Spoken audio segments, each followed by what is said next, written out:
Tonight, 32 of the best prospects in college football will have their dreams come true, and they will be drafted tonight in the NFL Draft. It's me, Joey P. Joe Pisapia, here with Fantasy Pros, and for the first time ever, we are here live at a draft in Pittsburgh, Pennsylvania. It's a sea of black and gold everywhere, and tonight we are going to cover all of the picks for you in Fantasy Pros. We're going to give you all the breakdowns, everything you need to know on a very special night, and we could not be more excited to be here live. So make sure you stay with us for all of our content tonight, and I will be there as well at the end of the draft to break down everything that went on live here, all the fan reactions and more on Fantasy Pros. So let's kick it to everybody in the studio, and let's start the 2026 NFL Draft.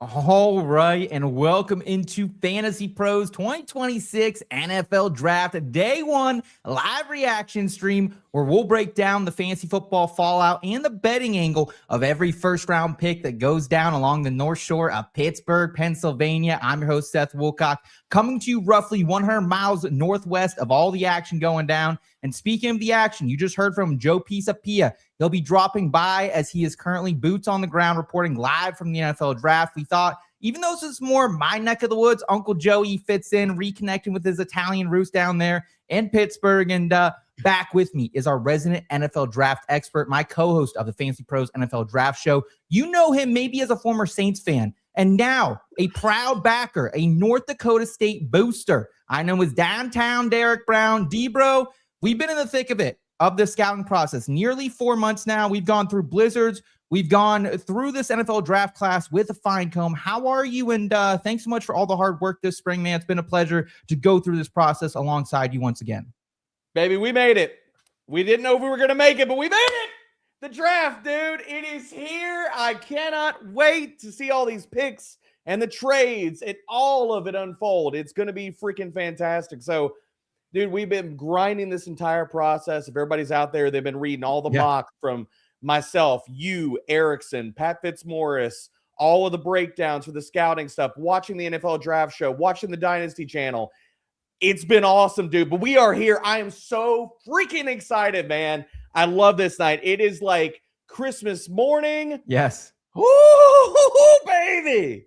This is what we live for. When it's in your backyard, there's just a little bit more of a buzz you wake up with in the morning. And back with us is also a man who is arguably the most degenerate NFL draft bettor I've ever seen. He's Mr. Big Pod Energy himself, our resident New Englander of the program. Yes, it's Andrew Erickson. Erickson, great to have you here to begin the show, because I know if anything crazy goes down like we're hearing out there on the internet, I know you probably have a ticket cashing in on the way. There's probably some action on that particular thing happening in some way, shape, or form. Yes. So if you think something ludicrous is going to happen, well, I might profit from it. So looking forward to chopping up with you boys. Excited about this pre-show conversation, talking about some last-minute wagers potentially that you can place. I think there's still some value out there on the board. A lot of it has been nuked, but part of the reason why betting the NFL draft, it's all about getting that early value. And we've been throwing these types of plays that we like in the Betting Pros Discord, just a reason to get into the Betting Pros Discord. Yes, 100%. And a reminder that tonight's program does look like this. In the pre-show, we're going to review the Fantasy Pros Top 40 Big Board. Then we've got our top bold predictions, and we'll get into some of Erickson and D-Bro's best bets for round 1. Andy Barron's going to join us for picks 1 through 8. Then Alfredo Brown stops by 9 through 16. That's where D-Bro and I will say goodbye to you for the night. Worm, Fitz, they're going to take you home alongside Bogman and then Andrew Erickson again. And then shout out to our boy Seth D in the background on the 1s and 2s, our executive producer Michael Callie for making sure we come in crispy. And big thanks to our graphic designer who makes us look way better than we deserve, Ethan. All the content directors, Blaine, John, Mayo, who've put in a lot of hard work to get us here. And before we dive in, just a quick reminder as well that to everyone who, whether you're tuning in on the Fantasy Pros YouTube channel or the audio feed afterwards, please do us a quick favor. Give this stream a thumbs up. And also don't forget to subscribe if you haven't already. And if you got a question you want answered on the stream, drop it in as a super chat. Get yours in for a guaranteed response right now. That's the way to get our attention. A lot of comments coming in. Keep them coming. We'll try to get to as many as we can, but a super chat will guarantee our response. Thank you so much again for supporting the channel. We appreciate it. 300K. We got Derek Brown. He's going to be doing maybe a milk mile or something of that variety. We haven't determined it quite yet, but Andrew, you're a fit guy. You think you could do a milk mile? Not a chance. That For real? sounds absolutely My horrible. stomach would not be able to handle that. I would be immediately puking on the sidelines. What about a 6-pack mile? Do you think you'd do a 6-pack mile? No. Oh, No. well, of seltzers, yeah, he could absolutely do that. Well, if they're IPAs, probably. Well, that are espresso martinis, Erickson would just be. Oh yeah, back. espresso Yeah, martinis. baby. I'll run the mile backwards. Yes. Okay, fair enough. Fair enough. I like that. A little martini action for a guy, Andrew Erickson. Guys, let's bring up the top 40 big board. Go to fantasypros.com/NFL/ranking/prospects, and you can get a hold of this bad boy. At the top, of course, it's Jeremiah Love, running back out of Notre Dame. Heisman Trophy winner Fernando Mendoza at 2. David Bailey at 3, coming out of Texas Tech. Arvell Reese, the linebacker converted to edge out of Ohio State at 4. Mansour Delane, the top cornerback on the board. Sonny Styles at 6. Ruben Bane Jr. sliding a little bit because of those arms, but still looking mighty fine for an edge out of Miami. Francis Mauanoa, Big Franny, offensive tackle out of Miami. And then Carnell Tate, wide receiver out of Ohio State. And my guy, Vega Ione, offensive guard out of Penn State. When we're looking at the top 10 of the board here, Derek, do you expect this to be pretty chalk? I know our consensus rankings aren't necessarily what a mock draft would be, but are you expecting the top of the board to be chalk, or do you think maybe we get some surprises and some excitement at the top? No, I think that this lines up pretty well with the best players in the draft right now. It just kind of comes down to like what the order is and teams moving around the board. We've gotten, early buzz. Earlier today, the Saints and Chiefs are kind of looking to move up the board. The Cardinals and Titans might move back. I think we're live for a lot of various landing spots, but I think looking at this as far as like the top 10, top 11, like I think, we could parse through and say Caleb Downs needs more respect here and should be higher on this board. But I think regardless outside of that, we're pretty much lockstep. Okay. 11 through 20, Caleb Downs, Mekhi Lemon, Spencer Fano, Jermod McCoy, Kenyon Sadiq, Akeem Messidor, Jordan Tyson, Ty Simpson, Peter Woods, and Colton Hood. Erickson, I have to ask, where are the tier of like day one difference maker, if you want to call them blue chip, red chip prospects, whatever that is? Where do you think that line is? And do you see any teams potentially trying to make a move to get into that tier? I think that it's pretty close to the top 10. I think that it was pretty telling where the Bengals decided to trade their 10th overall pick to get Dexter Lawrence, because they realized, by the time we pick a 10, all of the blue chip defensive players that we want are going to be gone. So I think that Caleb Downs at 11 here, like that's like crossing the line. Jermod McCoy, he would be part of that, but he's injured. And now there's a chance that he doesn't even go in the first round at all, but he's ranked up here at 14. That's based on his on the field talent, but he hasn't played football in over a year. So is the team going to take a risk on him? I don't think so. I didn't put him in my last final mock because I've been down this route with Andrew Booth a couple of years ago from Clemson. Oh, yeah. He fell out of the first round. Last year with Will Johnson, I had him really high on my big board. He fell out of the first round. So there's just so many complications with these players. And it wouldn't be the first time. Again, I laid out some examples with cornerbacks specifically, but there are other players that have fallen out of the first round because of injuries. So that wouldn't surprise me. But I think that the defensive players specifically, once you get outside the top 10, like the blue chippers are gone. I think it's like a really long list of, do you like this edge rusher? Like Mesidor is kind of viewed as edge 4 in this class, but I would not be surprised whatsoever if there's another guy that gets drafted ahead of him, or if Mesidor falls out of the first round altogether because there's just other edge rushers that people prefer. He's only 25 years old and has some injury history as well. Yeah, I think medicals, as you mentioned, are going to be a big part of some of these prospects' ultimate landing spot and draft capital that they do command, because that's something we are really not privy to as the fantasy football sports betting community, right? That is something that is a little bit more behind the scenes that we don't know as much about. So I'm totally there with you. Derek, anyone else on that big board you think is maybe too high, too low? We've seen a ton of smoke in the last couple of days coming out of the Jordan Tyson camp. He had a really nice pro day down in Tempe a few days ago. Joe Shane had a nice steak dinner with him allegedly as well. So we had him at 17. That feels a little bit low to me, to a guy who maybe has some top 10 upside. Yeah, that's possible. I think Erickson had a really good call out for Jermod McCoy, looking at where he can go. I didn't put him in the first round of my mock. Okay. Tyson, we can debate on, where he should file in with these other players, like going as high as 12, although I'm a little bit lower than consensus on Jordan Tyson. I will say that I think Ty Simpson is way too high on that board, regardless of whether he's a quarterback or not. Sure. Colton Hood, probably if you wanted to move him up the board and basically a 1-to-1 replacement with him and Jamal McCoy, because he's actually the betting favorite to beat the second cornerback off the board right now. Mhm. And I put him going 16th to the New York Jets. I think he definitively could find himself somewhere in the middle of the first round or maybe in the 20s in this draft. Okay. Erickson, anything else from you on the big board? Anyone that you thought was a little too high or too low? Because to me, I think our rankers did a really nice job of getting at least the top of the board right. I know Arvell Reese, another prospect that certainly I think we're a little bit lower on consensus than maybe the general public. The only thing I wanted to add was just actually another point on Colton Hood. There was one Tennessee cornerback that was invited to the draft. His name was not Jerome McCoy. It was Colton Hood. Colton Hood is there. So clearly the intel is, well, the NFL wants the guys to get drafted that go there. They don't want them to sit in the green room and have these like terrible experiences where they're falling. I get it adds a little bit of drama, and Ty Simpson is at the draft. So I think that does, create the illusion that, okay, maybe there is a chance he does go in round 1. But I think that is kind of telling who they decide to bring to the draft. Usually has some indication that they're confident they will be taken on night 1. Colton Hood minus 300 to go in round 1 right now. Wow. So, yeah, I had him going to betting market's telling you, man. I had him going to the Cowboys. Okay. Very nice.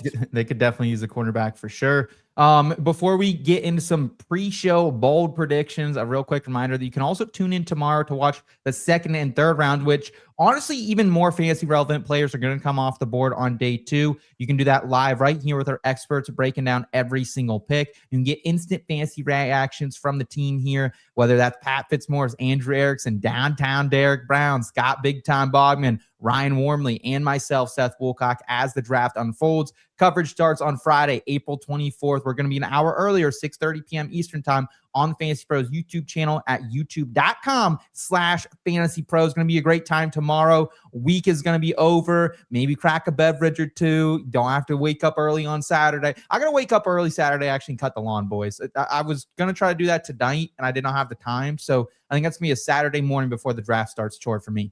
Why are you eyeing me up? You have fun with that. That would be getting pushed to like Tuesday for me. So okay. Well, I know we got big shows on Monday and Tuesday, so I'm trying. Got to keep the name. I mean, Andrew lives in an HOA, I think, so I don't even think he can. I mow my lawn like everybody else mows their lawn in my neighborhood. You don't even have an HOA, Seth. Like, who are you trying to impress, bro? Come on. I bet you're telling me you don't have an HOA, Erickson. You look like a guy who would live in an HOA. I mow my own lawn and I pour myself an IPA as a job well done. That just sounds like you're punishing yourself for a horrible job cutting your grass. That's all I heard. Guys, let's get to the bold predictions here. And I want to start off with you, Derek, where this one felt hot a couple days ago. And as we've kind of gotten further into the process, it's getting a little less hot. What do you got for us? Dude, I put this on the sheet like 2 days ago, and when I put this out there, I thought it was going to be very bold that the Dallas Cowboys can draft a wide receiver with one of their first 2-round picks, and all the news today has crushed the boldness of this. It has been the glass of milk to the spice of this take. I mean, right now, George Pickens has signed his franchise tag. We don't know if he's going to be on the move in this draft. Jordan Tyson, the Cowboys have met with and talked with him. Honestly, that's who I sent at 12th overall in my final mock draft. I think the Cowboys are still alive, but the boldness has been kind of sucked out of the room with this, with all the news of today, guys. Yeah, it definitely has. Erickson, if there is a wide receiver you think Dallas would take the shot on, do you think it's at 12 and do you think it's at 20? And do you have a prospect in mind? I have a pass catcher in mind. Oh, but it's not a wide receiver. You're saying goodbye, Dallas Cowboys. I think the Dallas Cowboys could take Kenyon Sadiq. Why not? Why not take this super dynamic 21-year-old tight end? Again, I love bringing in the fun facts. You guys love the fun facts. Who is the wide receiver coach for the Dallas Cowboys? Junior Adams. Where did he coach before Dallas? It has to be Oregon, right? Okay, there we go. There we go. 40 to 1. Put it in the Betting Pros Discord. Guys, I've been really good with some of these DGen bets. I did the Penix one a couple years ago. Bro, you hit the Penix one, and what was it, 25 to 1 or something? I don't know. It was like 50 to 1 because it was ridiculous. But I saw that, and it was based on the Falcons had sent a contingency of coaches to a Michael Penix workout, and I was like, all right, that's something. 50 to 1. Let's go. Let's roll with it. And then it worked a couple of years ago too with Gibbs to the Lions because I read a report that the Lions really like Gibbs, and then they traded up and got him. So look, pass catcher is an option. And the thing too is, where is Sadiq's positional prop? It's right in between the Dallas Cowboys 2 picks. So like they're going to have an opportunity to draft him if they go pass catcher. If it's not wide receiver, maybe the top guys go the ones that I want.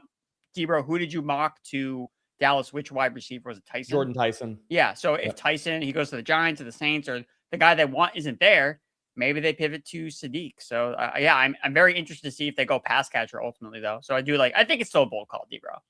At 12, Derek, you have him going Tyson at 12?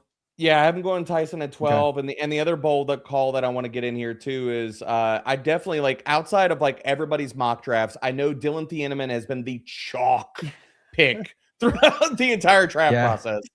He did not make my mock going to the Minnesota Vikings in my final mock.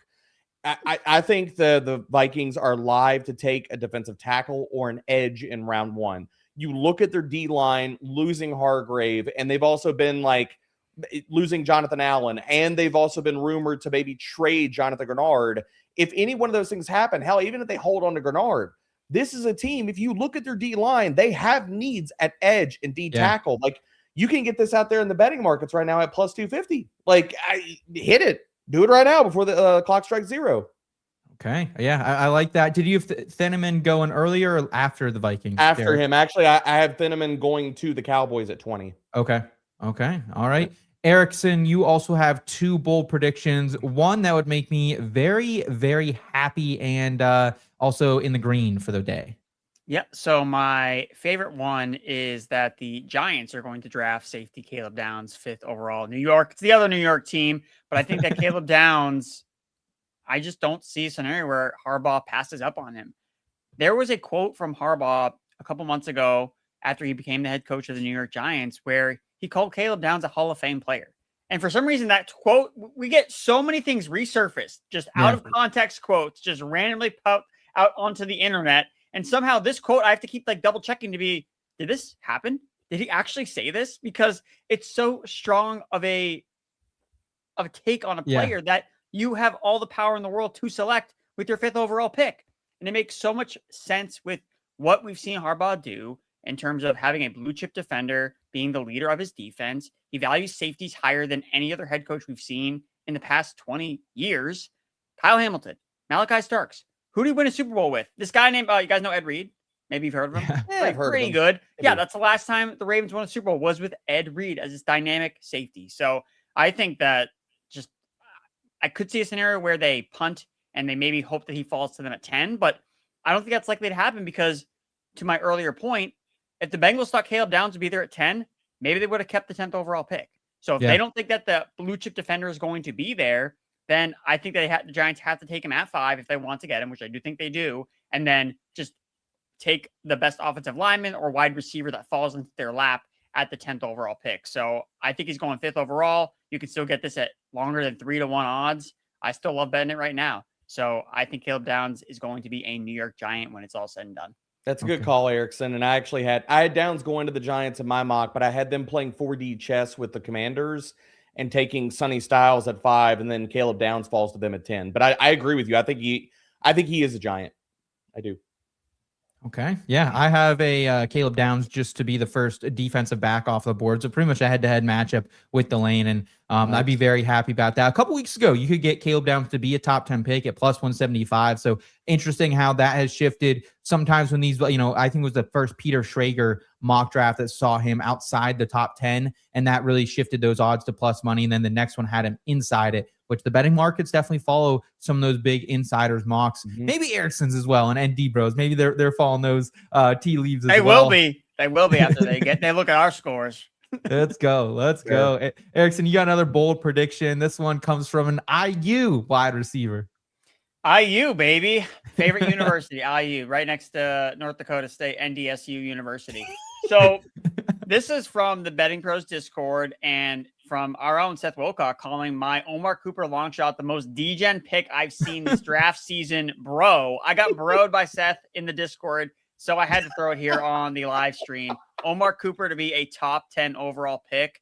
I think Omar Cooper is going to go much higher than most of us think. And even though it's not really reflected in my mock draft, it's more about the consensus NFL teams really liking Omar Cooper. They like him as a safe projection. You see the Deebo Samuel comps, how good he's with the yards after the catch, how explosive he is with the ball in his hands. He's really built for this modern day NFL where how do we generate explosive plays without having to throw the ball down the field against these two high safeties? Have a guy like Omar Cooper.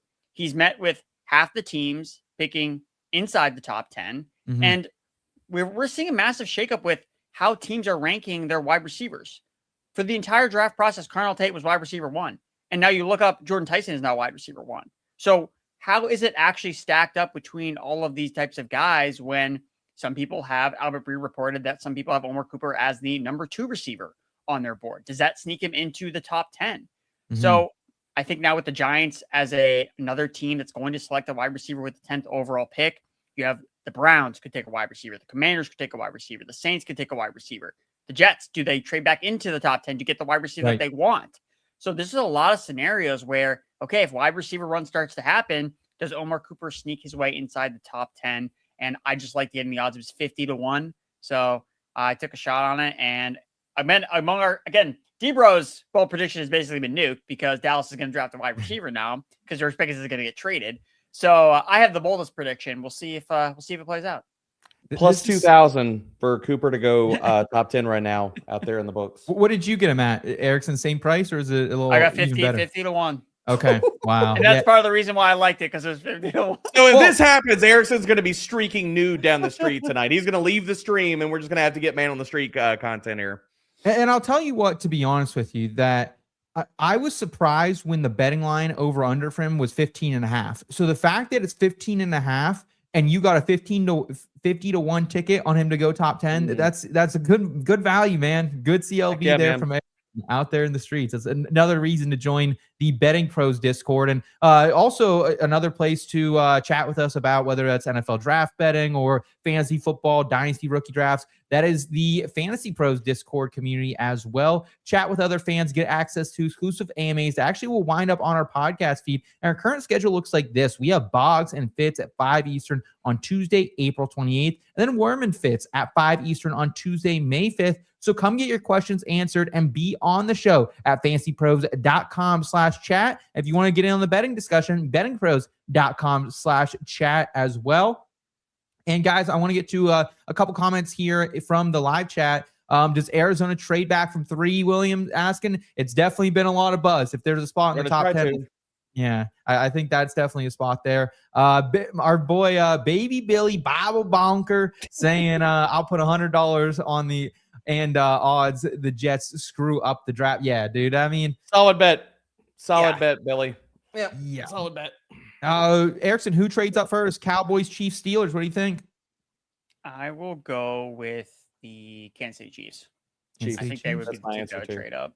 Yeah. Okay. And a comment that I think warms all of our hearts as midshipman backers. I want to see Eli Heinrich go round 1. Hey, that would be if Belichick was still the Patriots GM, this would have a shot. We would have a live bullet here. I mean, a slot receiver, running back hybrid from Navy. Bill Belichick. I mean, this guy he has to go get 5 new pairs of pants. I mean, it's not like the Patriots have been good at drafting wide receivers after Belichick either. So, Yeah, good point. Fair enough. Guys, let's get to some best bets before we get on the clock here with the Raiders first overall. D-Bro, I'll turn it to you. You've been another person who you've had your running sheet of bets. You've done a lot of guest spots on Sharp or Square as well. And you've continued to gain CLV so much that you've had to change your bets maybe 3 times already today because the other ones were so juiced by this evening. Yeah, dude. Like I put 2 bets into the sheet for us. Shout out to Ethan for turning these around so fast today because we went back into the sheet before we got on the show, and I was like, both of these are like I put in Spencer Fano to be the first offensive lineman at plus 200. It's like minus 150 right now. The last time I looked. Same thing with Keem Mesidor going earlier than 25.5. Yeah. He's minus 330. So now these 2 bets are still actionable. I just went out there. Carnell Tate, the under at 7.5 at plus 105. You could still bet this right now as we're talking at these odds. And look, I look at Tate's floor is probably the Commanders, unless Sonny Styles is there. If Sonny Styles is off the board, I think Tate is going to be a Commander. And the other bet that I want people to make out now is the first position drafted by Houston to be linebacker. You can get this anywhere from plus 1,500 to plus 1,800 right now. Now, there are multiple outs here. I've heard a lot of steam that they really love Jacob Rodriguez, whether they take him in the first round or they are alive to be a team to trade back. And if they're at the top of the second round, like a team comes up for, say, Ty Simpson, and they're at the top of the second round, that is the honey hole for linebacker in this draft. So regardless, whether you want to go and bet this anywhere for them to stick and pick linebacker in round 1, you can get even better odds if you want to go that route with it, or you want to bet Jacob Rodriguez straight up. But I think that the overall like umbrella bet here is where you giving yourself more outs is just that they take a linebacker with their first pick. If you look at their depth chart, boys, there is not a linebacker on that freaking team right now that is not an unrestricted free agent past 2028. 2 of their 3 starting linebackers right now, Henry To'oTo'o and Azeez Al-Shaair, are free agents after this season. Houston's going to take a linebacker. The question is when. Okay, I'm with you on the Carnell Tate prop as well. I'm on the under. I got actually a little bit worse odds than you, so congratulations on waiting that. I'm 2 units down for there. Erickson, round us out here with 2 of your best bets. One that you're actually drinking some juice on. Look at you. I don't drink the juice if I don't hit it. You only drink the juice if you lose, Seth. It's true. Right? It's true. So juice can taste good too. I'm actually going head to head here with Mike Mayer. Here, he did not put Denzel Boston in his first round mock, so that means he's taking the under on 5.5 wide receivers. I think Denzel Boston, who I think is the main question mark of will this player make it? I think that we can all agree Tate's a lock, Lemon's a lock, Tyson's a lock, Concepcion is a lock, even if it's a little bit later.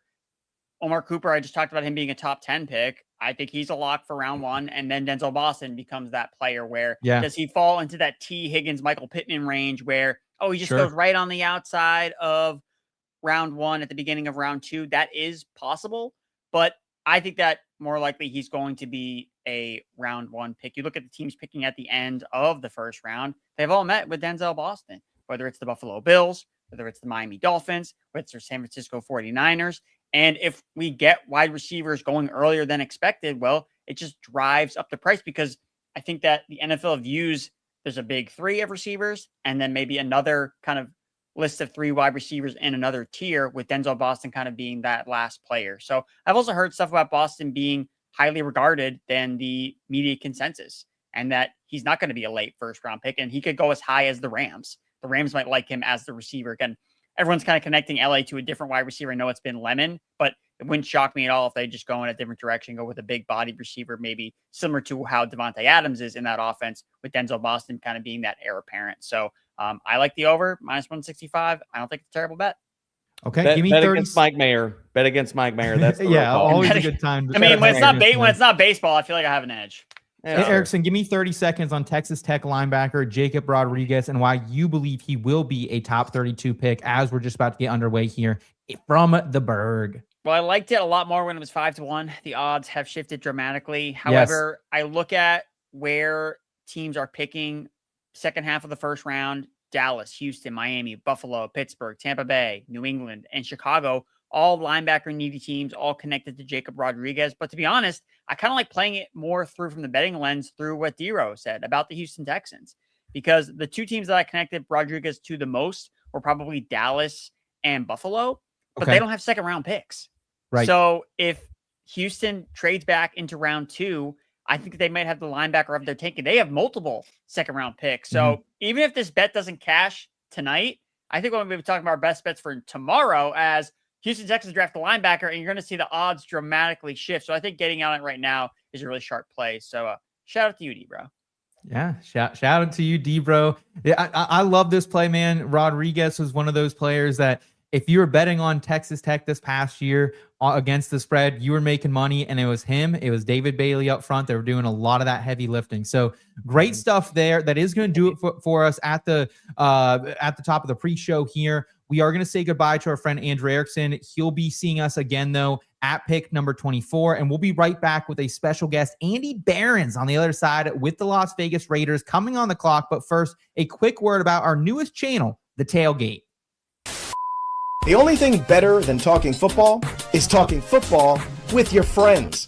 I'm talking about real conversations and real debates with people who actually know what they're talking about. Another college not named freaking Alabama. Dude is going to have a million catches. But I gotta be honest with you. He Question. could come out in week 1 and look terrible. No scripts, It was such a great pick.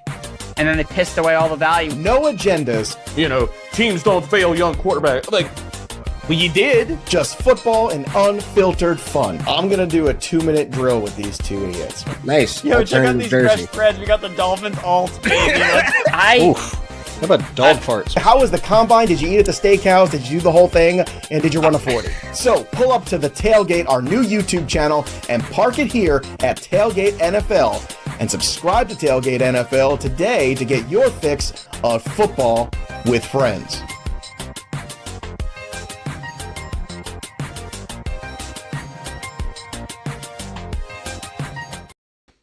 All right, and welcome back to the Fantasy Pros 2026 NFL Draft Day 1 live reaction stream. Seth Woolcock, Derek Brown back with you as the Las Vegas Raiders are now on the clock. And joining us is maybe one of the most well-respected veteran fantasy football analysts in the game. He's the co-creator of the deepshot.com and a writer for The Athletic, also the FSWA president and the OG Fantasy Pros accuracy champion. And also, unfortunately, a University of Iowa alumnus. I know, boo. He's Andy Behrens. Andy, thanks so much for joining us. How are you as we prepare for not one, not two, not three, maybe 4 Ohio State Buckeyes getting their names called just while you're on for the top 8 picks? What a pleasure to have you boo me into the show. Honestly, that first 30 minutes fired me up. That was great. D-Bro, like, you've got me fired up. Your reckless enthusiasm for this thing has me fired up. Yeah, I don't mind seeing. I'm happy for Ohio State players in this context. Okay. All it means is that Ohio State's getting a little bit worse Yes. for the coming season. Absolutely. I love how Seth like butters you up and then like dunks on you right before he's The hammer. I know, man. From the top rope, like nobody saw it. The heel turn coming. Did not see it coming. Look, I've been a Mark Gronowski defender on this particular program this season, but I will ride by say, yourself doing that. Yeah. after like the way Iowa fans treated us, Penn State fans after beating us after our coach was just fired, and we were on a backup quarterback, Andy, like I can't do it anymore. I'm sorry. You're maybe the only Iowa fan I can stand on this planet. All right, that's fair. That's fair. I'll tolerate that. Yeah, Gronowski was a ride. He was a wild ride. Yes. Yeah, absolutely. And I apologize for any offense that we may have caused. I apologize on behalf of the university. I don't have to do that too often, but I will do it for you.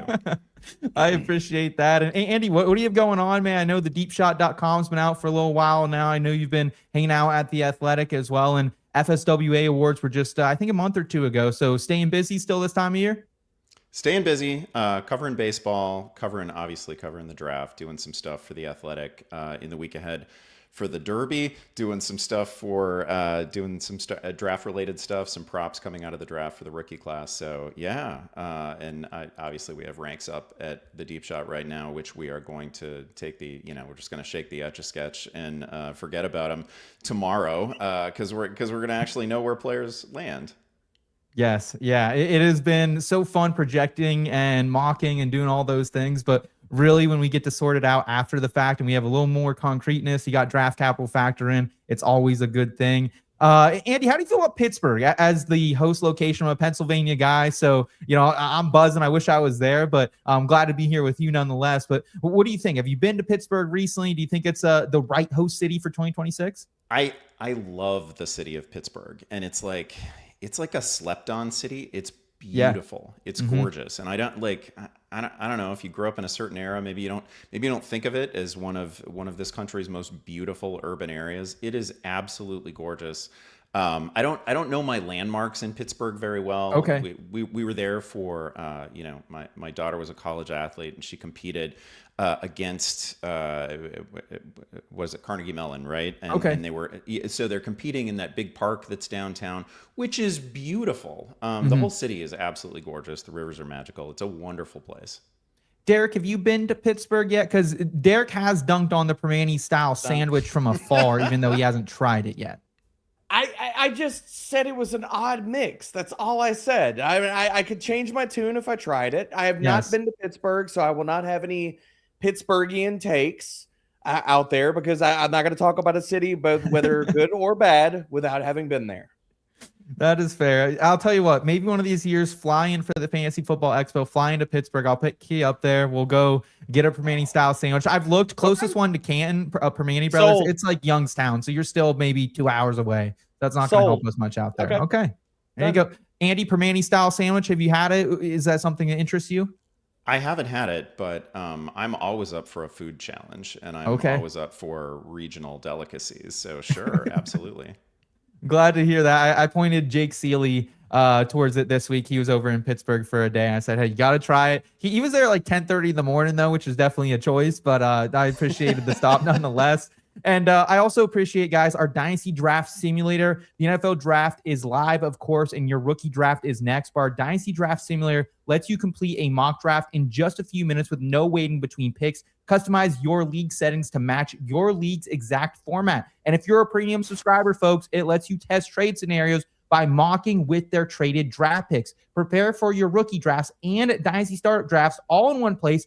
Use the Dynasty Rookie Draft Simulator to dominate your rookie draft today at fantasypros.com/simulator. And gentlemen, we do have the Las Vegas Raiders on the clock. They finished 3-14 in 2025, last in the AFC West. This season, they've replaced Pete Carroll and company with Clint Kubiak, fresh off calling that Super Bowl for the Seattle Seahawks.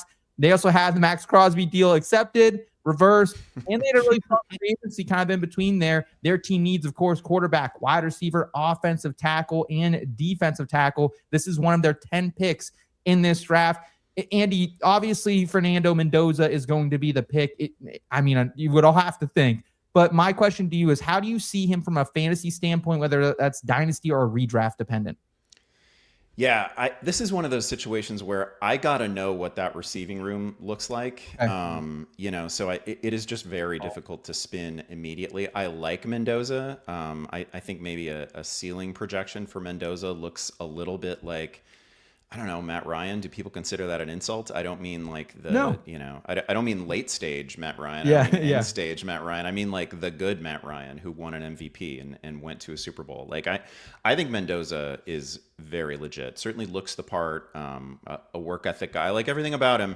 It is the worst collection of wide receivers that I can maybe remember coming into a draft. It is a bad receiving room outside of Bowers, right? Yeah. They have we know they have an answer at center. We know they have an answer at running back, at tight end, and they have almost everything else is an open question on this team, right? So they need a lot, but this receiving room is a mess. So I really want to see what that looks like at the end of this thing.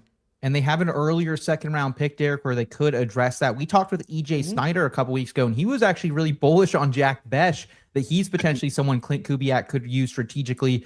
But it's really just Beck. It's Trey Tucker. It's a couple guys. It's nothing flashy right now, Derek. So would you like them to use one of those day 2 picks also on a wide receiver for Fernando? Oh, absolutely. And yeah, like you look where the Raiders have their picks. I mean, obviously the first one overall is going to Mendoza. But then they've got their second, the third round pick. They have 3 fourth round picks. So the other thing is, are they live to take one of those fourths and maybe jump up from the third to the second or something like that, where they can address multiple needs in a sweet spot of this draft. But we've also kind of talked about, while a lot of people don't love this draft class, one of the strengths of this draft class, depending on how you feel about it, can be the wide receiver position. Like there's a lot of guys in that round 3 area. Maybe some of them dipped to round 4, where I think that the Raiders could draft 1, maybe 2 wide receivers here. And, I'm not saying that Jalen Naylor is amazing, but I think that he could be a serviceable guy for them as, if they draft a guy in round 2 and he could be the wide receiver 2, considering Bowers is going to be the 1 in the offense, and then Naylor filing in as the 3, and then what do you get out of other guys? And I also kind of wonder, is this team not done in the sense of like Juwan Jennings is still out there on the open market and a few other wide receivers. So, this is also a team, I think, like their wide receiver depth chart could look a lot different after the draft and prior to week 1. That's a great point. That is certainly a great point. You still have guys like Stephon Diggs, if he's going to be active this season. Tyreek Hill unsigned. Yeah. So definitely some veteran wide receivers that we would not expect to be free agents at this time, but they certainly are. And looks like we have a fellow Big Ten alum in the chat here in Billy saying University of Michigan champs. It took us a while, Andy. Took the Big Ten a while, but we finally did get that championship in basketball. I respect it. Iowa weirdly almost made it there, so I almost showed up to Indianapolis. Yeah. Oh wow. I don't know, this is going to be a pretty good stretch for the Big Ten hoops wise. Yeah, there you go. And a lot of Pittsburgh love in here as well. You absolutely need to visit Pittsburgh. It's a great city, especially at night. It just lights up super nice with the river. And look, we got a fellow PA guy here, alum of the Bloomsburg University, not that far away from State College. Yeah, you're not that far at all from me, Gene, and fellow PA State schooler here, so I appreciate that and the PSAC. Derek, looks like we do have the pick in here. Lots of hugs, lots of congratulations there in the Raiders room. When do you expect to see Fernando Mendoza this year? Is this something that you expect Kirk Cousins to maybe play the first month, play the first 6 weeks, or do you think it is Fernando from the jump? I don't think it's Fernando from the jump. I think that the Raiders have been very diligent. Brady's talked about this. I think we're going to see Kirk Cousins, and depending on, I think the big thing for Kirk Cousins and how long he's going to start is how well he plays. If he goes out here and he plays well, I think there's an easy outcome where we easily could see like Mendoza gets Patrick Mahomes in his rookie season. So is that like the median outcome? No, but it's a possibility. I easily could see it happen. I think a lot of this comes down to, with Cousins now in the fold and on the depth chart and being the veteran presence, they're not going to rush Mendoza. There is no pressure to start him, even if the Raiders start freaking 0-8. Like, yes, the fan base will be calling for Mendoza, but considering where Kubiak, I think they're given a long leash here. I don't think they're going to listen to all the fans, calling for Mendoza to start. I think they're going to wait until he's ready. And whether that's this season or maybe 2027, I think nothing is really off the page here.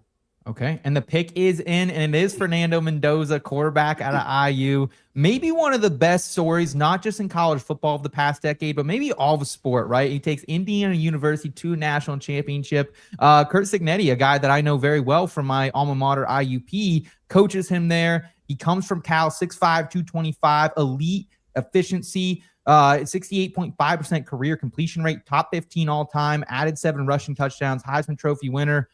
Andy, do you think there's any way that Fernando can flop, or do you think it's like, hey, if we build that receiver room, if we continue to add to the line, he should have a successful career?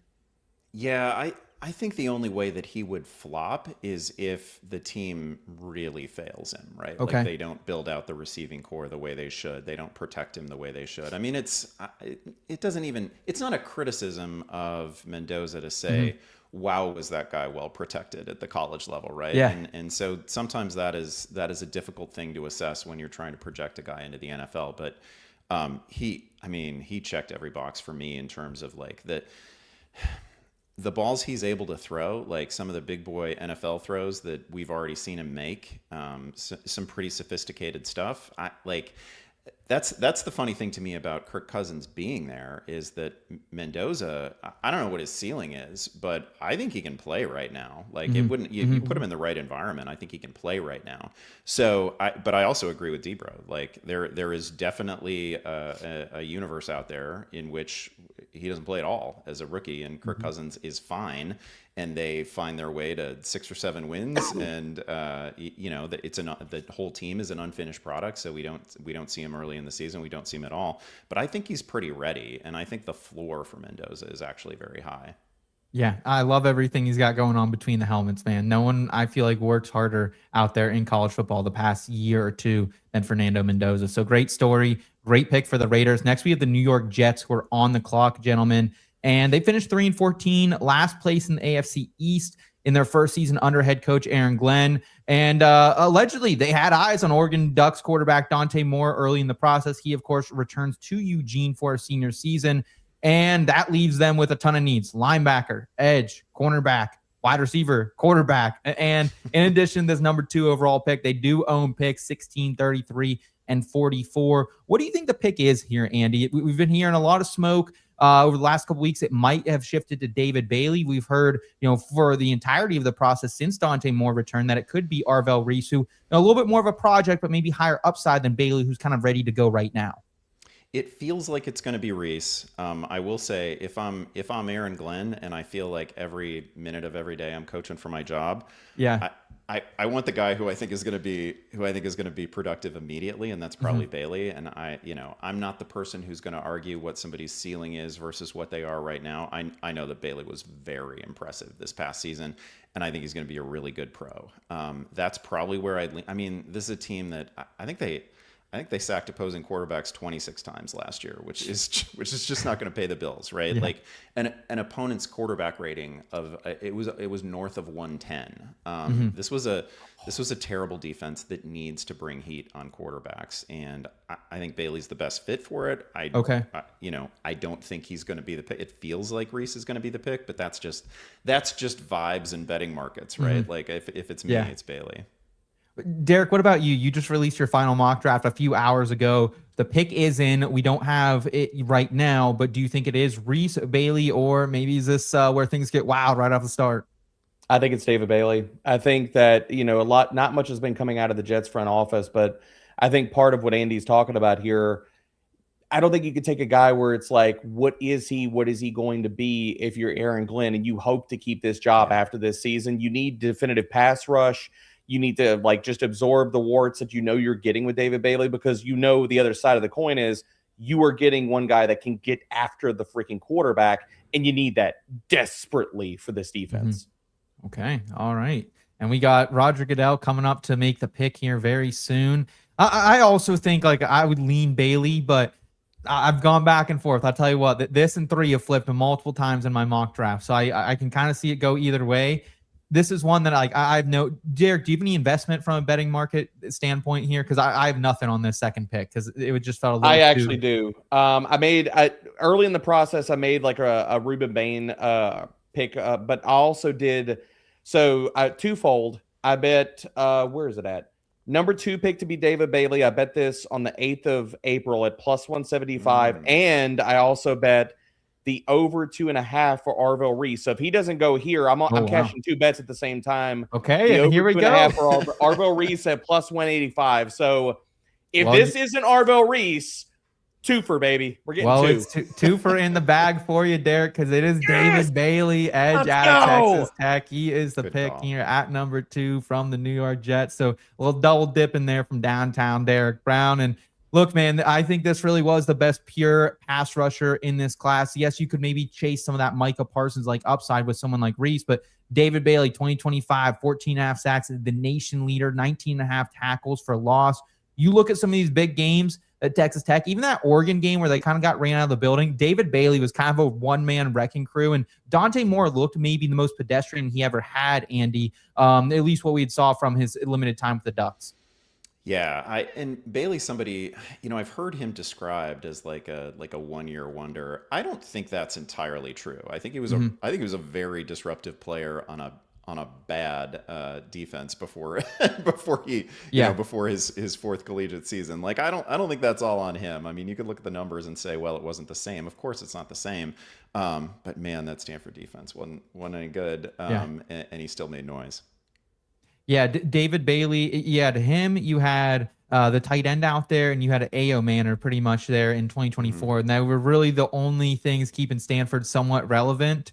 And it wasn't very relevant. But Andrew Luck, we wish him well as he continues to build that program up. But David Bailey now off the board. So that is going to put the Arizona Cardinals on the clock here. They finished 3-14 last in the NFC West. And they moved on from quarterback Kyler Murray and head coach Jonathan Gannon after just a few seasons down there in the desert. And now this brings in former Rams offensive coordinator Mike LaFleur, the latest Sean McVay disciple to get a head coaching job. He'll be at the helm this season. Their team needs include offensive tackle, edge, quarterback, linebacker. Their next pick is 34 overall, which we've heard could be leveraged for a Ty Simpson trade up. Andy, what do you think is in the Cardinals' best favor to do, not only at this pick, but in this draft as a whole? Yeah, I feel like, man, it's fine to list their team needs. Some of these are just screaming needs. They need a lot, and they need to get better, in a lot of places in a hurry. And if they don't, these are real weaknesses. So if I'm this team, and I kind of feel like they're advertising this a little bit, right? There's a lot of national media members just basically screaming that they watch out, they might take Jeremiah Love. If you want Jeremiah Love, you got to come get him. I feel like they should they should acquire picks. Like if there's a team near the top of the draft that needs more picks and has so many holes to plug, I feel like this is it. I guess they need a running back. It's not like they haven't addressed the position. Also, man, running back is sometimes like the cherry on the sundae when you've done everything else. They haven't done anything else. I mean, man, the quarterback depth chart is Brissett and Minshew. They just have desperate needs everywhere. Yeah. And if I'm a team like this, I want as many bites at the apple as I can get in this draft. Derek Brown, you're heating up right now. You're 2 for 2. Where are we going here at 3, do you think? Is it Reese or is it maybe a trade out? If they stick and pick, I think it's Arvell Reese, but I also think that they're trying. I think all the Jeremiah Love stuff is steamed to try to trade back. I think they're trying to entice a team to come up and hop the Titans and the Giants. I don't think they're going to be able to get a team to do that. So I think they're going to stick and pick. I think this will be Arvell Reese, but we shall see. So if they can move down, I think they emphatically should move down because their needs, unless they're really high on Reese, but I know it's a different coaching staff and stuff, but the Cardinals have salivated over this type of like hybrid player in the past and been unable to do it. So if ownership is involved in this, do they come from the top rope and ixnay the pick? We shall see. And before we get to that pick, a quick reminder that if you want a guaranteed answer to your question tonight live on the program, or if you just want to support what we do here, make sure you send a super chat. Yes, super chats. It's like our Disney Fast Pass program where you can skip the line. So get yours right now and send those in. And we'd really appreciate that. And let's get back here. Pittsburgh's looking beautiful right now, boys. Let me tell you what. I have my brothers there. I have a lot of friends down there. I was getting Snapchats, and it was like 2 p.m., and there are already a couple icy light tall boys in. So looks like a great time, and a little jealous of that, but very excited to be breaking down this with you guys. I also agree. I think it's Reese or it's a trade back, but it looks like the pick is in, Derek, so no trade back coming. Could it be Jeremiah Love here? What do you think, Andy? I have a minus 200 ticket that he's just a top 5 pick. So I just need sometime the next 3 picks coming in. Okay, so we don't need him to land here for you to cash. Correct. I'm not rooting for it. That's not my dream landing spot for Jeremiah Love. So I kind of hope it's not. Reese makes all the sense in the world. I mean, they definitely, we talked about the Jets having only 26 sacks last year. I think the Cardinals had 30, right? Like they don't pressure the quarterback either. They're going to need to. So I think Reese makes a lot of sense if they stick. It's not what I would do, but I'd be a little bit surprised if it's Love here. I mean, they've invested at running back. They have. Yeah, they absolutely have. And we'll see what happens here as we get the confirmation, but it would really derail not just one fantasy asset, but maybe another one there in Tyler Algier just recently brought in free agency that, people were acquiring on the low. We've been getting some questions from our Dynasty community over the last couple of weeks. Like, hey, I invested in Tyler Algier low for a 3rd, 2nd round pick. Is that going to be a mistake? And we shall see now with Roger Goodell coming back up to the podium. I wonder if there's a lot of boos out there in Pittsburgh. We're a pretty hospitality-driven culture around here. Debro, you think they're booing him? I mean, I doubt they're booing him. There's a lot of other places that Goodell could go and hear boos. I don't think he's going to hear him in Pittsburgh. Yeah, because we're nice out here. And here we go. The pick is in. And yes, I believe it is Jeremiah Love, running back out of Notre Dame. And jeez. Okay. Making the big splash here. This is really a home run hitting prospect. Sell tickets. Immediate impact, RB1 upside for fantasy football purposes. 6 foot, 212 pounds. Ran a sub 4.4, 1,300 rushing yards, 21 total touchdowns this past season. Already had 1,100 yards, 19 touchdowns the year before. Doak Walker Award winner, All-American. I mean, this is the type of prospect, though, if you are going to pay up, Andy, and a top 3 pick, it is Jeremiah Love. But what does it mean for fantasy? What does it do? Because it kind of tanks the value of not only James Conner, but all those Trey Benson shares people have been hanging on to, and then anyone who invested in Tyler Algier already as well. What a wild ride for Tyler Algier in a Oh, relatively short career, Seriously. right? Comes in, impresses. He didn't do anything wrong as a rookie. Like, he was really good. Was he Bijan Robinson? No, he wasn't Bijan Robinson. So they add him. He escapes that, and now he's greeted by Jeremiah Love, who's really good. I'm not really settled on the issue of, I know that Jeremiah Love didn't have a lot of games with 20 carries, whatever. He wasn't like that full workload, grind him to dust sort of running back at the college level. I don't know that he can't do it. I think they just had two great backs. Like, I think it was a little bit of that last year.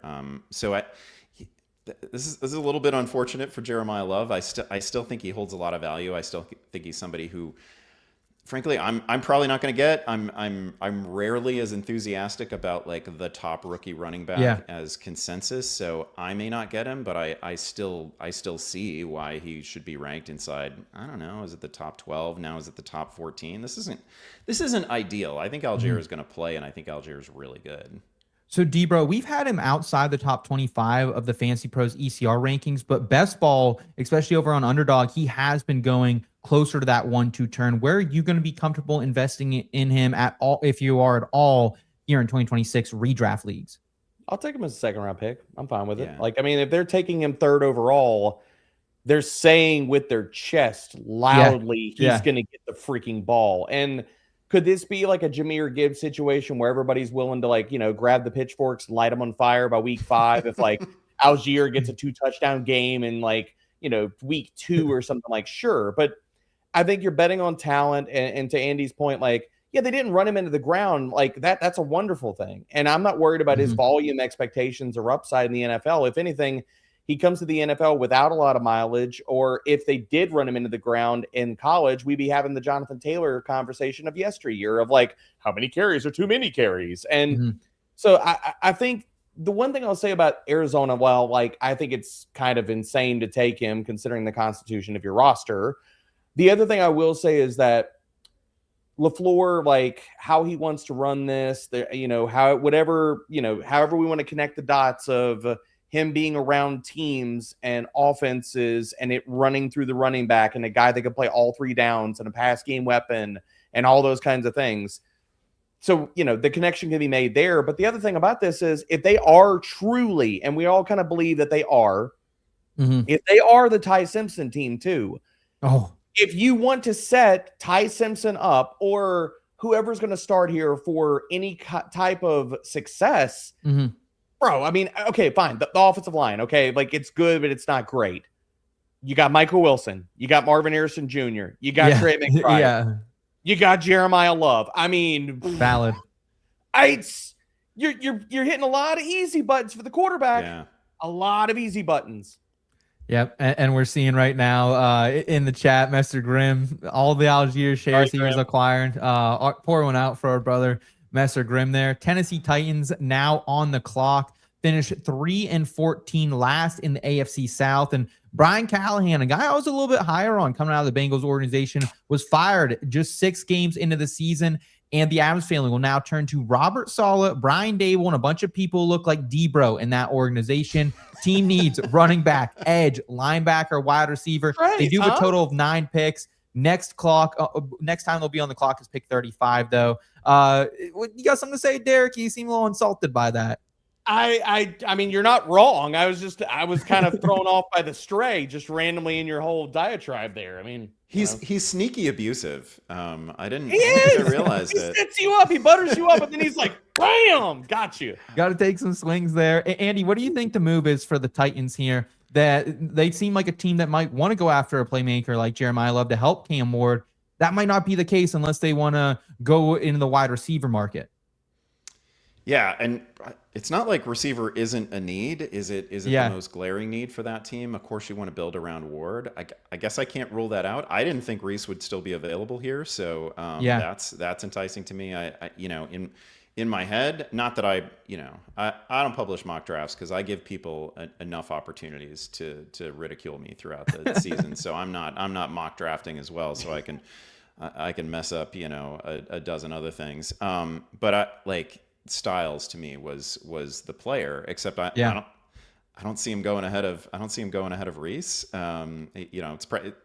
We're probably going to have an Ohio State player picked here because they could use almost any of the good Ohio State players on the board. Yeah, we said it at the top. I thought maybe 4 of them would go in these 8 picks that you're on with us. We've seen 0 so far, but the Titans pick is in, and it turns out it is going to be Carnell Tate, wide receiver out of Ohio State. A little bit of a shocker here, but I mean, should it really be? Because this is your classic boundary alpha type of wide receiver, wins deep, wins in contested situations. 6'2", 6'3", depending on the day, 192, strong wide receiver 2 role for the Ohio State Buckeyes this past year, but he played with small-time greats, whether it was Jeremiah Smith, arguably one of the best wide receiver prospects we've seen in college ball in the history of it, or whether it was the year before, Emeka Egbuka. He's played with Tyler Ennis, some pretty dang good tight ends there as well, but last 2 years of production, 100-plus receptions, 1,600-plus receiving yards, 13 touchdowns, all Big Ten player. Derek, how do you like the fit? And what does this mean for fantasy football purposes? Well, first of all, I'm loving this because I gave out prior to this show. I hope people went and bet it. Carnell Tate under 7.5 for the draft position. Yep. Squad ride. Let's go. As well as if you were following my bets, Carnell Tate at plus 280 to be a top 5 pick. I did miss on him being the number 7 pick, but we're still 2-1 on just the Tate selection alone, baby. So we're the hot streak is still going, dude, and I'm here for it. You need to surround Cam Ward with more weapons. What do you get out of Calvin Ridley at this stage of his career? Yeah, they signed Wan'Dale Robinson. Ellick had flashes, although brief and very infrequent. Shamir DK, like, what are you getting out of him? So, like, now they're going to field, like, a starting lineup of, like, whether it's Gunnar Helm or whoever at tight end. Probably Helm is their starting tight end. Yep. Calvin Ridley, Wan'Dale Robinson, and freaking Carnell Tate. Like, yes, you're putting Cam Ward in a spot to succeed in year 2. I'm here for this, man. I'm absolutely here for this. And I thought it could be an outcome for him because, yes, like everybody was like, oh, Bob Salva's going to go defense and trench and stuff like that. This was also the same head coach that oversaw them selecting Breece Hall and them selecting Garrett Wilson in round 1. So I think this is an incredibly smart selection in the sense of you look at where they spent a ton of money this offseason. It was all on the defensive side of the ball outside of Wan'Dale Robinson. So this also gives, while we've all been also talking not only the Tate stuff, but the fallout of Tony Pollard, I think you look at him as safe. Like, if Jeremiah Love is not there, Tony Pollard is going to be the guy getting the freaking rock, and he's going to be a rock solid RB2 and what's going to be a massively improved offense this year. Andy, I do like this fit for Cam Ward. I think it boosts his value. I like it for the Titans overall. However, we have a guy on this team in Wan'Dale Robinson who has eaten up some of the most targets we've seen in the NFL the past 2 seasons, working with his former head coach and Brian Dable as the OC there in Tennessee. So does this maybe complicate matters a little bit for Carnell Tate as a rookie breakout? Wow, if Wan'Dale Robinson is the guy who really complicates things for him, then he's not the player that I think he is, right? And I don't. That's fair. I'm not even trying to insult Wan'Dale. Like, I think he's good in his role. Yeah. I think they're going to complement each other really well. I think Tate can be a star. Was this the dream scenario? I feel like it was Debro in the half hour before I came on that projected Tate to Washington. Obviously, that would be a home run for fantasy purposes. Right? We would love it. That got me a little excited, like right before I came on. So we don't get that. But man, I love to see a team build around a talented young quarterback. I love to see a team like invest around Cam Ward. This is I like this a lot because I mean Cam Ward had a lot of the usual rookie quarterback problems last year, and the timing of things is different in the NFL, and you just don't have as long to throw as you think you do. And he had the issues that we commonly see. He also put balls on hands a lot in scenarios where catches weren't made, and they didn't always get classified as drops. But like his dad was tweeting about it. His dad made sure we knew about it. Yeah. Oh gosh, that's right, he did. But like I thought he was sneaky good, and I think there's a lot there, and I think Tate can be an absolute star. So I love what they're doing around him. Cam Ward will be the basically everybody's sleeper quarterback this year, Andy, right? Yeah. He's going to be. He'll be the poster boy for every sleeper article. Yeah, I think that's exactly right. And he's not, does he have the rushing upside that we chase? No, not necessarily. But you want to talk about somebody who could make a huge leap in year 2. I mean, it's screaming at you right now. Yep. Everybody's going to draw the parallels to Caleb Williams and stuff of last year. Be prepared, I will say, to just take Carnell Tate potentially, like probably top 36, top 48. This is where always the rookie wide receiver one usually get. I mean, Tet at the end of the August redraft season was definitely in that conversation as well. So let's go ahead and let's get to the next pick. It is the New York Giants who are on the clock, and it actually looks like for a team that finished 4-13. Oh, okay. Oh, no. Okay. We're going to stay here. I thought maybe we might have a trade, but we do have the Chiefs trading up to the 106. So we will get to that here in a minute, but I want to stay with the new. Okay. All right. We're rolling in it now. Trade. There we go. Okay. D-Bro, what's the trade? Is it Arvell Reese? Are the Chiefs maybe trading up to get Reese, or are they trading up maybe for a different pass catcher? What do you think the move is here for them to move up to 6 right here behind the Giants quickly? So it looks like, at least from what I'm seeing, that Arvell Reese has gone to the New York Giants at the 105. And I mean, that's I say everybody's mock drafts are just wrecked now. Like, I mean, look at how these top 3 picks, like everybody is just living in wrecked mock draft world right now. Like Arvell Reese going, I don't think anybody would have projected that to happen. So Arvell Reese going 5th overall to the Giants. I considering they're taking Arvell Reese, do we see Kayvon Thibodeau traded? What happens with that? What's going to be his role? Is he going to be more of a stand-up backer, and they're not going to do the whole hybrid edge kind of thing? But yeah, it also looks like the Chiefs are moving up to 106, or the 6th overall pick, with the Cleveland Browns. So is this a Jordan Tyson selection? Is this a Reuben Bane selection? I think any of this is on the board. This could be Mansour Delane as well. Okay, Andy, where do you sit with this? Yeah. Like, what do you think the Chiefs are coming up for? Delane is actually a great call, right?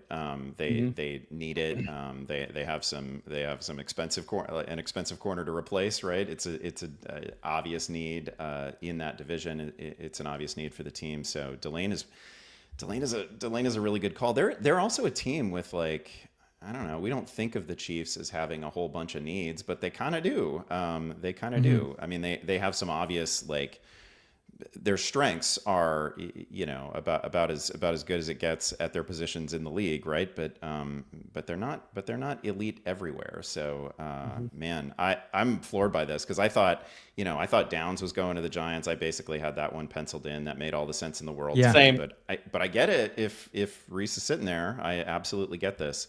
But I would understand if the Chiefs go receiver. I would understand if they go corner. I mean, they have some glaring needs. This is it'll be exciting if it's receiver. But I think Delane is probably that's probably the smart pick. I agree, and they have a need for him. He's going to be freaking fantastic if he goes to Kansas City.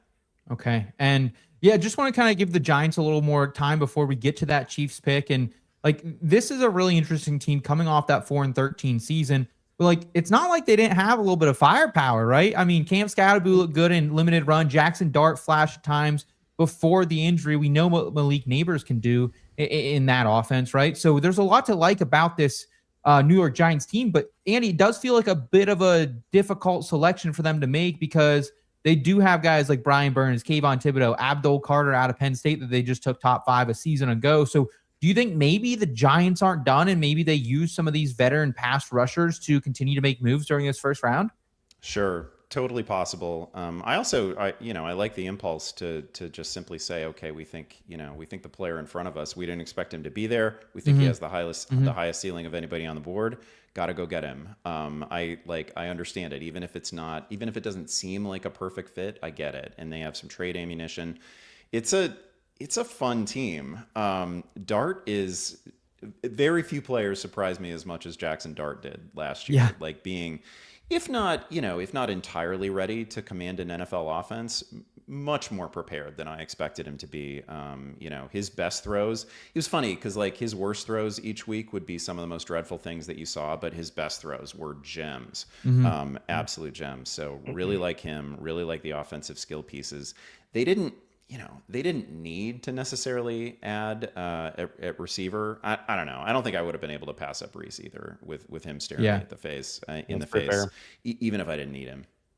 Derek, this now opens up a scenario at 10 where the Giants will be back on the clock. What do you think they do there? Do you think there's something they can shake and bake? They're also up at 37, that 10 overall pick, though, they received from the Cincinnati Bengals in the Dexter Lawrence move. Yeah, I think that if Caleb Downs falls to them, I think they're also a team I wouldn't be shocked if they moved up a spot or two, to try to get Caleb Downs with, in the pre-show, how we were talking about how high Harbaugh is on Caleb Downs. I just think they couldn't pass up Reese falling into their lap. I don't think they were probably expecting that to happen.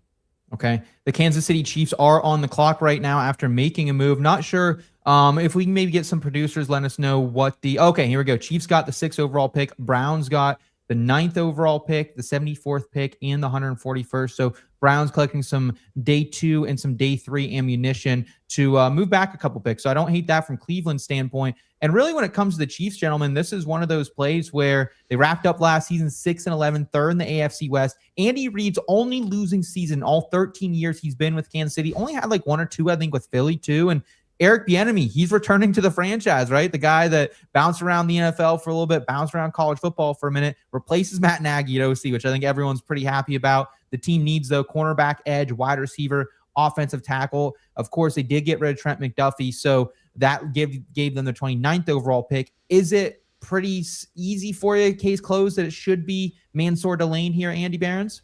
Yeah, I mean, I think it is. Okay. I'd be surprised. He also feels like a tier of his own player at the position, right? Right. The clear number one, I think, at this point. So I think it's it's kind of the eat your vegetables pick. It's not the spiciest thing for fantasy purposes, but is the right thing for the Chiefs. I think that's probably what they do. Good on Cleveland, by the way. I think that's exactly what Cleveland needed to do.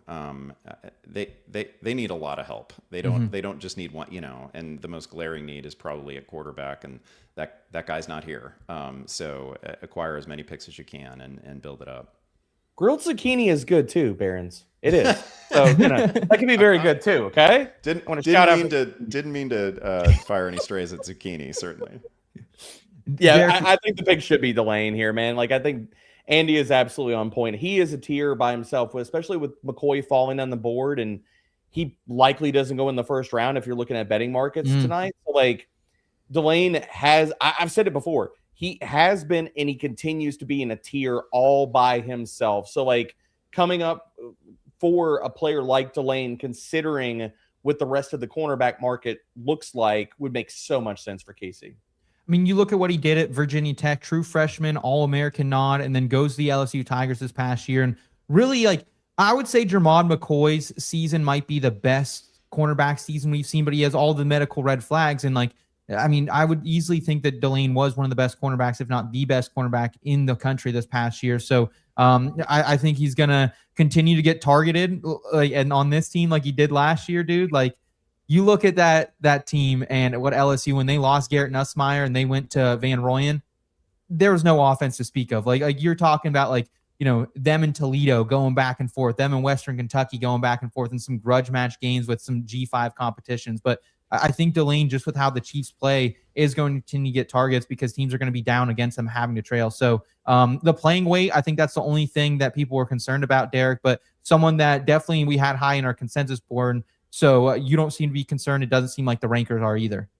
No, I'm not concerned at all. I think that, the tape is out there. His ability to play zone and man, and I think what they lost out of Trent McDuffie to draft a player, if it is Delane, to get him where he could play zone. He's a perfect fit for what Spags wants to do. And if they wanted to sit here and ask him to shadow, a top wide receiver, much like McDuffie in previous seasons, and if you go back to L'Jarius Sneed, when they asked him to do that, this is something that Mansour Delane can absolutely fill that role. And KC can go back to doing that more often if they want to. All right, well, we've danced around it for a few minutes now, but the pick is in, and it is cornerback out of LSU, Mansour Delane for the Kansas City Chiefs. So great selection there. Love to see that. We have kind of beat that a little bit to death. So let's go ahead and get back to the board where now number 7 overall, it will be the Washington Commanders. They finished 5-12 last season, third in the NFC East. And as a sophomore season, it did not go well for Jane Daniels, right? He was banged up for a large majority of that, really littered with injuries. And then the team moves on from their offensive coordinator, Cliff Kingsbury, in the offseason. Quarterback coach David Blau, he's going to move up to offensive coordinator. Their needs: wide receiver, running back, safety, linebacker. And this is, keep in mind, guys, their last pick until 71 overall. So they got to make it count. Andy, what do you think they do now that the top running back, the top wide receiver, and some of these big pass rushers are off the board? Yeah, this is a team that's kind of in a, it's a little bit of a pickle, right? They only have like 6 picks in this draft. Yeah.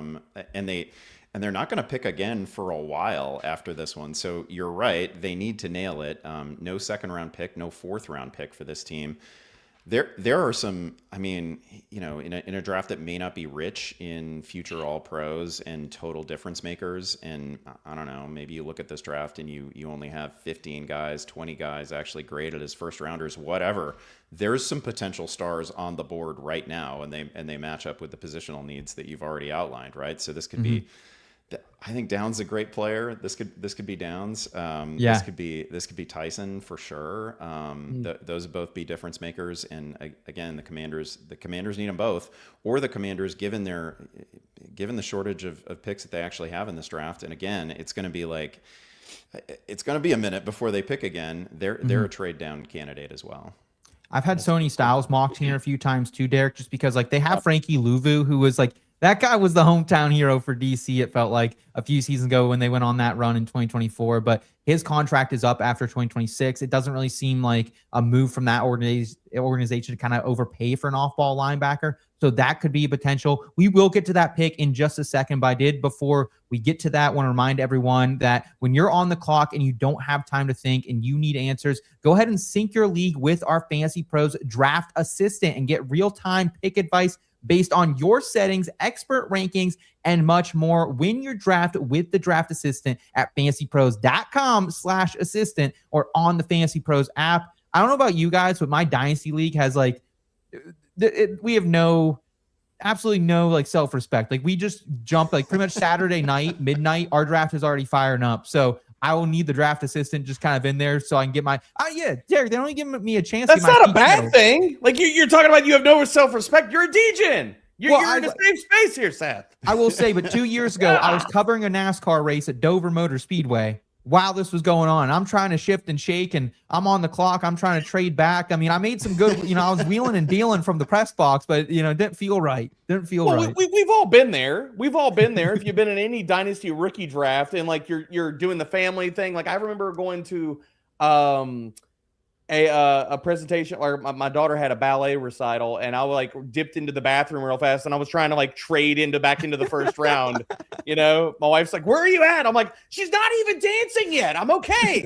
Like, geez. And I once made a fantasy trade while on a family vacation from the Vatican. Like we were we were no about to really somber environment was it a good trade in there. at least? Like what I don't remember the details of the trade except that I was sweating where I was, and it felt wrong. I mean, it felt wrong to do it in that house, but I was like, oh man, I need this so bad. I think other than like also being in a church for like a wedding, I don't know if there's like really a worse place you could make a fantasy trade that you don't look like. Or better. It just depends, Bless the phone that you're making it on, it's okay. It's fine. It's fine. Oh, hopefully the wife didn't care too much of that, Andy, but glad you're still with us. They cared. Okay. I just, okay. They cared a lot in the moment, but I pushed through. I don't think I would live that one down. That is absolutely for sure. And the Commanders right now, the pick is in, and it does look like it is going to be the linebacker Sony Styles out of Ohio State University. There we go with another Buckeye off the board. Derek, does this make sense for you? Get ahead of a need that is going to pop up sooner rather than later. I think this was basically the chalk place, and he was going to go here if he was still on the board. Now, I didn't have him going here in my final mock. That's not because I didn't think if he was on the board, the Commanders were locked in. This was the guy they were going to take. Everything that I've heard around the process has said if Sonny Styles. Now, what we've heard over the last few days was, could it be the Titans or the Giants taking Sonny Styles? And that's why I didn't end up with him going in my final mock to the Commanders. But the fact is, if he was on the board, there was nobody that was going to push Dan Quinn away from it, like sending the card for Sonny Styles in. So like, and it makes a ton of sense, man. Like they didn't bring back Bobby Wagner. You talked about the contracts they have coming up. Plus Sonny Styles, like you can make an easy conversation that if he's not the best player in this draft, he's definitely top 3. Yeah, it's another non-premium position, but you're still getting him at a pretty reasonable price. I don't think they had to pay up too much for him. And this was a guy, Andy, that I'm sure you know very well because he's not only been a wrecking ball at Ohio State for the past few seasons, but also his dad was, right? Like falling right in the father's footsteps, 5-star recruit, committed to his father's alma mater. And by his junior season, like Styles really was one of the top linebackers in the country, one of the freakiest athletes we've seen in this class as well. Had 100 tackles, second most, 6 sacks, fourth most for the Ohio State Buckeyes on that championship team in 2024. Did regress some as a senior, but they just had so many playmakers. So do you like Sonny Styles? Is he someone that, I don't know if you're big into like football card collecting, but would you be collecting his card if that's the case, if you're not playing in IDP leagues? We're going to look back at that defense, and I mean that defense was it's the best all time. I think in college football, it's got to be up there, man. Yeah, I think you can make that case. I mean, Downs is just a wonderful player. He's still on this board. Styles an incredible player. It makes you look at the complaints about Reese's production through a different lens, right? Like everybody's competing to get to the quarterback on that team. I mean, it's not that easy. That's such a good defense. I think he's a great fit here. I think he's a great fit in a lot of places. I thought he might go as early as Tennessee. I don't have a negative thing to say about him. Again, I don't have a negative thing to say about Downs. The way things are looking, maybe Downs really does fall to the Giants at 10. That's a heck of a draft for them, or a heck of a first round for them if it happens. Yep, sure is. Absolutely. Now we have the New Orleans Saints, who are on the clock. They finished 6-11 last in the NFC South, and it was their first season, though. Keep in mind, under head coach Kellen Moore and their rookie quarterback Tyler Shuck, the first time under center, despite being definitely an older prospect coming in last season. Team needs for them: wide receiver, edge, cornerback, linebacker. This is one of their 8 total picks. They're next on the clock at 42 overall, so definitely have to make this count. Derek, do you have an early indication of where you think the Saints might head with this? I think it's either edge or wide receiver. I think there's been a lot of buzz by people in the know. Shout out to Nick Underhill that said like they love Jordan Tyson. I could see him going here. I could see Ruben Bane going here. Yes. My mock, I was back and forth between Ruben Bane and Mansour Delane. I ended up going Delane here, which now that, again, but piling my mock against all the other wrecked ones right now because, the way that this draft is unfolding. But I think it's between edge and wide receiver. Okay. Yeah, I really hope Ruben Bane can go in the next couple of picks. I got a pretty. You got a lot of money riding on Ruben Bane. Go. I do. We've hit the tape. Like I'm waiting for the sweat bullets to start forming on your forehead. Yeah, all the money you got riding on it. Yeah, we already missed one bet, so we're 2-1 for the night, but we're still kicking out here. Lots of ramen in your house on the upcoming weeks if this doesn't hit. Andy, if you're Mickey Loomis, other than the obsessively large amount of gum you'd be chewing, what are you doing with this pick? The 3 names that I'd sort of written down for New Orleans were 2 of them are gone, Delane and Tate, and the other one was Tyson. Tyson makes all the sense in the world. I definitely buy into the smoke that we've seen around that pick. That makes just a ton of sense. But man, some good players. There's some good players still out there, and they do clearly have needs. I'd be pretty excited about Shuck though if he has both Olave and Tyson to work with. That's another guy. I know I mentioned that I was heinously wrong on Jackson Dart last year, but Shuck was pretty good. And the rushing juice that he brought to the game, I hadn't fully expected. I didn't think he would look that comfortable. And man, let's go. Let's get Tyson and Olave and let's roll.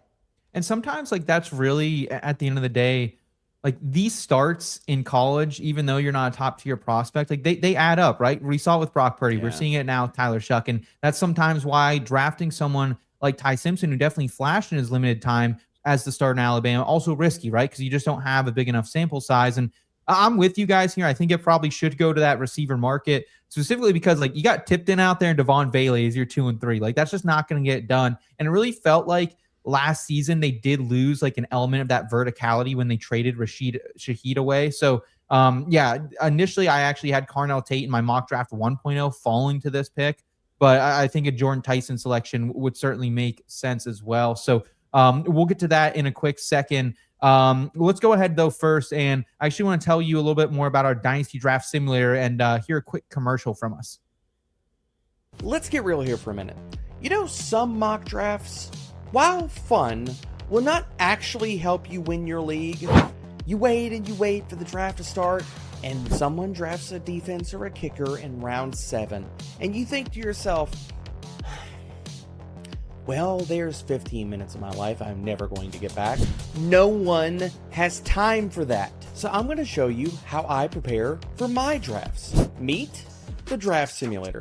The Draft Simulator was built by our talented team at FantasyPros to solve everything that's wrong with mock drafts. And it's totally free. It's the only tool that goes through your league history and matches how your league drafts, so your mock drafts actually feel like the real thing. It's gonna help you get better at drafting. The Draft Simulator goes over rankings from hundreds of experts, including yours truly, and it tells you who's the best pick. With Coach, it's like having an expert with you in the draft room. Coach can break down any player you're eyeing, and it updates live with the draft itself. It can help you determine what positions are drying up and what other teams need in real time. At the end of every mock, you get your draft grade and the most detailed breakdown in fantasy. Don't waste your time with bad mock drafts. My favorite feature? Pick analysis. You can test out different strategies and see what works best.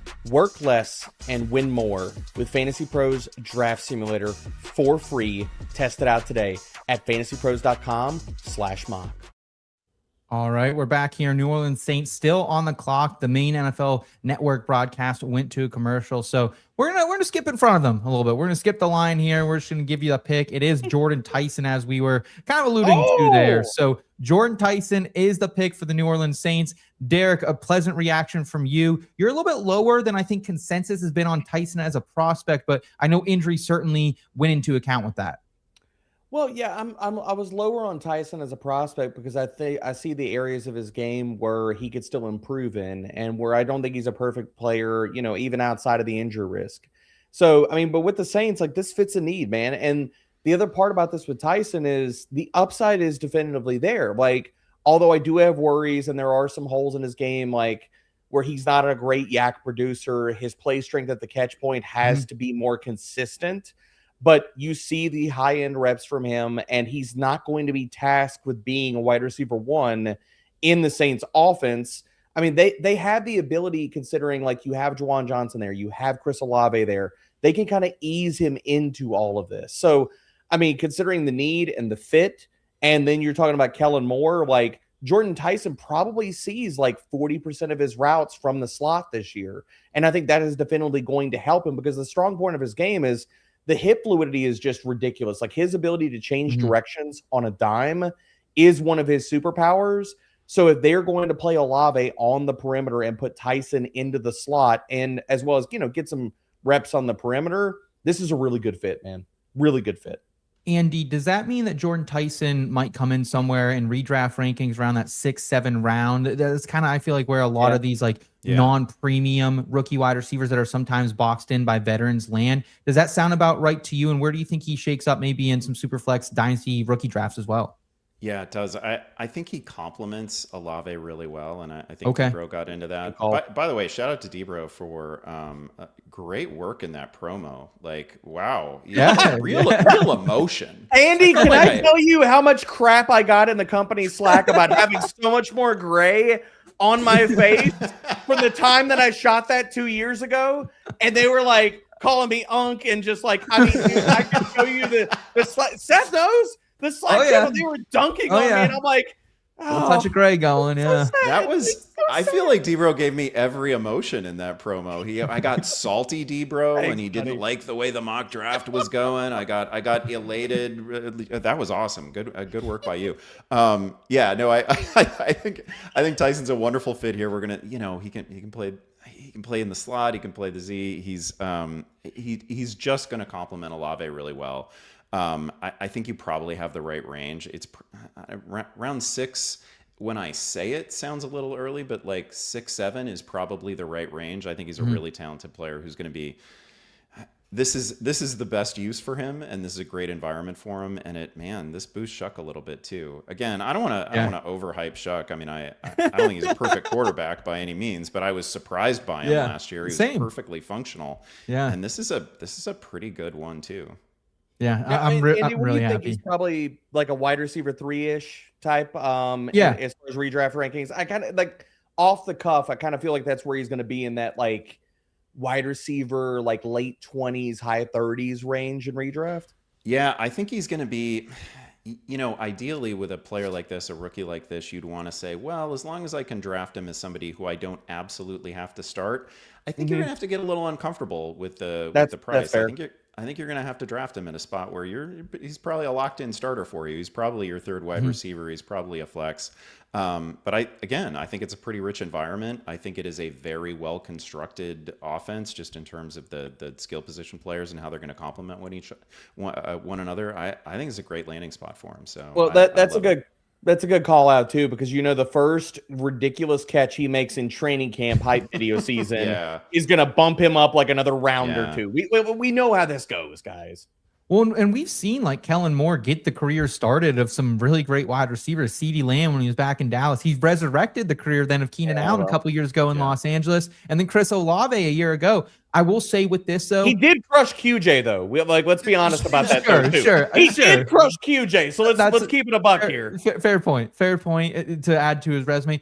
I will say though, I think now this makes like Chris Olave like completely off my board. He was already kind of like at the price where I thought you were paying for him at a ceiling. And if that price, like I'm sure it will come down a little bit, but I mean, he was a late second round pick in drafts again. And like, that was always the ceiling for Chris Olave. I've fought with this over a couple beers with Pat Fitzmaurice a few times at the Expo. Like, I think that's right. I just feel like now we might still be paying that. So, Andy, before we get you out of here, a quick couple questions for you. The first one, just a comment from Messer Grimm saying, the way this is going, I like the Bengals trade a little bit less. Yeah, with a couple of these tackles falling, Caleb Downs still on the board. Yeah. Do you think it was a great move for the Bengals to trade out? I think this is a fair point given the players that are falling. Like, man, if Downs is really there at 10, that's an incredible win for the Giants. I mean, that's just an incredible pull. I think whatever. This is a weird draft, and I think you guys have mentioned it. Like, some of the actual best players available are at the non-premium positions, but I think Downs can be such a difference maker. And if he's just sitting there at 10, I get it. And where do you see Big Fran going, D-Bro, from our friend Rachel? Rachel, great to have you in tonight. I mean, I could see him falling down the board a little bit, only because going back to what we know, what we don't know, the medical stuff coming out, we don't know the extent of that. So if we see him fall, and that's why, I mean, Seth, that's why I gave out the pick at the very beginning, and while we were ahead of the curve with Spencer Fano, hopefully being the first offensive lineman draft. That's why I made the bets, because I was like, if there's any kind of substance to the medical stuff, Maui Noah might, like where he was continually mocked at 103, he might fall down the board just a little bit. I'm not saying like into the 20s or like out of the first round, but maybe a few picks. Yeah, certainly could be the case. Andy Behrens, we are going to let you go, though. Thank you so much for coming along for the ride. We really appreciate it. Can you please let everyone know where we can best find your work right now and anything you might have coming our way in the following weeks? Yeah, listen, this was a blast. You guys were great. No surprise, but you guys were terrific. Wonderful hosting, even though you booed me coming in. They can always find the ranks. They can always find the fresh content at the Deep Shot. And again, check me out at The Athletic. I've got a wild ride of a week ahead of me at the Athletic, covering baseball and football and the Derby of all things. Awesome. Well, glad to hear it, man. Thank you so much. And maybe we can settle this Big Ten beef over a couple beers sometime out in Canton, Ohio. But really appreciate you, Andy. Make sure you're checking out all his great work there. And we're going to be right back with Alfredo Brown. But first, a quick word from our friends over at Sharp AI.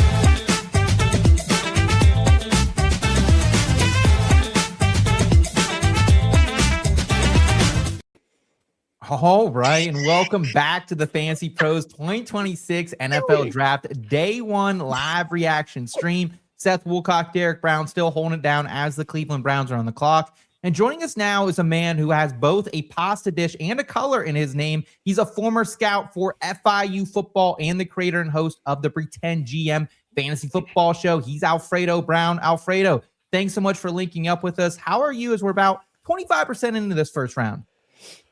Guys, I'm not going to lie. I am very anxious right now because the Miami Dolphins are picking. Yeah. You know, actually, you know what? No, I take that back. What is dead may never die. You can't break Dolphins fans because we are broken. Like, we just live that way. So, yeah, I'm okay. I'm here watching all of these offensive tackles go, and we'll see how this works out. Yes, we got a couple picks to catch up here. First is Spencer Fano going off the board to the Cleveland Browns. Cashes a 7-1 ticket for Andrew Erickson. I know, Derek, you hit that, what, 2-1, maybe a 4-1 on that as well for first offensive lineman off the board? Yes, sir. I gave it out. I got it at plus 475. So I'm just, baby, the bets are cashing, dude. It's good times. Let's go. Alfredo, any thoughts on the Spencer Fano pick here out of Utah? This is a guy not flashy, but does win reps, a day one starter type. We've seen him play left tackle a little more than some of these other prospects in this class as well. Consensus All-American, Outland winner. Do you like this pick, and what does it mean for fantasy football purposes? Yeah, I mean, I think this is a pick that if you're the Browns, you need to make. I don't know if there's anyone else there that changes the fortunes of the franchise this early in the draft. So take the smart pick, man. Just keep building that offensive line. They remember when like the Browns used to have a good offensive line, but just a bad everything else. Now they have a bad everything else and a bad offensive line. So it's just like, let's start this over again from square one. I think for fantasy, it can maybe give this offense a little more juice, a little more time for whoever the quarterback is back there. But I'm going to say this, like, I think the Browns aren't too far removed from where they were last year. Okay. And we got the New York Giants also on the clock coming up, and it's another big tackle, Big Francis Mauigoua. This is a guy that, I mean, you look at those Miami Hurricane games late in the season and Mark Fletcher Jr. and what he was able to do. And like, I never saw Carson Beck so comfortable, I think, from a collegiate football standpoint as well, because Big Francis Mauigoua, the IMG Academy product, he comes in and was really just holding down that right side of that offensive line. Derek, how do you feel about this pick? Are you surprised by the move, or does this make perfect sense for you for the New York Giants to go after Big Fran? I'm surprised with Downs still being on the board that they bypassed Caleb Downs for Mauigoua. Yeah. Like, maybe the knee is more of a concern, considering especially like, I mean, we talked about this pre-show, like Caleb Downs maybe going 5th overall. So I'm a little bit surprised by that. Picking Mauigoua, though, doesn't surprise me a ton, only because Illuminor does have in his history, he has played guard. He can kick inside, or if you wanted to kick Mauigoua inside, either way, you have the versatility. And this is a very Harbaugh pick to build through the trenches. And while it's not a pass catcher, you're still supporting Jackson Dart by keeping him clean in the pocket. So, yeah. And honestly, like, Alfredo, I kind of thought maybe this would be a team that trades back and tries to go after someone like Vega Ione, just because like Evan Neal has kind of been a liability. He's on a veteran minimum, no money guaranteed type of deal. I thought they might like their tackles a little bit more here in the Big Apple. That turns out not to be the case, but you got to like it from a Jackson Dart and a Cam Scatterboo standpoint. You know, no big, pass catchers, no big people to take away targets from Cam Scatterboo or Malik Neighbors, but also they're getting a little more protection up front now. Yeah, I think the big thing you mentioned there is Jackson Dart.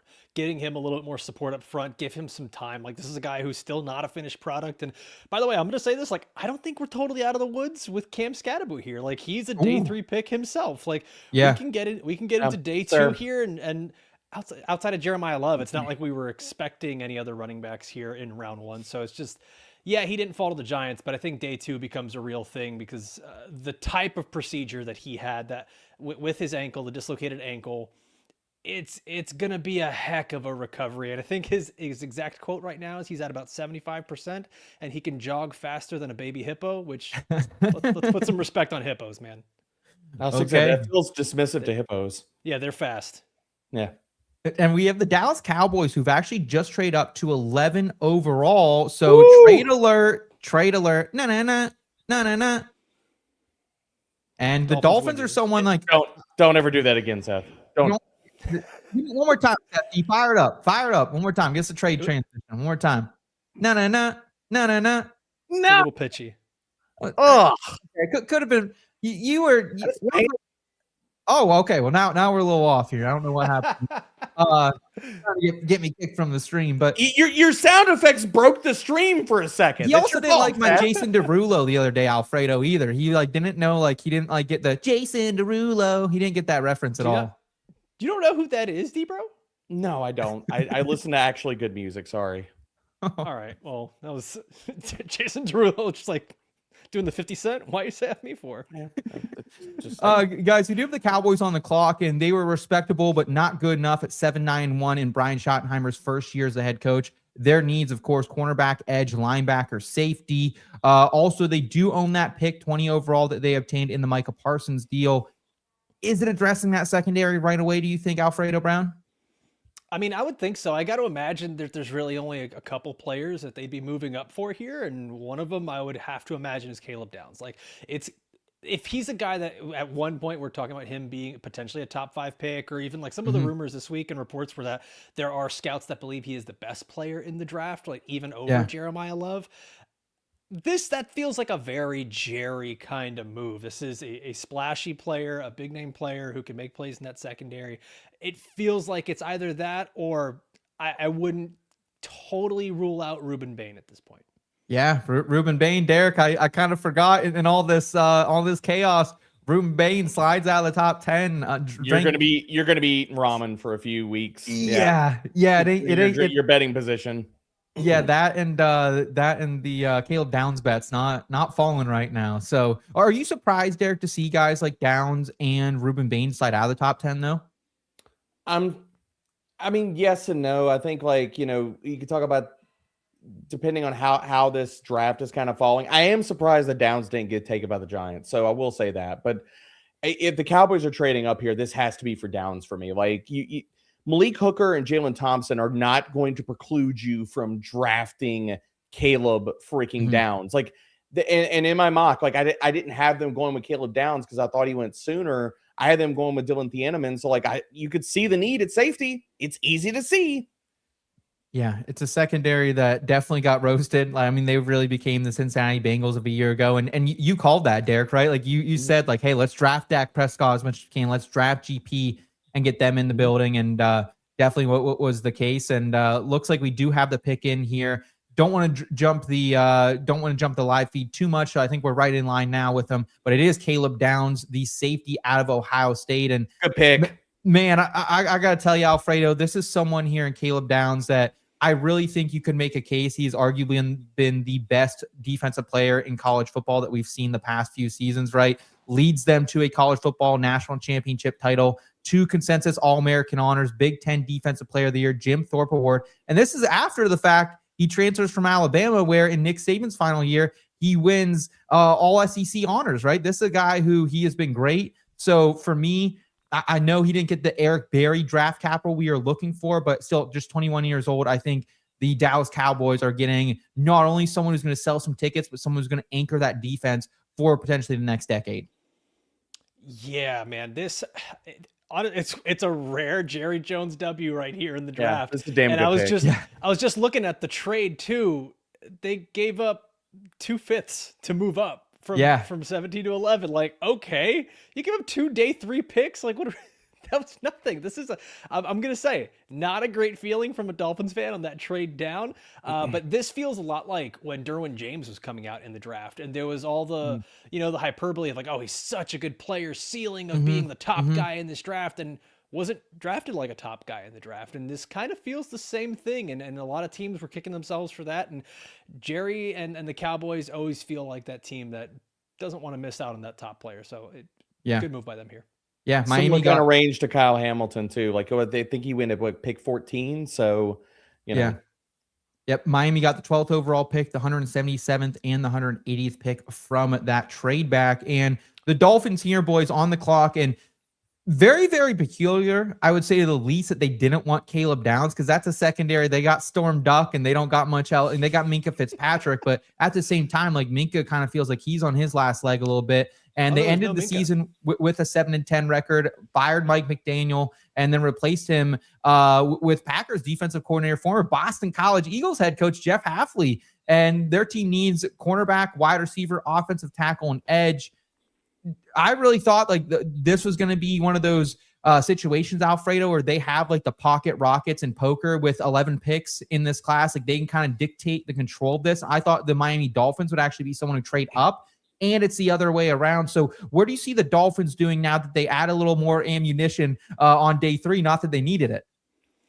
Well, I think with the way they're probably looking at this is that this is currency, because it then allows you to then be able to move up in round 3 and round 2. And not that a round 5 pick does that, but the way that the Cowboys were able to move up here. So I think that's where really the strength of this draft lies, is going to be in how deep it is at some of these positions, specifically on day 2 is where it looks like it has its strength. And I know that feels like the thing that we say every year in every draft, but I actually didn't realize they're just dropping back 1 spot. So it's not a terrible move here. And as you're listing all the needs, I'm like, dude, keep going. There's more. There's more needs. So like with this pick, I wouldn't be surprised if it's Ruben Bane. Wouldn't be surprised if it's Monroe Freeling. It's just going to be trenches for the Dolphins, I'd have to imagine. Yeah, absolutely. Derek, are you kind of along that same mindset? We don't get crazy because also, like, we do have Mekhi Lemon on the board, and I know that they were taking a Lemon here. You don't think? Lemon here? No. Considering how deep, and you also have to think about this is Green Bay South. I think they're going to build through the trenches. This is trenches or BPA for me. So whoever is at the top of their board, regardless of position, because they have so many freaking needs, I don't see it being wide receiver because they have so many 3rd and 4th round picks, and they can fill up the brim. Like they could take 2 or 3 wide receivers at that spot. So I don't see him be a wide receiver. And watch, I'm probably wrong. It's probably Lemon. Got to help Malik Willis somehow, though, right? I mean, he's got. Well, Malik they will. Washington, They he's will, got but they don't have to do Jalen it here. Tolbert. Yeah, I guess so. It just feels like, I mean, they can go out on day 2 or they can go out later in this first round and do it. It just feels like at that point you're kind of, you know, like there's gonna be a lot of people, I think, as we get to these late 20 picks and we have the Dynasty crew in here for those picks. Like it's gonna get dicey back there with a lot of wide receivers going quickly. I mean, Seth, they got 4 3rd-round picks. Like, tell me they couldn't draft 2 wide receivers with those. I mean, they could, but I also thought they were going to use that as ammunition to maybe, hey, can we go get someone like, I thought they were going to go get Mansour Delane or Caleb Downs. So I'm honestly just stunned that they had Caleb Downs sitting on the board at 11. So I guess it's just, I don't know. The Dolphins are going to Dolphin, right? I think I think that when they have so many holes, it's not a time for them Or to move darts. up to go get the Or one darts. guy. Yeah, that's true. They need a right guard. They need a right tackle. They need 2 corners. They need 2 safety because they traded Minka Fitzpatrick. They don't even have him anymore either. They need an edge rusher because they traded Jalen Phillips last year. Chop Robinson. Well, they need a whole D line, Alfredo. like, they need a whole D line. It is quite literally everything. So, like, in a way, I kind of get having this many picks, even if it is day 3. Just get as many young guys in there, set a culture, and see who pops off. Yeah, I don't think I've had a pick I'm more like excited and nervous about because I just really, I mean, I think I'm with you, Alfredo. I think it is a lineman that they go here, but it could be something totally different. And the pick is, and it is Caden Proctor, the big tackle out of Alabama. Trench. I'm very, very happy for Caden Proctor here, man, because this is a guy that you looked preseason. And he was someone that most people thought would be a top 5 overall pick, right? I mean, this guy, top offensive lineman in that 2023 recruiting class, and for good reason. He's an absolute hoss, 6'7", 366 pounds. I think he's like bigger than Derek and I if you put us together. And you just can't miss this guy. And he did start 25 games across those 2 seasons. Proctor, like I said, projected to be a top 5 pick. And then he kind of got, a little banged up before the season started, but he still earned All-American honors, first team All-SEC honors. And Alfredo, this is a guy that we find out after the season that in that Florida State game when they were upset the Alabama Crimson Tide in week 1, torn labrum in the pregame warmups, and he was never the same, but still obviously that big body and that overall, number 1 recruit in that 2023 class, carrying some water here for the Miami Dolphins. Yeah, I mean, it's the right idea. I don't love him as the pick here. I probably would have preferred Freeling. Okay.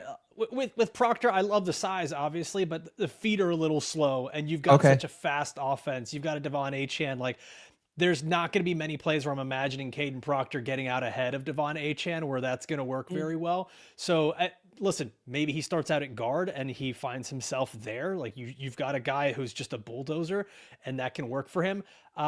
I thought he might go a little bit later, but I'm as a fan, I'm going to do the fan thing right now. I will trust the front office as we're going along here.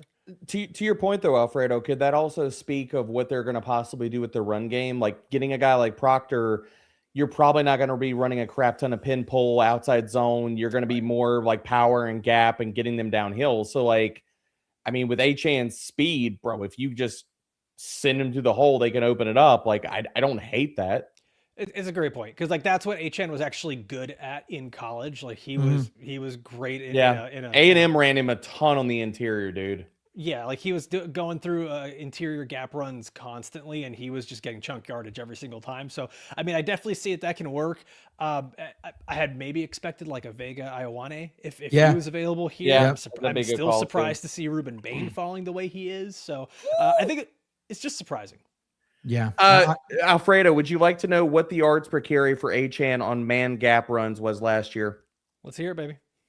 Well, first of all, I'll give you a comparison. For zone 5.0 on gap concepts, Achan clipped it out at 6.7 yards per carry. Did you say 6? Yeah. I did. I didn't mean to. I did. Oh, gosh. You did this to yourself. I did. Seth did it earlier, so at least I didn't break the seal. At least I could say I didn't break the seal. He said 6-7 earlier. I'll tell you what, Achan right now going at the end of the first round in redrafts and in best balls, like, that's almost an auto click for me every single time. Like, you guys know I'm a huge Ashton Genty guy, but like I have Achan above him. And like, while I don't think Malik Willis will check down as frequently as Tua did and that Mike McDaniel offense, I still think there's just so much upside with it. And I really am not like an Ollie Gordon believer that he's ever going to like, he's not like a Tyler Algier where he's going to nip at your heels and take 8 touchdowns a year. He's going to have his role, but that does put the Rams on the clock here at 13 overall. And the Rams, they finished second in the NFC West last year at 12-5, made a run to the NFC Championship game where they eventually lost to the Seattle Seahawks. This offseason, though, it's been littered with Devontae Adams trade rumors, Puka Nacua off-the-field issues, and that leads to their biggest needs being wide receiver, offensive tackle, linebacker, and cornerback. And they got this pick in that trade for the rights to James Pierce Jr. The Falcons trade up, not the best looking now that he had some legal issues. Had a nice rookie season in the NFL though. But their next pick after this one is going to be way 61 overall. So what do you think the move is here for the Los Angeles Rams, Alfredo? Is this maybe a Mekhi Lemon or a Kenyon Sadiq landing spot? That's been the rumor, man, that they are a little bit worried about what happens with wide receiver here. And I think that initially in the offseason, I was thinking more of like, okay, one more run, right? It's like a Fast and Furious movie. One more time. Let's do it. But they're talking about having Matt Stafford sign a contract extension for multiple years. So this isn't a thing where they're saying, okay, well, Devontae Adams, Matt Stafford, let's do this one more year. They have to be thinking about the future. So Mekhi Lemon would make a lot of sense here. That is absolutely an all-in type of pick. If they're going to do that, I think he can fit in perfectly, and you can just kind of move all three of these guys all over the roster. But Mekhi Lemon is very much in play for the Rams here. Yeah, I actually, Derek, in my first mock draft, I had them going Ty Simpson, but it was at 29 overall before they traded that pick. And then now it feels like that maybe that door is potentially closed. And I do think it's potentially wide receiver. Also, like, Warren McClendon Jr., I don't think is an ace tackle by any means, had a really good last 2025. So I could also see them, hey, we got Monroe Freeling on the board. Can we make something like that? Or, hey, do we just give these really strong defensive edges, Fisk and the boys, one more running mate here? Ruben Bane sitting there showing him on TV right now. Not looking thrilled, to say the least. He's in that Cleveland Browns brown as well, though. Looking fly. Yeah, I feel bad for Ruben Bane because the kid could play like outside of arm length or however we want to talk about this. But as far as the Rams, man, like I think like the two glaring needs I would see them addressing with this pick if they didn't trade back, like be wide receiver and offensive tackle. If they go another direction, like, dude, if this turns out to be Ty Simpson, like,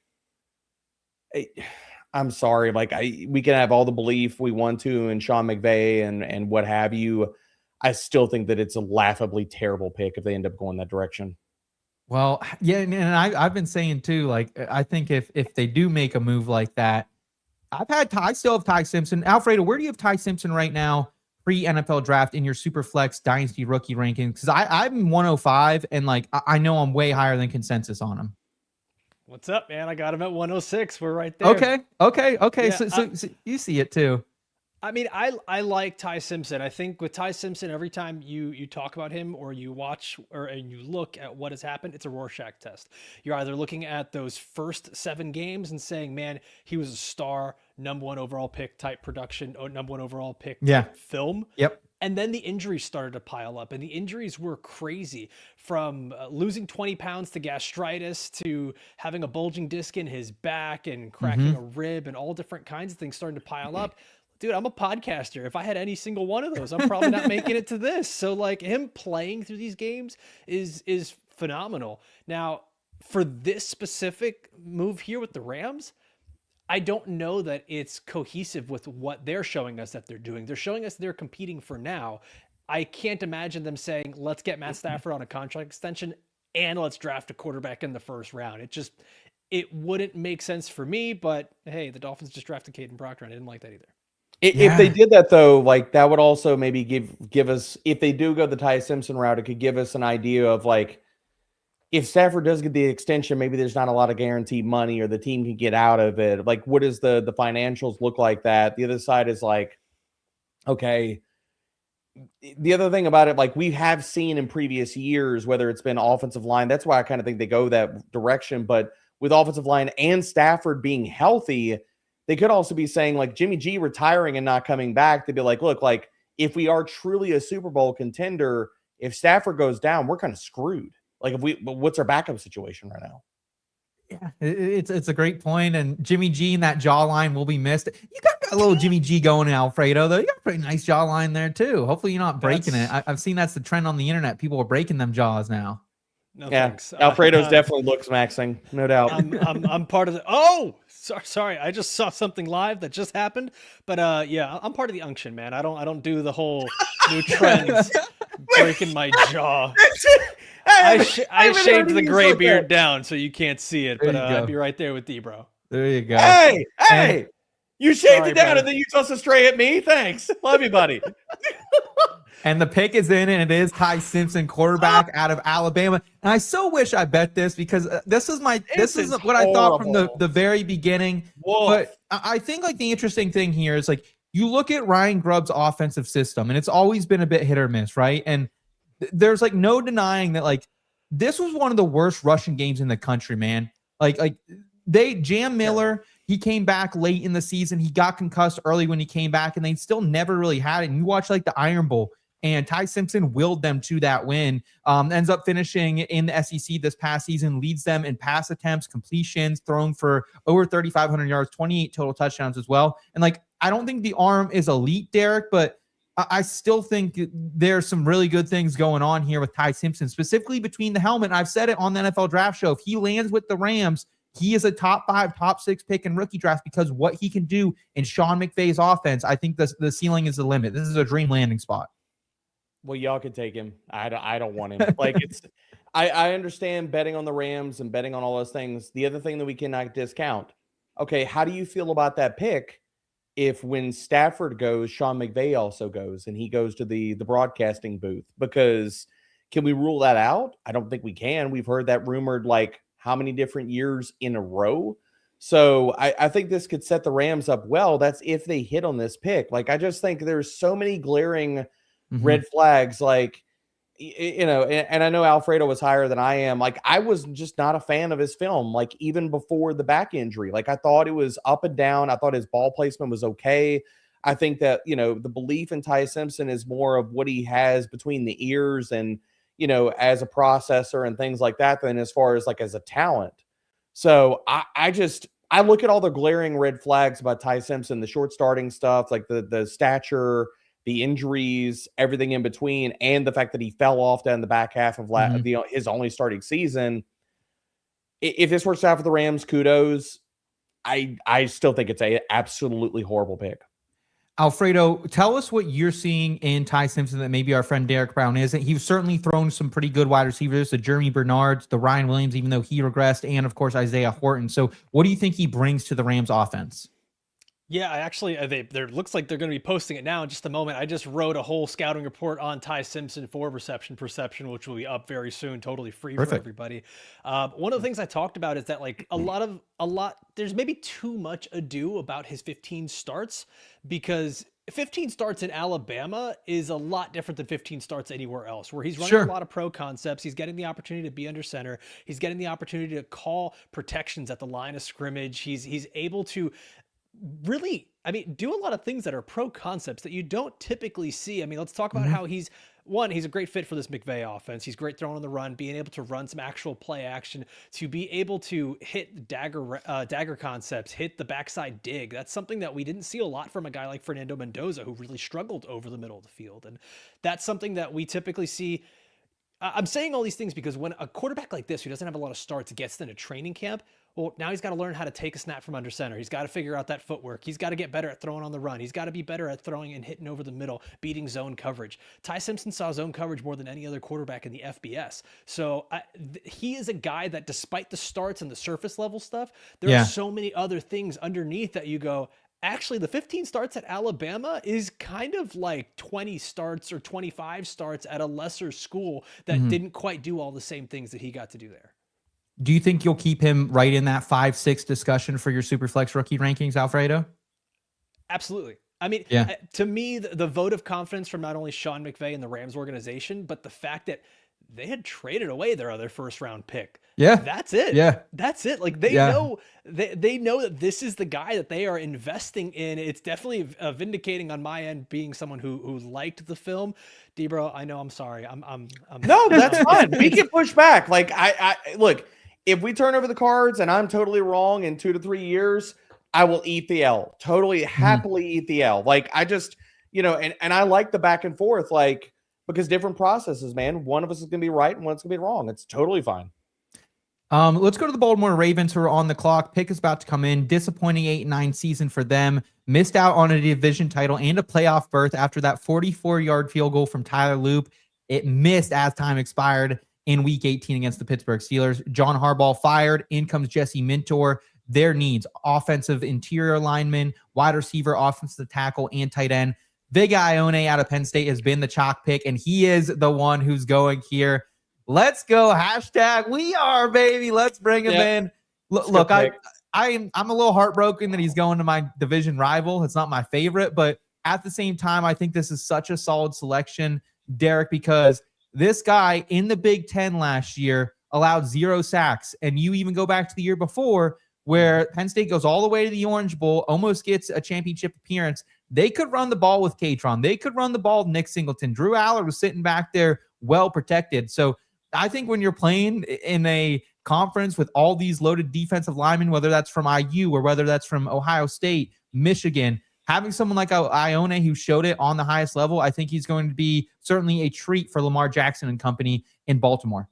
Yeah, this is perfect hand glove fit. Like this is the chalk, and the chalk needed to happen here. Yep. Like they have a definite need on the interior. Ione is like, you want to just talk about the prospect outside of like the position that he plays? You can make a case he's a top 5 player in this draft. So taking him, like Baltimore saying, like, look, like we're not going to swing and miss. Like this is if Ione becomes what a lot of people believe he can, and that's one of the best guards in the NFL, this is a perfect pick. Perfect.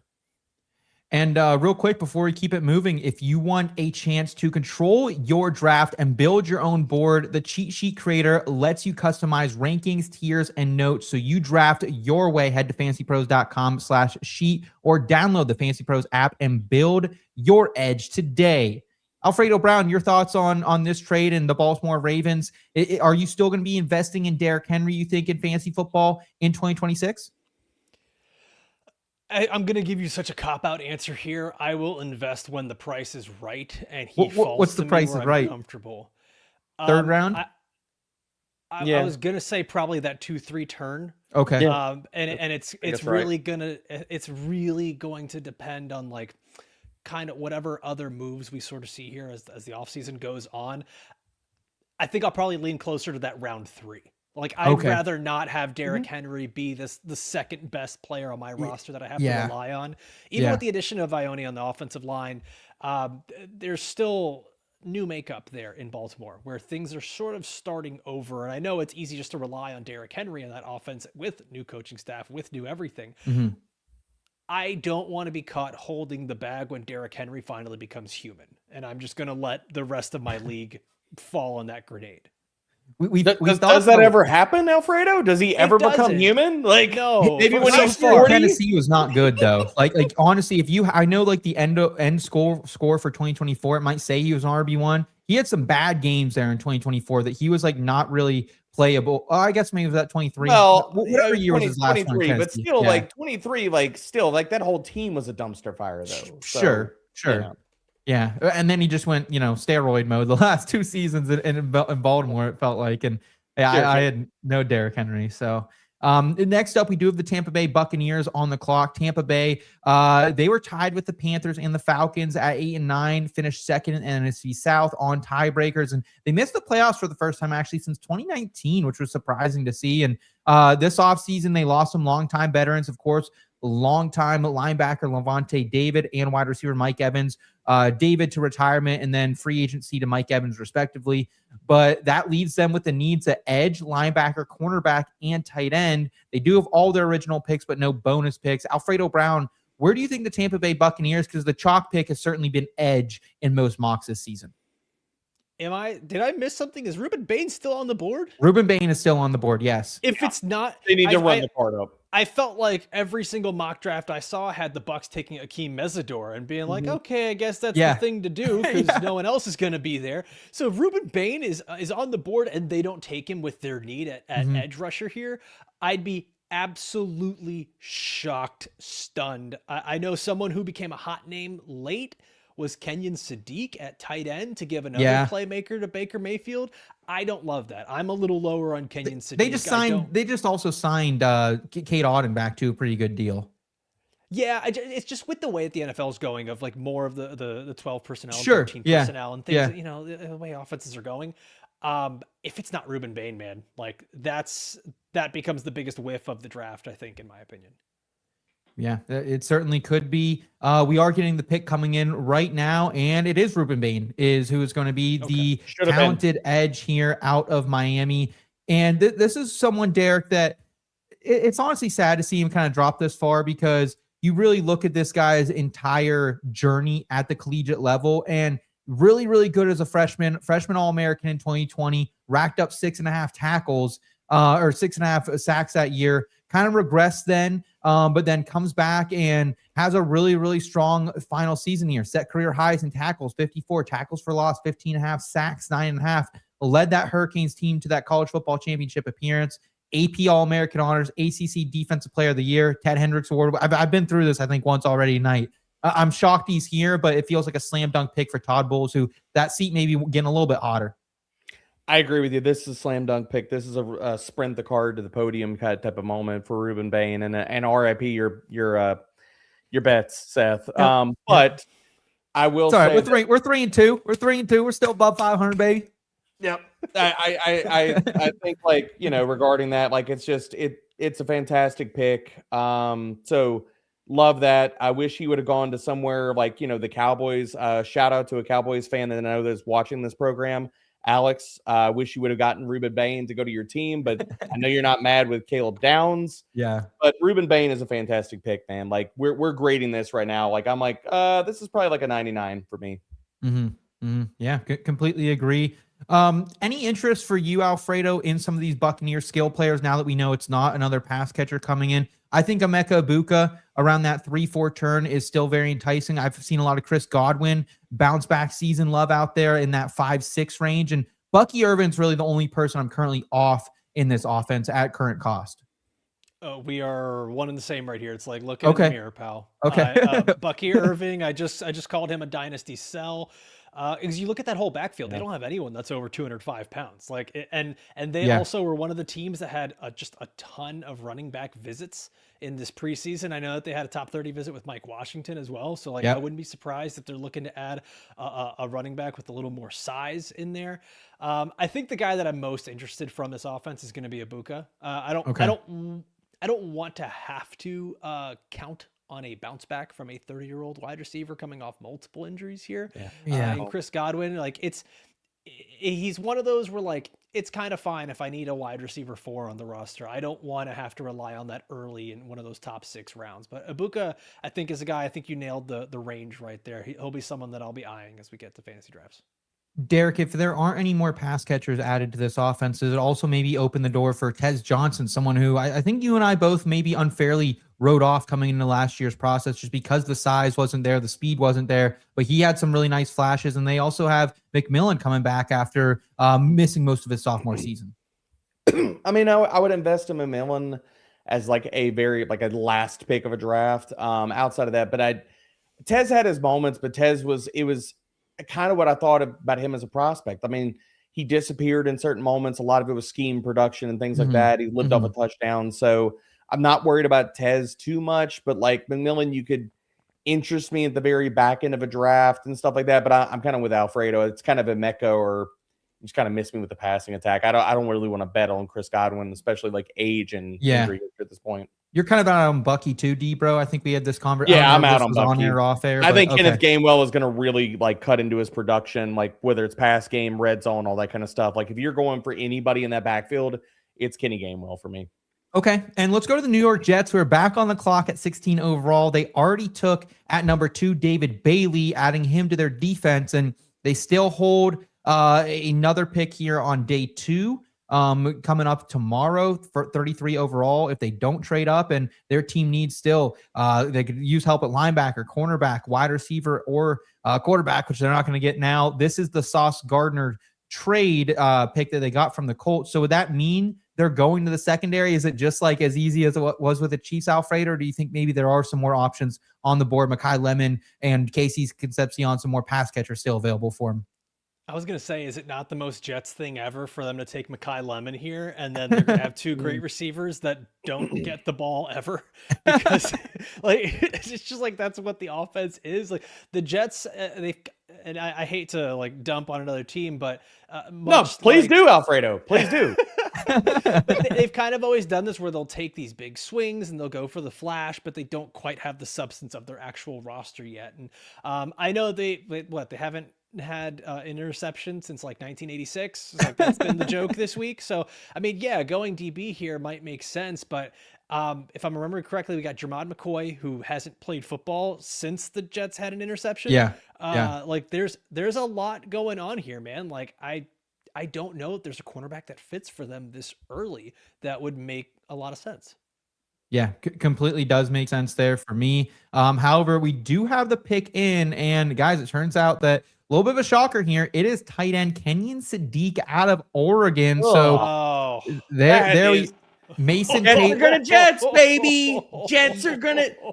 Is this coffin nail for Mason Taylor? Like honestly, I think it's a real question mark. Sadiq, a very fun prospect, a guy that actually comes from a little town out in Idaho, had to actually transfer to a different high school just to get his eyes, some scouts' eyes on him, but really had a nice 20-25 breakout season, 51 receptions, 560 yards, and 8 touchdowns. That helped guide Dan Lanning's team to a deep college football playoff run, eventually losing to Indiana in the Peach Bowl. And I'll say what, man, like, Sadiq fell off a little bit at the end. We had Johnson really kind of come up, but I think with what he did at the combine, Kenyon Sadiq, and just that blazing 4.39 second 40, the 9.58 RAS, it makes him feel like he kind of is this guy who could do something at the next level.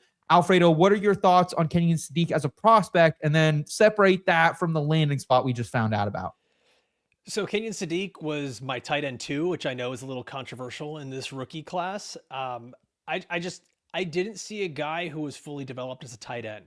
And I know we love the relative athletic score, and that is always necessary when we want a good tight end, especially for fantasy. Yeah, he's a better blocker than I think people give him credit for, but I didn't see a guy that had very clean routes. I didn't see the guy that had the proper ideal spatial awareness that I typically look for. Like, that's a big thing for me when I'm looking at pass catchers. If you don't know where you are on the chessboard and what you're supposed to be, I don't typically love that. And then I think too is especially not just the transition to what this landing spot is now. You're going to the Jets. It's exactly what I just said. It's the Flash without the substance right now.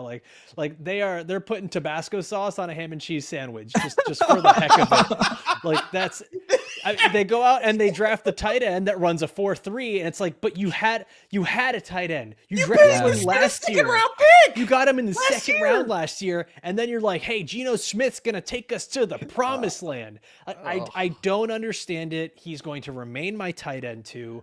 In this rookie class, I don't love it. And Are honestly, you also a Stowers over Sadiq guy? Yeah. No, let's No, go. that- I haven't met That's the that only one in the thing I've wild. heard of that entire conversation was I Stowers haven't met over one in the Sadiq. wild yet. Oh my goodness. Yeah. Oh, Yeah. Okay, well, I'm glad to hear that. Derek, what is your thought process behind this pick for the Jets? Because for me, it kind of just feels like that maybe they did want Ty Simpson here at 16, and they're a little, jumped out of the room that the Rams went up and got him. So what are your thoughts here? Do you like the fit? Do you not like the fit? You seem a little distraught. This is idiotic. Like, this is absolutely idiotic, which I guess is par for the course for the Jets. But like, why in the ever-loving hell did you draft Mason Taylor with a second-round pick and he was your starter and you believe in him and you're going to go draft Kenyon Sadiq? Like, basically, you're just saying last year's pick, we're just burning that. Toss it in the trash can. And this is what it comes down to when everybody has all the hope and the hype of saying, hey, this team has all these picks. They're going to be good. Except when the team is stupid and they suck, then they're going to burn all the equity. Tell us how you feel, man. I mean, but seriously, I'm not even a Jets fan, but I feel for Jets fans here. Like, there are so many other places you can go with this pick that makes sense for where this roster is, what you need here. Like, take a wide receiver, take a cornerback, even take freaking Colton Hood. Fine. All of that. A tight end when you invested a second-round pick in one last year? What are we doing here, man? Like, what in the ever-loving hell are we doing here? Just grab AG, shove him in a freaking basket, and fire him into the sun. Forget this. Burn it down. Forget this whole season. Forget all the picks. The GM is garbage. I'm sorry for Jets fans. This is horrible.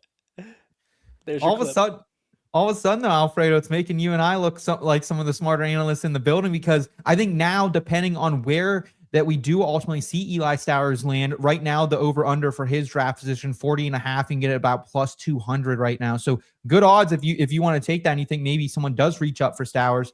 However, like, I think now this complicates matters for Sadiq, not only short term, but it's also not like the Mason Taylor's a veteran, right? This is a guy who just was drafted last season, as Derek is continuing to go on about. Yeah, I mean, what they're probably going to be doing here is Mason Taylor's going to be your classic inline Y tight end, and you're going to have Kenyon Sadiq be the move guy and be sort of the H-back, the Jonnu Smith, and that's been like one of my comps for him as well. Gerald Everett was another comp that I had for Kenyon Sadiq, and that's where we're going to be. It's going to be another Isaiah Likely. That's a lot of fun, has some athleticism, and then you're just like, well, where are the big games? So avoid him in rookie drafts. That's all I heard, Alfredo. I was already avoiding at cost, honestly. I mean, but seriously, like, this is one of those picks that if you were like me and you were like, hey, like, the rookie drafts might not be like this. I have hope for this class. Like, this is one of those landing spots and picks where you're just like, well, crap. If you got the 108 in your league or the 109 or something like that, now you're just like, well, that's lovely. Cool. Except it's not, and it's horrible. And now I want to throw up. Debro, you say that he was the 110 in my Superflex rookie rankings. Wow. Okay. Okay. I was very close. Stay there. Yeah. Yeah. And I don't blame you. And the Detroit Lions are now on the clock. So we're going to switch things up and have our dynasty team of Ryan Wormeli and, of course, Pat Fitzmaurice and Scott Big Time Bogman take you home the rest of the way tonight. But first, we're going to say goodbye to our friend Alfredo Brown. Alfredo, great time chopping it up with you. First time I think we've ever been on a show. So can you please let us know how we can best support your work? And what's the secret behind the jawline? Again, you're not breaking it, but it's dang good, man. Looking good. Yeah, Instagram tells me you put your one hand to the shoulder here, then you turn to that same side, and you're supposed to kiss the air. I don't know. It keeps popping up, man. Go find it on the algorithm, D-bro. Try it. You spent way too much time on Instagram. I have no clue what the hell you're talking about. Hey, man, it's just be happy I'm not on Facebook. Okay, I'm not that old yet. That's fair. But I love Facebook. I'm not even that old either. You can always support my work. You can find me over on all the social media outlets, even Instagram at Alfredo A. Brown. There's also the pretendgm.com, where I've got my rookie guide, where I've got over 80 profiles in there, where honestly, I'm loving it, man. Had Ty Simpson early in my rookie rankings, had Kenyon Sadiq down in the rankings, had Carnell Tate wide receiver 1, Jordan Tyson wide receiver 2, Mekhi Lemon wide receiver 3, and that's how the draft is playing out. And also, I just joined Reception Perception with Matt Harmon, James Coe, and Max great Toscano, ad. the great team over there. I've got my Fernando Mendoza and Ty Simpson profiles out right now. I'll be covering quarterbacks for them, so you can check that out as well. Awesome. Well, it's all coming out up Alfredo right now is what I'm hearing. Thank you so much for joining us, man. D-Bro, great stuff from you tonight. Any parting words of wisdom that you can leave us with tonight? I feel really bad for Jets fans. I'm sorry. I apologize. Go Carnell Tate. There's always 2040, right? We can look forward to that. Sure. There's always when Woody Johnson sells the team. Yes. D-Bro, you and I will be back tomorrow to kick off day 2 live reaction stream, 6:30 p.m. Eastern time. Until then, please give it up for Worm, Pat Fitzmaurice, and Scott Bogman coming to you right next after we hear a quick word about our new channel, The Tailgate. The only thing better than talking football is talking football with your friends. I'm talking about real conversations and real debates with people who actually know what they're talking about. Another college not named freaking Alabama. Dude is going to have a million catches. But I gotta be honest with you. He Question. could come out in week 1 and look terrible. No scripts, It was such a great pick. And then they pissed away all the value. no agendas, Teams don't fail young quarterback. Well, you did. just football and unfiltered fun. I'm gonna do a 2-minute drill with these two idiots. Nice. Yo, check out Alternative these jersey. fresh spreads. We got the Dolphins alt, baby. Oof. How about dog farts? How was the combine? Did you eat at the steakhouse? Did you do the whole thing? And did you run a 40? So pull up to The Tailgate, our new YouTube channel, and park it here at Tailgate NFL. And subscribe to Tailgate NFL today to get your fix of football with friends.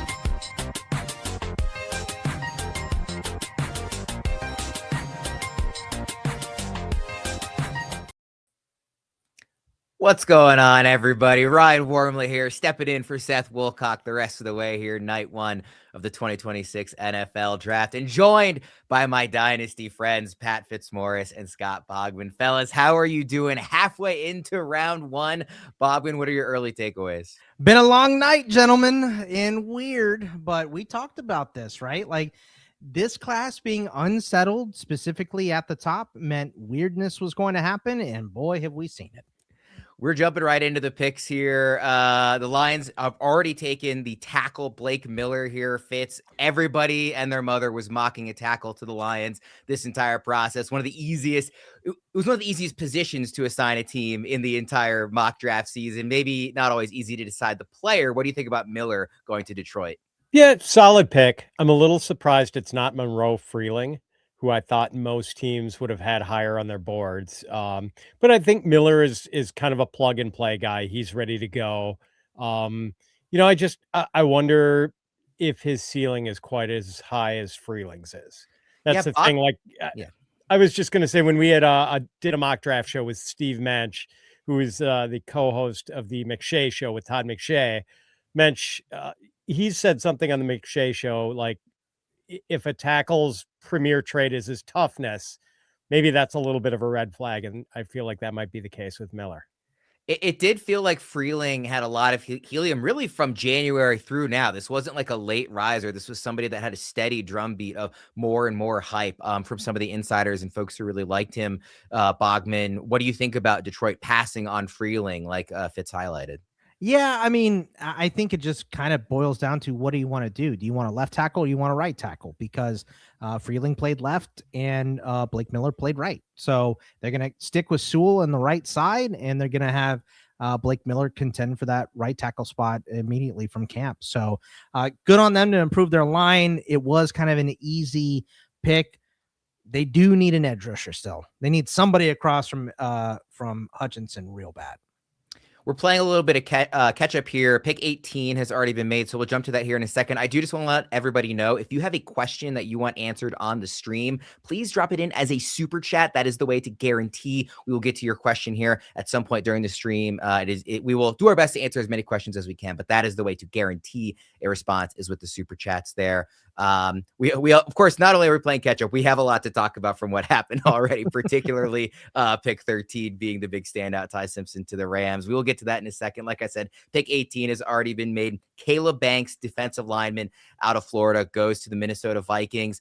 Fitz, this is an interesting one because Banks, really, really athletic guy, really talented player, but a big man like that with a foot injury, that's pretty scary to me. What do you think about the fit? Foot issues.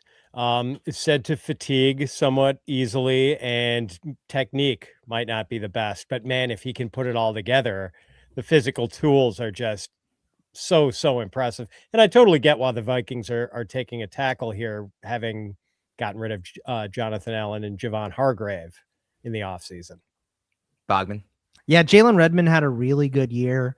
And they expect Caleb Banks to be back for training camp. So that's nice. But you're right. He's carrying around a big old boiler, but he moves like an NBA player with his size. It's incredible to watch him play sometimes. But it's definitely a risky pick. It's an upside pick and a future pick for the Vikings. They must have just not really liked Thieneman as much as we thought, because I thought that was almost a lock. There were a few kind of locks like throughout the mock draft period the last couple of months. Ioane going to the Ravens was one of them that did play out. Hated that. And yeah, I bet you did. But Thieneman to Minnesota was on that list. And I mean, it's easy to make the white safety comparison with their history there, but he's also a player that I thought a lot of teams were maybe going to like more than they apparently They use have. a lot of 3 safety sets in Minnesota as well. And right now it's Josh Metellus and Jay Ward as your starting safeties. Theo Jackson will be in there as well, but I don't know. There are some safeties deeper in this class that you can wait on and take, but maybe they'll try to move up if Thieneman falls to the second, because safety is not a gigantic need moving forward here. But I mean, it's weird. Well, let's get weird. We're having it for sure. We have another trade here. The Eagles are trading up to 20. Before we move off, just very quickly, before we move off Banks, Fitz, I wanted to ask you, just when an injured player is drafted, particularly early in the NFL draft, do you take that as a team is saying, I'm willing to stomach the risk? Or do you take that as a team saying, we believe our doctors are on this case and it's a vote of confidence in the medicals? Good question. Maybe a combination of the two. It means the team is comfortable either with the medicals or with the degree of risk. The sort of the somewhere on that spectrum, wherever those 2 points meet, they're comfortable with it. So pick 19 before this Eagles trading up to 20 is Monroe Freeling to the Panthers. We do get the high upside tackle off the board. Again, very, very elite athlete, some limited experience, one of the best relative athletic scores for any offensive tackle ever in the athletic testing at the combine. Fairly raw, but as upside is particularly in this class where there's not a ton of standout tackles, Bogman, upside as high as anybody. Yeah. And it really shows their plans, I feel like, because Ekwonu, of course, tore his ACL in the playoffs in that game that they played. So he could come back at some point this season, but they signed Rasheed Walker, and Ekwonu's a free agent next year. So they're clearly going to let him walk. They're going to go with the youth movement here. And Monroe Freeling falling is a nice benefit for them. Another pick that I don't like very much. So, because I want the Steelers to maybe take an O-lineman here. But we'll see how it pans out. But I think that is the reason the Ekwonu injury really set them back at that tackle spot. So they still need playmakers. Mekhi Lemon is tumbling here. I'm going to say Monroe Freeling is too big. Bryce Young won't be able to see over him, and it's going to be a problem in Carolina. That's my take on this one. No, I mean, obviously, like I said, very athletic guy. Fitz, do you think, setting aside the fact that it's Freeling, offensive tackle as the route for Carolina? Because this was a team that could have gone in a few different directions, really, honestly. What do you think about tackle being the choice? Yeah, I'm okay with that. The decision to take a blocker rather than a pass catcher. I'm fine with that. And it is going to be another sort of referendum season for Bryce Young. Seems like we get annual referendums for Bryce Young, but at least if things don't work out, you're going to have that offensive line in place. This kind of solidifies things. Freeland could move inside if you needed him to. So I think it's just generally a good step for the offense. A couple of maybe less fantasy relevant picks there, getting the guys in the trenches, some meat and potatoes picks here as we kick off our segment here in round one. That changes with the Eagles trade up. You just mentioned him, Bogman. Mekhi Lemon.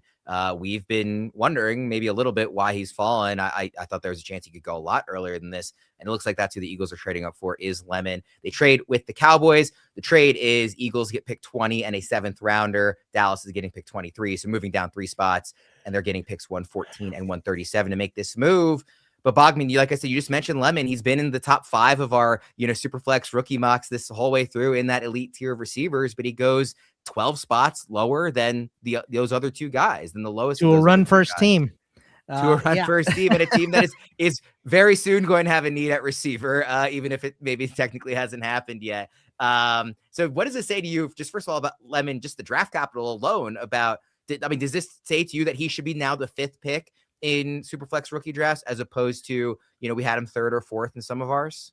I don't know if I've decided on that quite yet. But I do, I guess it's the interviews, because he was great. He was great at USC, and he was number 1 on my board. I don't know if I'm going to have him as my number 1 wide receiver still, but I don't know. It's kind of a weird fit. They have some skinny guys there, him and Devontae now. So it's a fine pick. At least this is great for Jalen Hurts. I'll say that, because with AJ Brown gone, I was kind of concerned. I had the people killed me for my take on Jalen Hurts, getting out from Jalen Hurts now, because I thought they're going to trade AJ Brown, but and they still have to trade AJ Brown, or else this is a really weird pick. But I think that's going to happen before the night ends. So we'll see what happens there. But yeah, it's an interesting pick, and they moved up to get him, so they must really like him. Yeah, with Dallas, by the way, traded with Dallas. With a team in the division.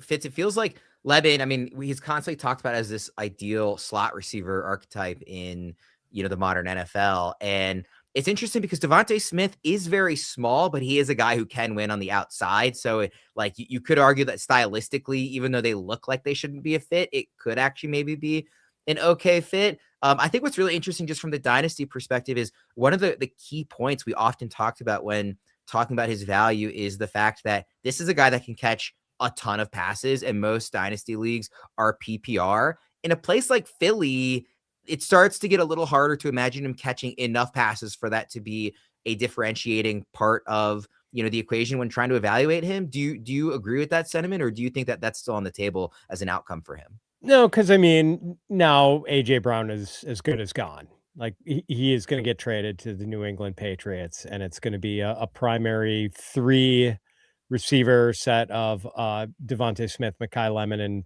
I guess Dontavian Wicks.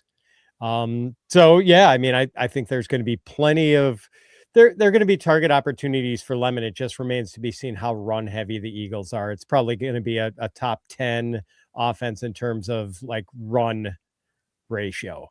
So really interesting deal. It's funny, Worm, people had different takes on how to order Carnell Tate, Jordan Tyson, Mekhi Lemon. I think after this draft, people are still going to have very different takes about how to order those 3 wide receivers. Yeah, I think we're going to have a lot of fun conversations. I hope everybody tunes into. The 3 of us are doing a live stream on Saturday. We're doing a bunch of shows next week. There will be a lot of opportunity for us to talk and do some mock drafts and try and sort through that very interesting stretch. Particularly, Kenyon Sadiq, the guys before us were just talking about it with pick 16 to the Jets. He was kind of at the back end, as those 3 receivers. Then he was kind of that 6th pick in a few of the mocks we did. Where does he go now that he's with New York? It's going to be a really interesting middle of first rounds, I think. But yeah, the Biletnikoff winner. Do you agree, Fitz, before we move off Lemon, that about this being maybe a boost to Jalen Hurts in terms of how you would view him in fantasy? I don't know about. I just like that they're coming away with a weapon, right? They needed a weapon. Yeah, they did. Yeah, we can't say the switch from AJ Brown to Mekhi Lemon is going to be a big boost for Jalen Hurts, but it buoys what could have been a kind of a sinking, the sinking fantasy value of Jalen Hurts had he not gotten another weapon to replace Brown. All right, Bogman, pick is in hold for on, the hold on. Steelers. I was gonna say I haven't seen it yet. Okay, so okay. I was gonna ask, who do you want? I want Omar Cooper Jr. You want Cooper? Okay. Yeah, I was gonna say I wanted to want you, but or Freeling, but now that they're gone, yeah, the linemen and receivers going, they got to be tearing their hair out in the Steelers. I mean, that's every draft though. You can't be sitting in the 20s and want an O lineman or a receiver, because those are two positions that just they never fall. They always go earlier than expected, it feels like.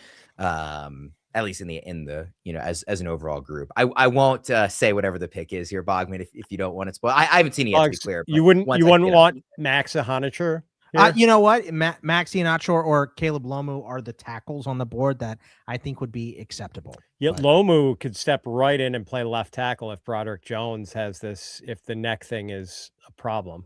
And, Dylan Cook actually graded pretty well last year, filling in for Broderick Jones. So I think guard is the bigger need. So I could see them maybe going like Pregnon, but that's a reach. That's pretty early. So I want the wide receiver. I mean, not that this draft has been filled with guys going early. You all saw Caden Proctor go at 12, right?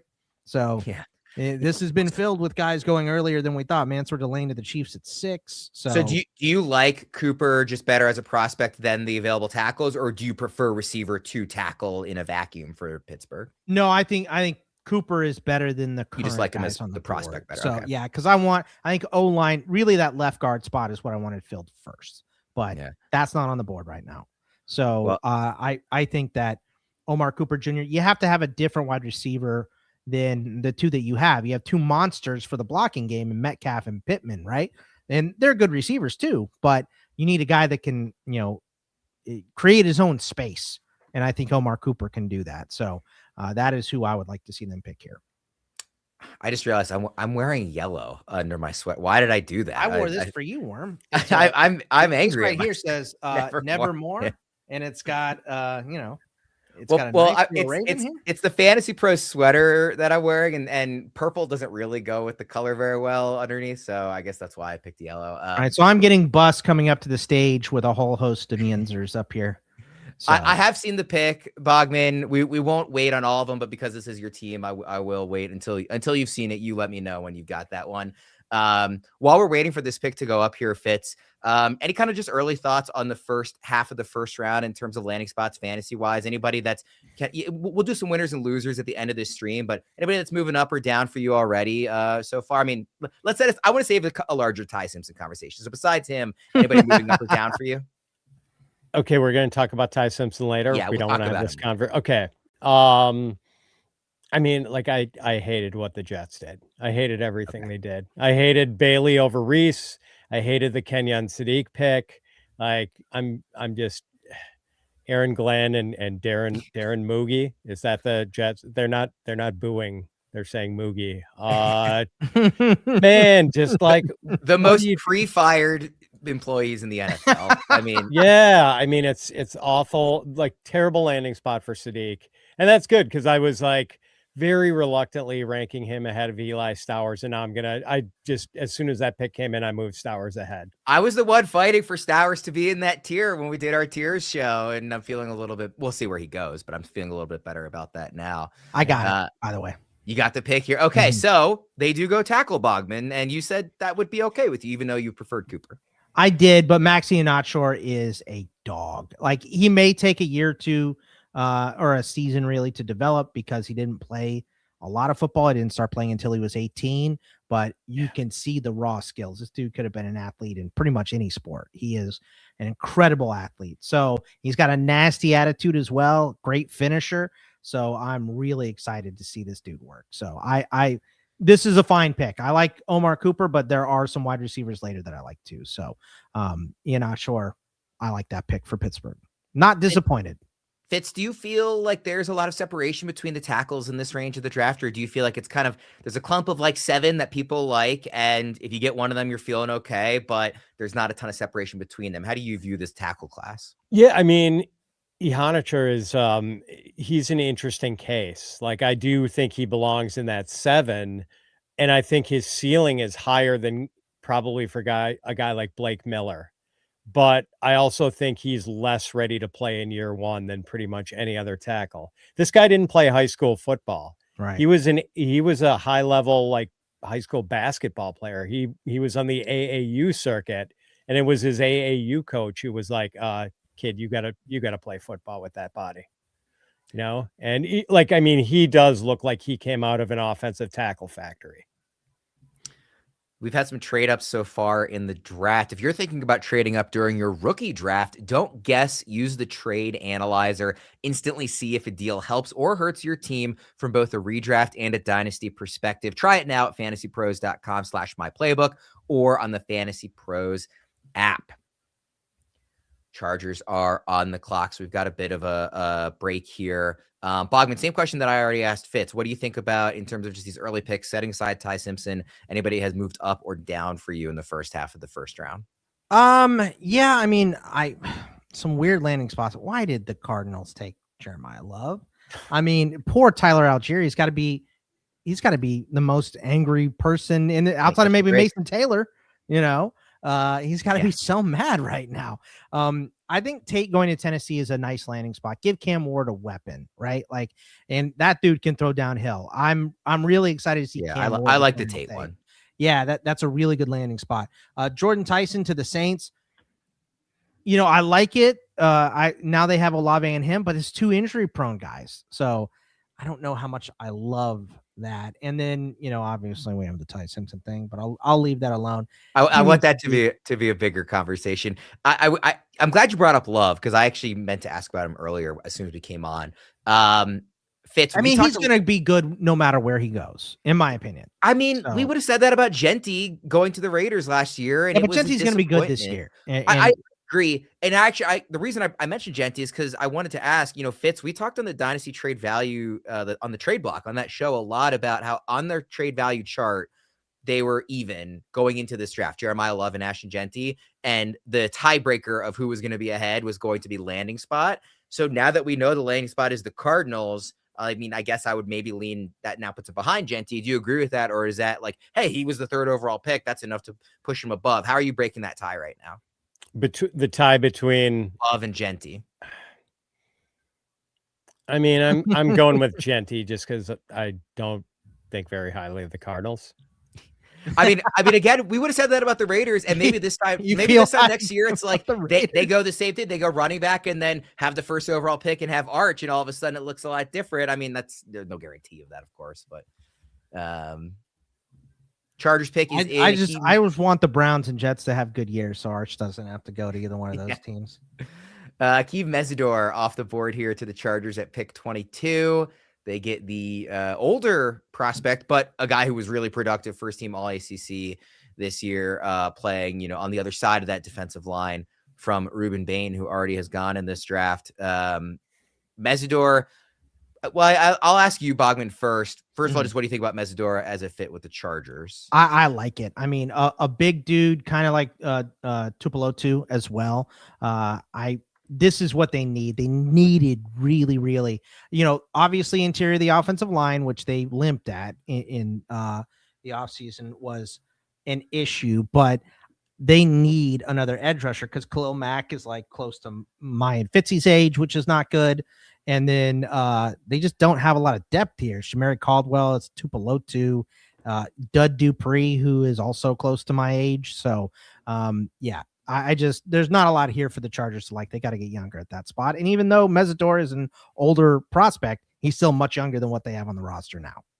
Yeah, speaking of age, Fitz, you're the elder statesman here at Fantasy Pros. What do you think about taking a guy this old in the first round? I mean, we've seen it a couple times, like Hayden Hurst. Fitz is an ageist. He doesn't like it. We know. Well, that. Yeah, that's kind of why it's funny that he is the ageist here. But what do you think about taking a guy that's older, but, you know, theoretically ready to produce right away because he's a little more developed? I am going to be the ageist here. I don't like it. 25 and a history of foot issues. Like I hate this pick. Like I'm just stunned that any team would take Akeem Mesidor over Keldrick Falk.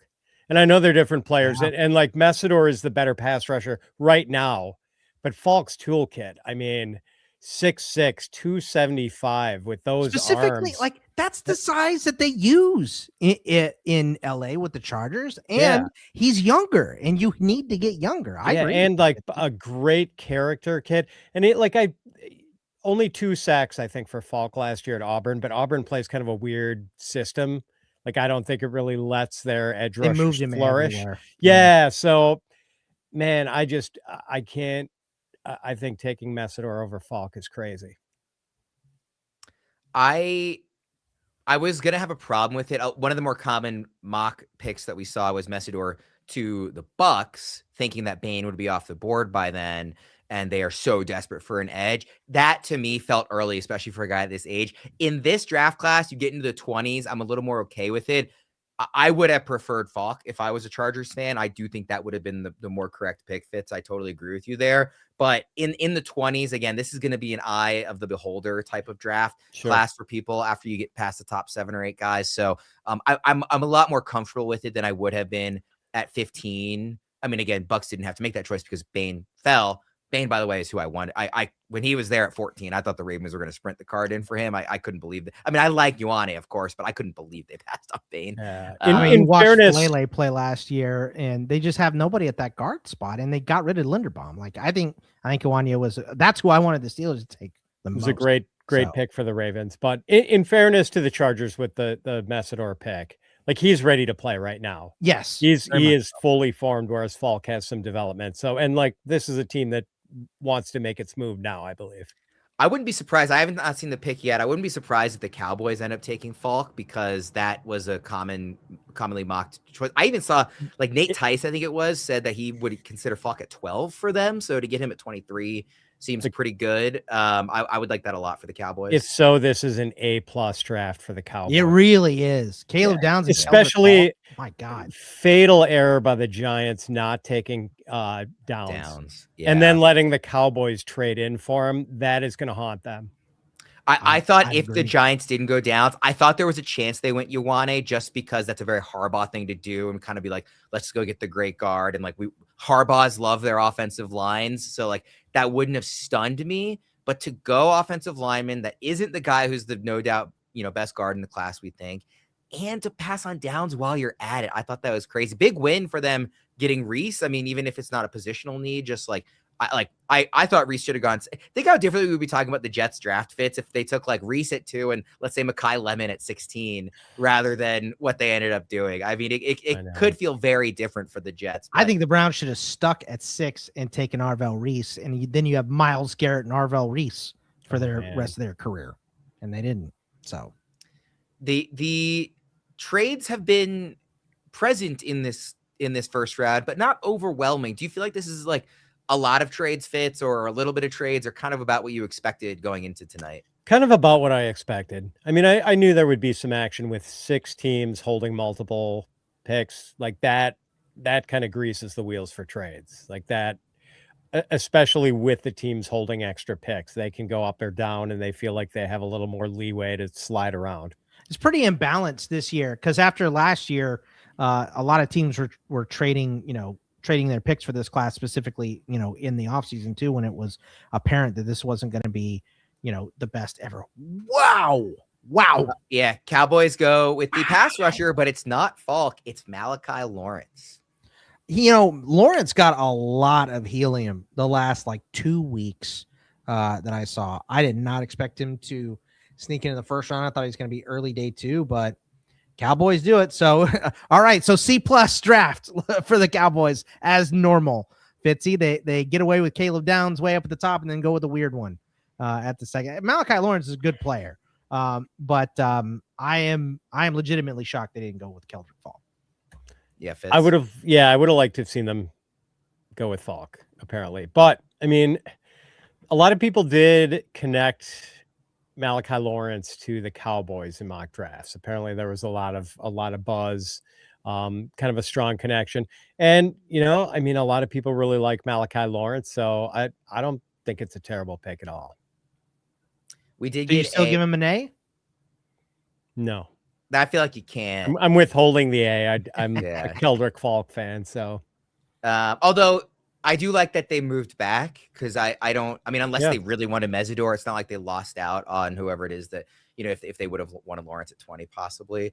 We had a question come in from Alex that I wanted to ask. What's the rankings for the top 3 receivers? I know you guys said you want to take more time to think about it. I want to put you on the spot. I'm going to go with the order they were drafted. I'm going to say Tate, Tyson, Lemon. And Lemon. Okay, Fitz, do you agree or do you want to mix it up at all? So pre-draft, I had Tate, Tyson, Lemon. I think I'm going to go Tate, Lemon, Tyson right now. I think I'm going to go with Bogman. I think we all agree on Tate. I'm going to have Tyson ahead of Lemon. But I mean, that's my right now reaction. That's not my, a week and a half when I'm sitting there during rookie drafts, how I will for sure feel. That's my right now reaction with those. And by the way, Brown's pick is in, and we're being told it's another wide receiver. So we have the 4th off the board, and it is not Omar Cooper. It's Casey Concepcion. And this is a pick that I'm guessing Debro quite likes because he is, was his number 2 receiver in this class. I don't know how we're going to feel about, I like the player too. And I had actually grown to like him even more kind of throughout this process and listening to guys like Debro. But Fitz going to the Browns. I mean, I was worried about Tate going to the Browns, and now you get a lesser receiver, still good prospect, but lesser receiver going to this situation. I mean, it's tough. It is tough. Not the best situation for Concepcion this year, but either Shedeur Sanders is good, or they are going to have the pick of the litter in a good quarterback draft in 2027. And also, Jerry Jeudy is going to be out of Casey Concepcion's way next year. Not that he's necessarily in his way. He's out of his way right now. Yeah, right. But yeah, I mean, I think Concepcion is probably not going to be a fantasy stud this year, but 2027 and beyond, like the table is set nicely for him. Bogman, you surprised at all? Concepcion going ahead of Cooper? I mean, there's some drops issues there, but seems like a pretty good player. And I mock Concepcion to the Browns at this pick. A lot because they need a guy that can stretch the field. They have a big slow guy in Tillman. They have a route guy in Jeudy. They need a speed guy. They really do. And I get to hate him from the, cradle to the grave. A&M and the Browns love that. So one of my favorite things that happened. I got to say Fano and Concepcion. I'd be pretty happy with that if I'm It's not bad. Yeah. I mean, I probably would have done it.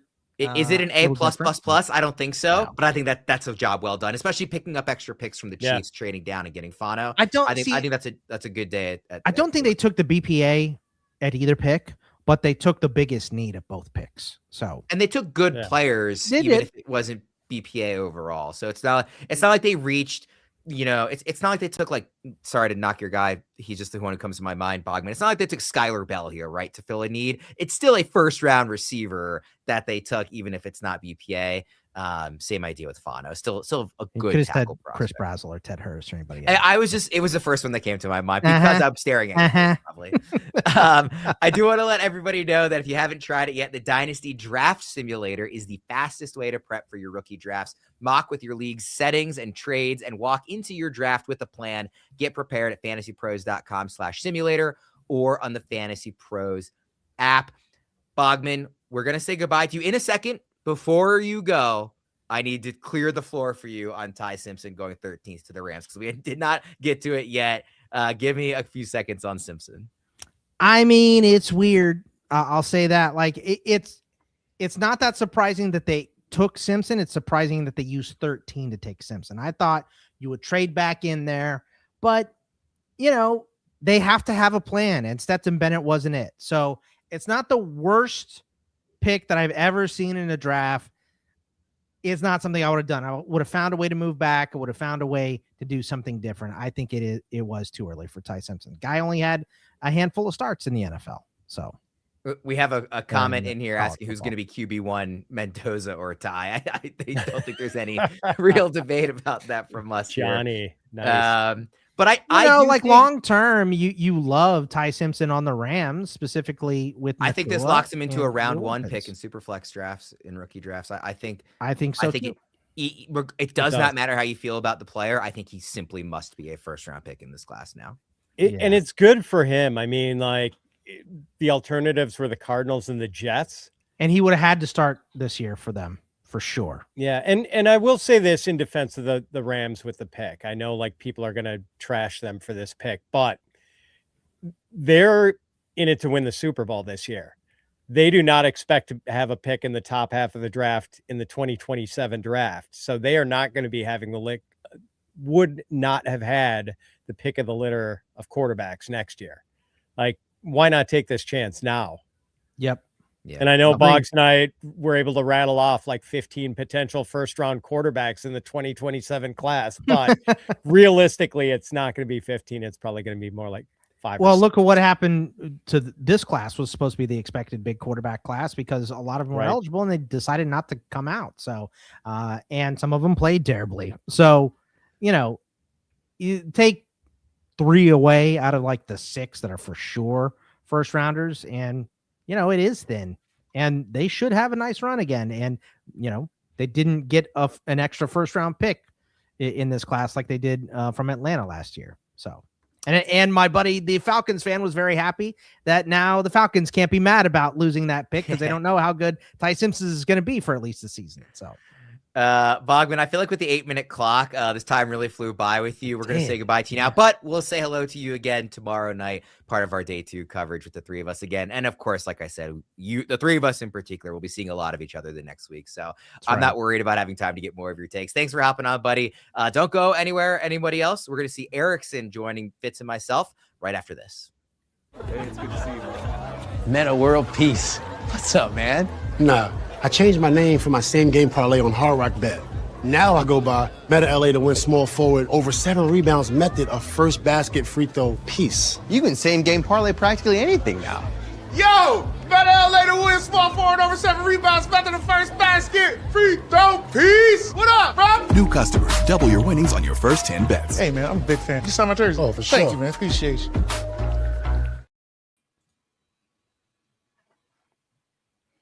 Erickson, thank you for joining us here, Fitz and myself, as we take us to the end of round 1. Erickson will be with us the rest of the way, including a winners and losers segment after we get through the final pick. You weren't on earlier, right? Just before the show, Erickson. So this is your first time coming on and reacting to what we've seen. Is that right? That is correct. I had just been in the background seeing my mock draft do absolutely terrible, except hitting like... The thing is, when you have these mock drafts, they bomb in the beginning and you get all these picks wrong, but then you'll randomly hit on some in the 20s. Like I got the Arizona tackle to the Steelers, Max Ionichor. I'm just like some random tackle I like end up matching. So excited about that.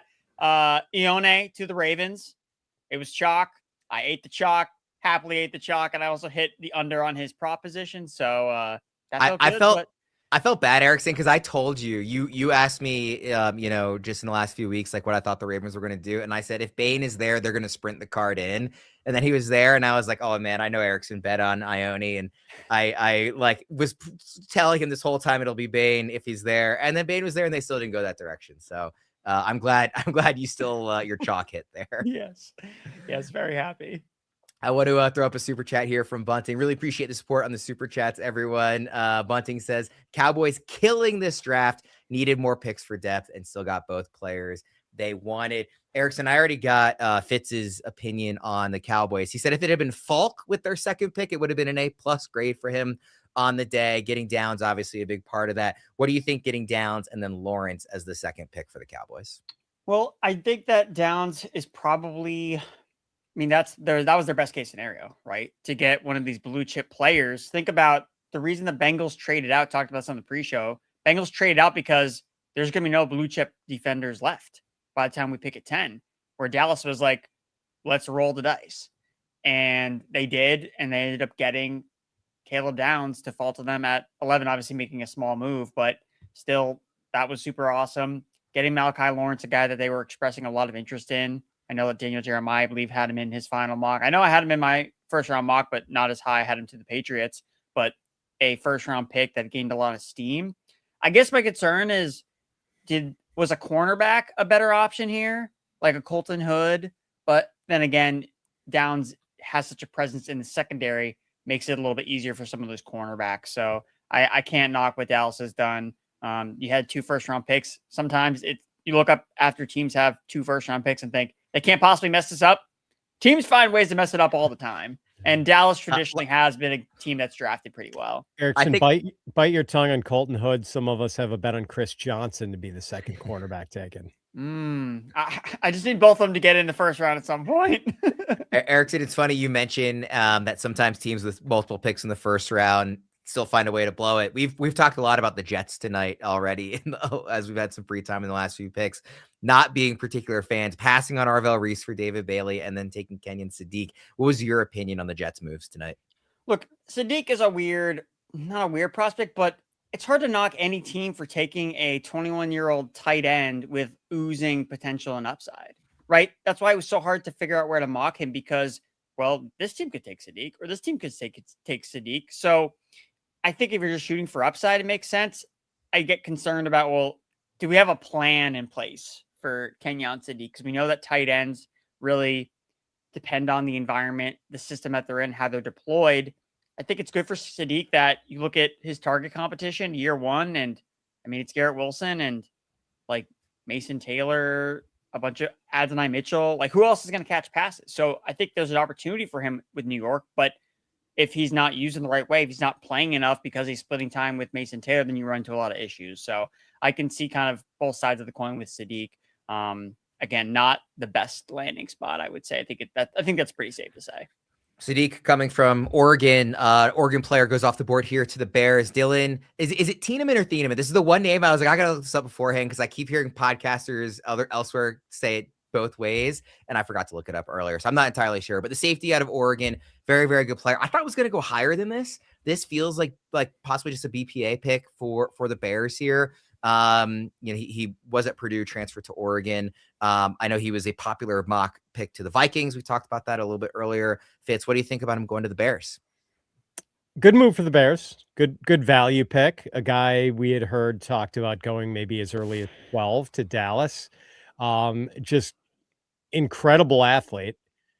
Ripped it up at the combine, just put on an absolute show. And like the Bears needed sort of an overhaul in their back end with, losing Brisker. So now they bring in Kobe Bryant. Now they have Thienemann. So that secondary is looking potentially pretty good. And, the Bears, we knew the Bears were going to go defense with this pick. And they're probably going to go defense with both of their picks tomorrow too. Like, that offense is pretty well set. They just need to add to the defense. And this was a good pick for them, I think. Felt like they could have gone a couple different directions as long as it was on the defensive side of the ball, Erickson. Yeah, I think I would have preferred edge rusher, but then you look at the board, and this is the weird part of the draft where there are a bunch of, okay, what's your favorite flavor of edge rushers? I think Fitz, you mentioned Kedrick Folk. Like, could he have been an option here for more of a defensive line presence? He's still on the board. So would that have been a better way to use resources? And I still think the Bears have to figure out how do they feel with the tackle situation, right? With Trapilla coming off, I believe it's an Achilles injury. How healthy is he going to be, if he's going to be healthy at all next year? I know they signed a couple of stopgap options on 1-year deals, so maybe that's what they're going to roll with. But want to make sure you protect your quarterback. Thienemann, I think I would agree, was probably the highest guy on their board. And again, I'm not going to knock the pick because he's a really good player, and any defensive player to help the back end for the Bears makes a lot of sense.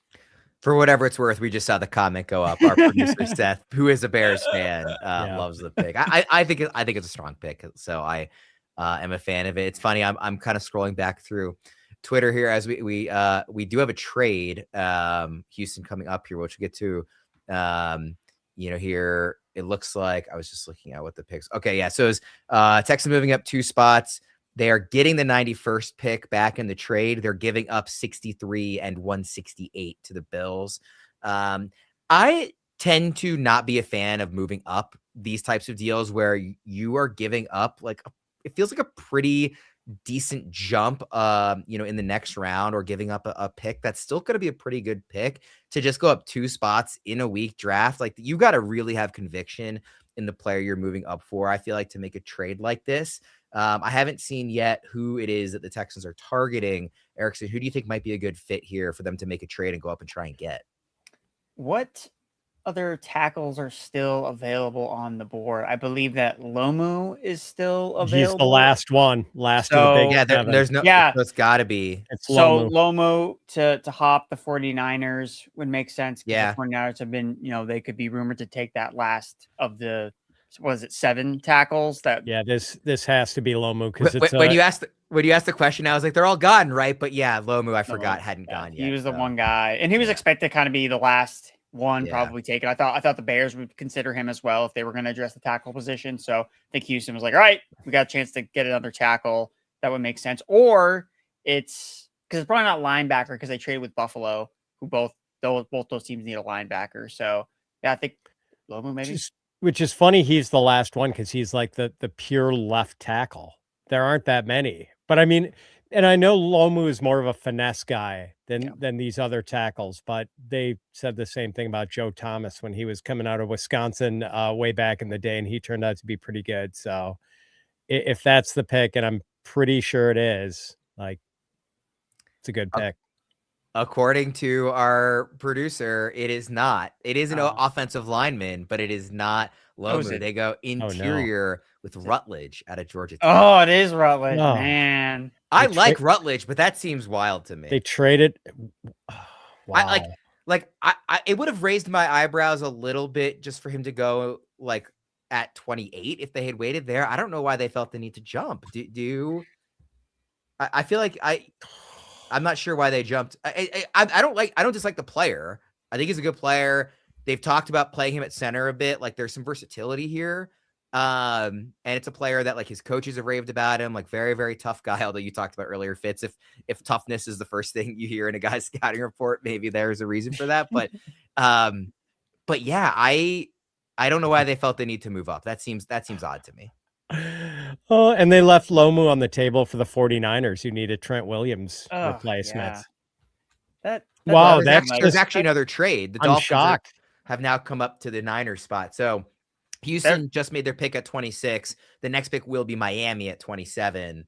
Niners drop down to 30. The pick that the Dolphins had gotten with the Jalen Waddle trade, and they pick up 90 in the process. So curious to see what that move is for. But yeah, like, passing on Loma again, I just felt like moving up for Rutledge didn't seem necessary. Maybe I'm wrong, but is this Lomu or Omar Cooper for Miami? Yeah, I think. I mean, they could go literally. It's one. It's receiver is such a need. Falk. So is everyone. Yeah, Falk could be in play here. So they already went tackle with Proctor, so they probably don't go offensive line. I mean, they took Proctor already. Yeah, They're so not going they Lomu. probably don't go tackle. So it's probably not Lomu unless they just double up on tackle, which, I mean, coming from the Packers, it's not a surprise. I think this is Falk.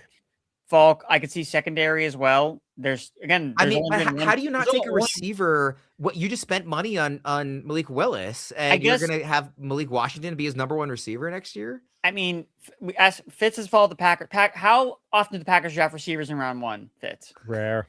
Exactly. Rare. It happened one time you don't last need to year. Be a Packers fan to know that. It happened last time. It happened last year, Matthew Golden, and it didn't work out for all intents and purposes. So, considering the head coach and GM just came from Green Bay, I don't think they are going to invest a round one pick in a wide receiver. Second round has always been their money spot for receivers. Yeah, so I think it's I just think it's not a receiver, but I could be wrong because of the guys that are up, because you still have Cooper and Boston on the board.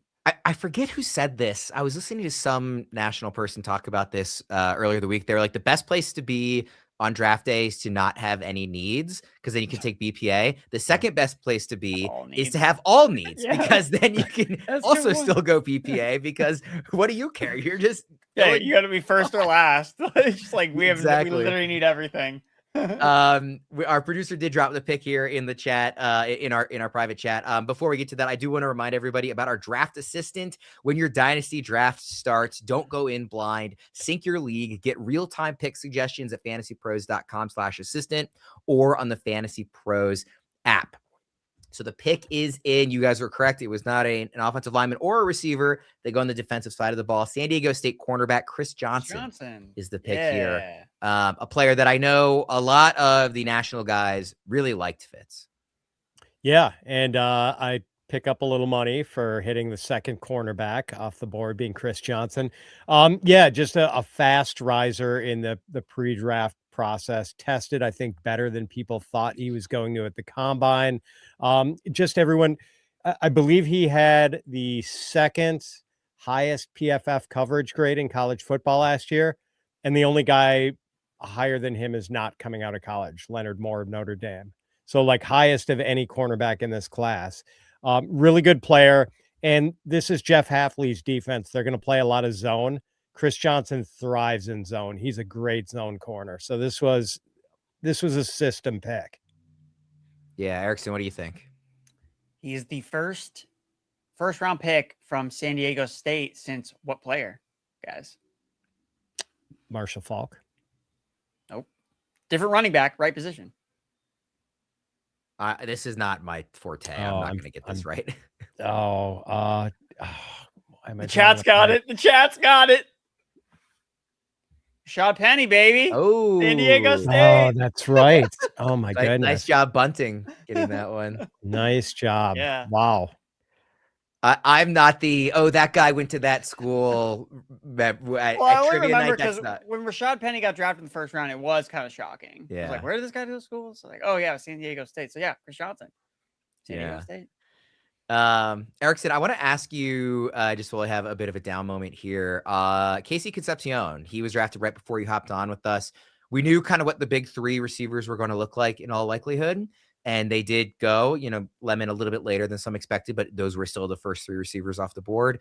What do you think about Concepcion being the fourth guy? I know I mentioned that Debro was a big fan of his coming into this draft process. His fit with Cleveland. What are your expectations out of him in rookie drafts and just what you're kind of thinking about him moving forward? Well, the whole time during the process, and Debro always being my ear as well, I always kind of felt like he was kind of part of that big three tier, kind of that fourth receiver. I feel like he was honestly part of that conversation, and him landing in Cleveland, where I think he could be the number one wide receiver. Jerry Jeudy, like Fitz mentioned, how long is he going to be on the team? Is he going to be done with him after this season? You have Harold Fannin, but he's a tight end. Shedeur Sanders, Deshaun Watson, like we don't know what the quarterback play is going to be, but they should have at least passing volume. And Concepcion, I'm not surprised that he went to the Browns because he checks off a lot of the boxes that Andrew Berry looks for. Early breakout age, special teams ability, yards after the catch juice. All these things. Again, he's a perfect Brown because he also had drops last year too. So as long as he fixes up the drops, which I'm not concerned about in the long term, I think that this is a really good spot for him. And maybe he doesn't get as much love for it because it is Cleveland, kind of like the Jets, where it's like Cleveland, gross.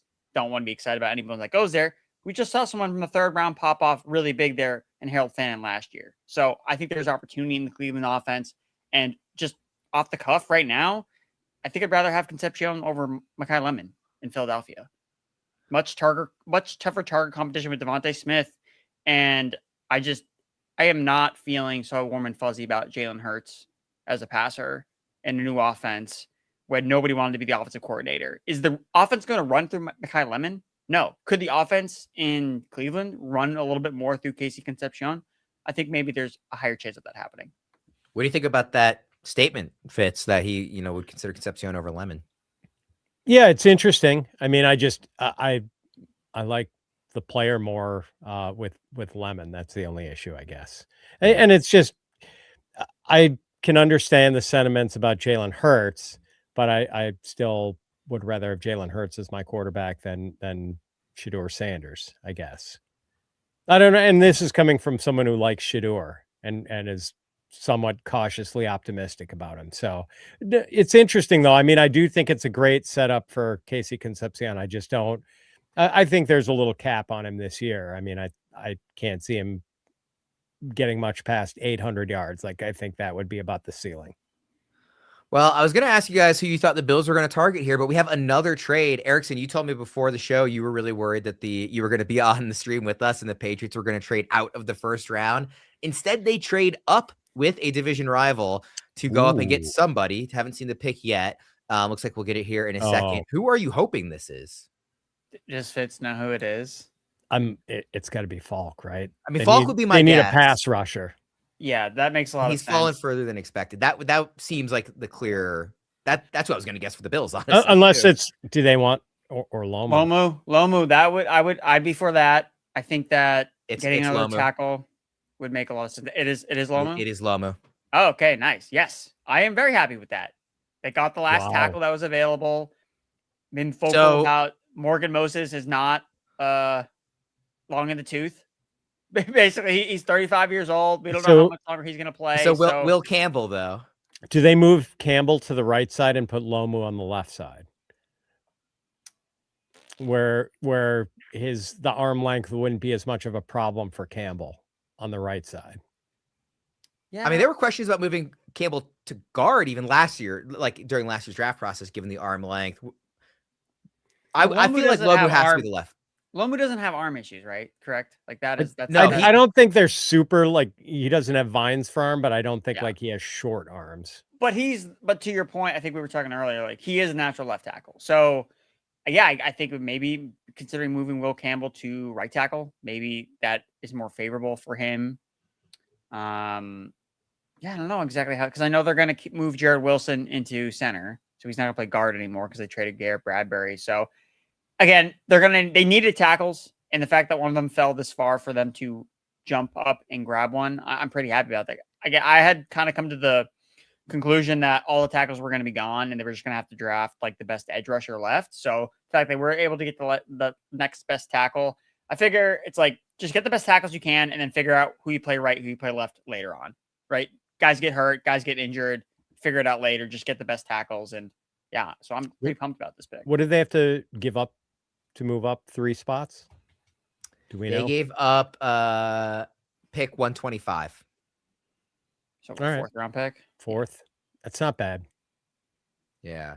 Bills just keep moving down, collecting later picks in this class.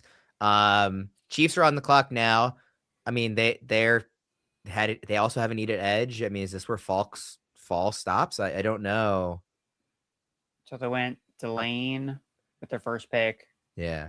It makes sense why the Patriots jumped the Chiefs, though, because the Chiefs were rumored to get a tackle, too. That's true. Chiefs could also get their big X receiver here. Or I mean, Cooper's available. Boston's available. Or Cooper. Or they do the Chris Jones route where they get another defensive tackle to pair with Chris Jones as like the heir apparent, whether it's because the top 2 guys that we thought would go, or at least I thought, Caden McDonald was still available and Peter Woods. I mean, there were both available. So there were questions about if any defensive tackle was going to go in the first round. I mean, it's not obviously a strong class, and clearly that's sort of played out that it hasn't happened yet. But yeah, I mean, the Chiefs, interesting spot to be. So many of the Super Bowl contenders have multiple needs. It's like an unusual spot. I usually feel like the teams that we think about as in the last few years being Super Bowl contenders are like, oh, you can kind of take a luxury pick here and there, but like Ravens had a lot of needs. I feel like the Bills have a lot of needs. The Bengals obviously traded out of their pick. They have a lot of needs. The Chiefs had multiple needs. Like a lot of these teams have like multiple directions they could go. It's not like the one obvious hole to fix. It looks like we do have info on the pick. It is Peter Woods. So a guy who came into this draft, like it came into the last season at the very top of some boards. Like this is somebody that there was a lot of hype for going into this year at Clemson, and it did not pan out that way. So this is a bet on where he was going into the year, just kind of the natural talent that maybe didn't show itself in the production this season.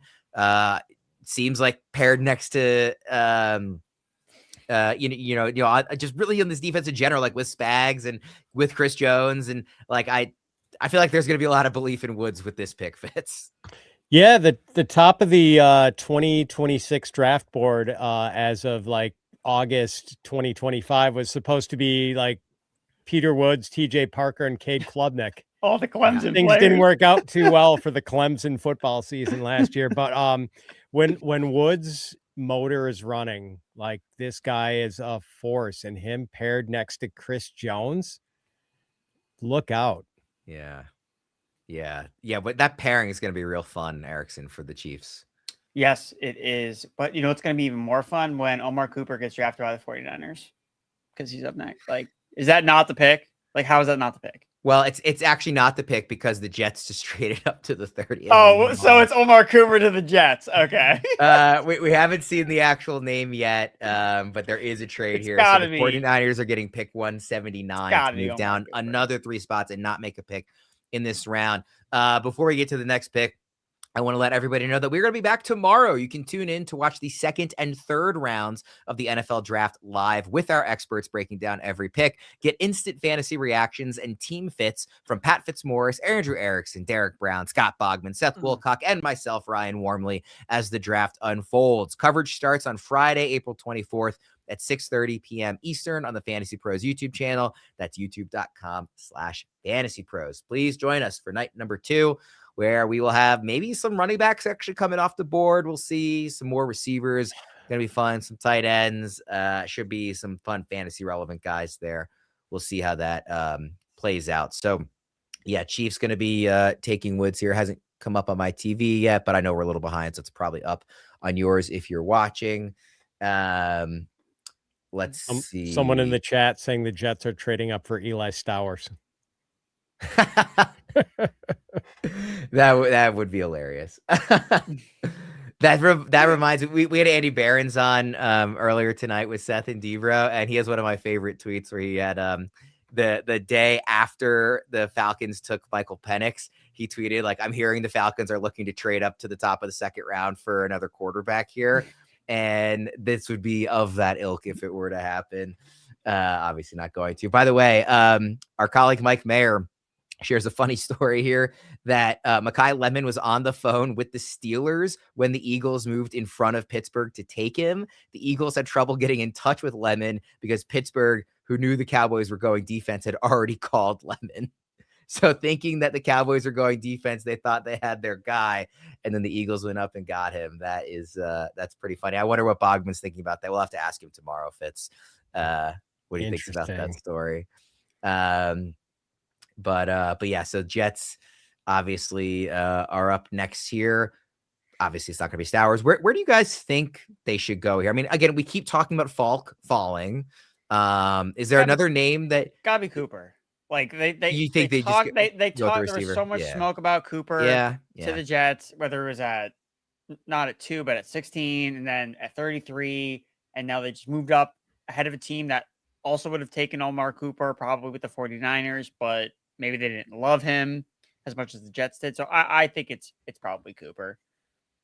Yeah, feels like it should be. Well, if it is Cooper, Fitz, will you start to feel different about their first round? I mean, having made 3 picks, yeah, I know you didn't like the way they went with their first 2, but will you feel better about them overall?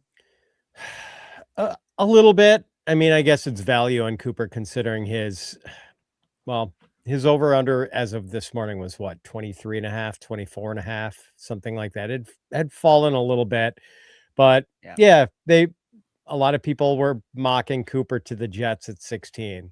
So this helps pick up the pieces of what has been a bad night for them. It does make, if that's the pick. It does significantly hurt Sadiq even more though, because that's what it looks like.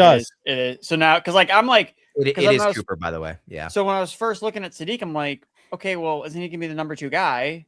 All there is Garrett Wilson, and I'm not overly concerned about Mason Taylor as like this super special player. But now you're throwing in Omar Cooper to the mix. Okay, now it does really become way too crowded with Geno Smith as the quarterback. So Sadiq is, after day 1, again, we have 2 more picks, but when it comes to winners and losers, Sadiq is clearly a loser in my book of all the places he could have gone. A super dynamic tight end. We don't even know who the head coach will be for the Jets next year, how they're going to use Sadiq, who the offensive play caller is going to be next year.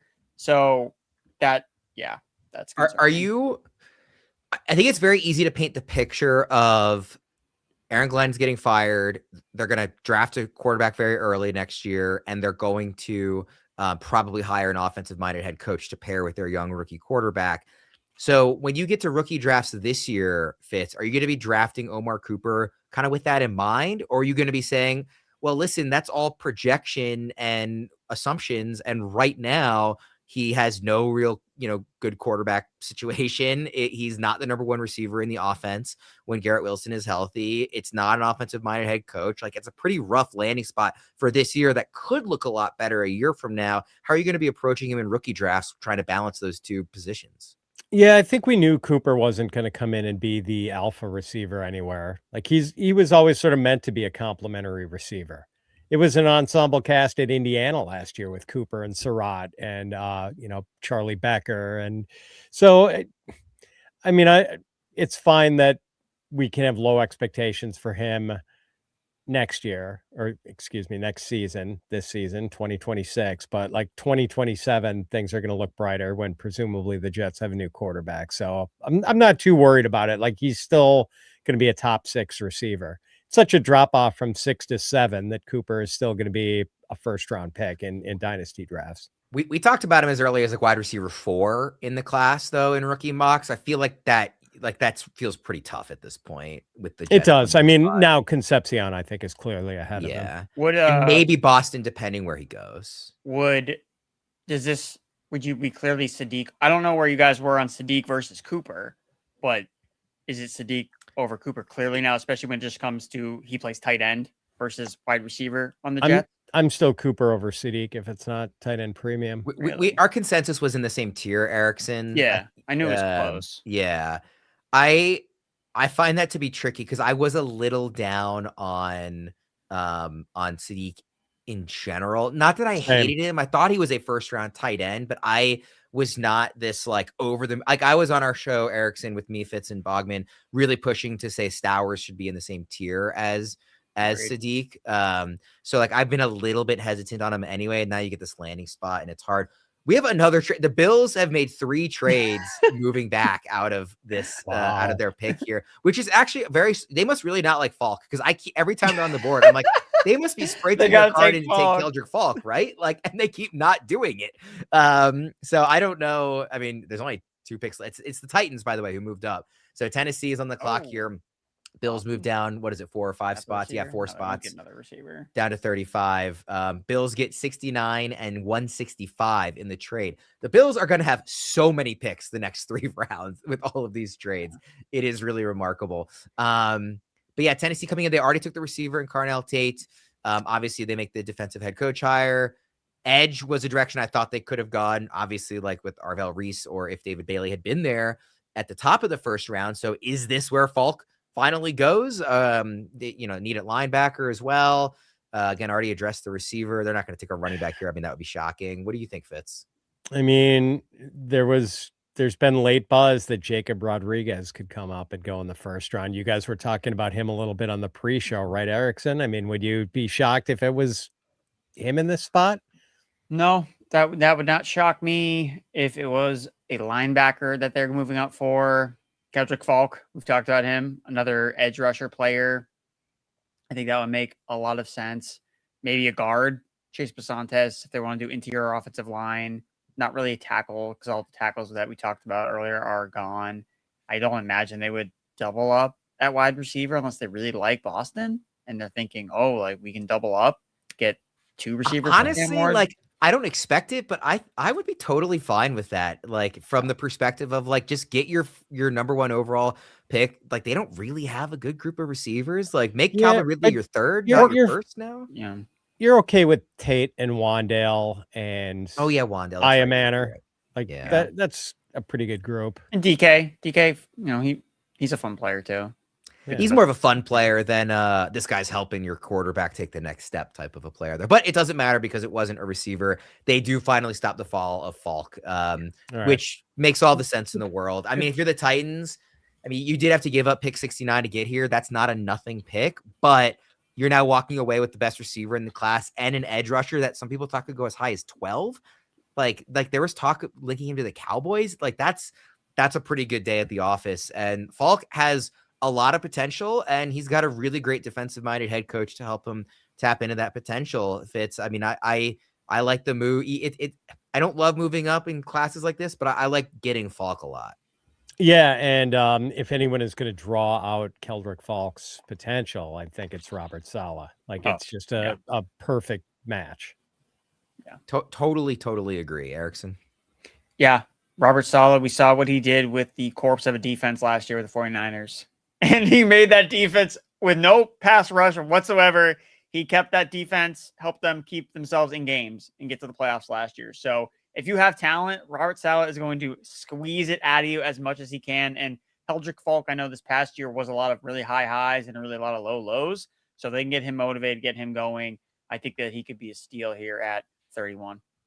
By the way, I want to remind everybody to join our Fantasy Pros Discord community. You can chat with other fans and get access to exclusive AMAs that wind up on our podcast feed. Here's our current schedule. Bogman and Fitz at 5 Eastern on Tuesday, April 28th, and then myself and Fitz at 5 Eastern on Tuesday, May 5th. Come get your questions answered and be on the show at fantasypros.com/chat. Bunting is in there all the time, so you can get your fun facts answered about San Diego State running backs being drafted from him and everybody else on there.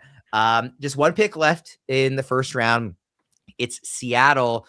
Now, the Seahawks are a team that very much needs a running back.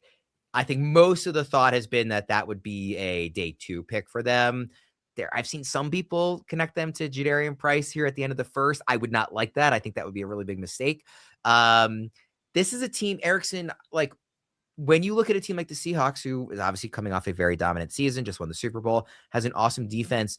Do you think if you're in that position, you'd be more inclined to say hey, why don't we take a risk on somebody like a Jermon McCoy, who has this incredible tape from 2 years ago and maybe has this injury issue, but is a luxury pick for us? I mean, kind of every pick feels like a luxury when you're coming off a Super Bowl. Or do you see other needs and other players that you'd rather, they address those needs with? I think they could go either Tennessee corner, whether it's McCoy or Colton Hood.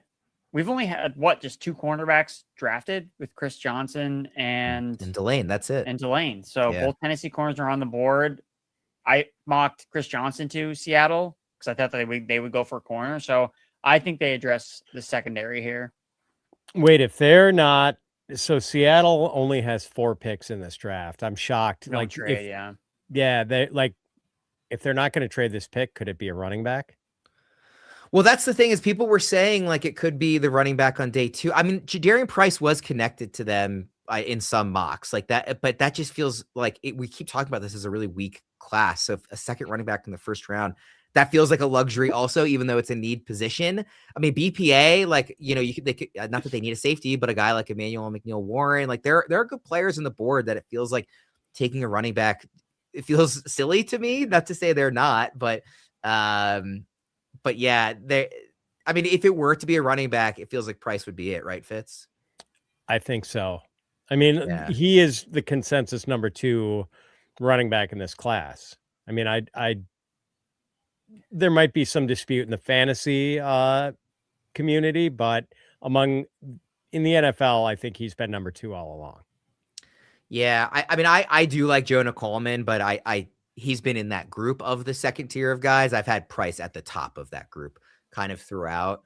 I mean, if it were me on the clock with Seattle, I would not take a running back. I'll put that out there. But if they do, actually, looks like it's okay. So it is Price. Wow. Okay. I don't think that's very particularly smart, but you know what? This team just won the Super Bowl, so they clearly know a whole lot more than I do. That probably, it certainly pushes him to the top of that group in terms of, rookie drafts. He was in that clump with, Jonah Coleman and maybe Emmett Johnson and whoever. This is as good of a landing spot as you could get and first round draft capital. He has to be RB2 in rookie drafts now, Fitz, right? He does. This is the lottery ticket landing spot for a running back, one of the rookie running backs. So yeah, Jadarian Price. I don't want to tease our next segment too much, but I would imagine he's going to be listed as one of the winners of the first round among the fantasy prospects.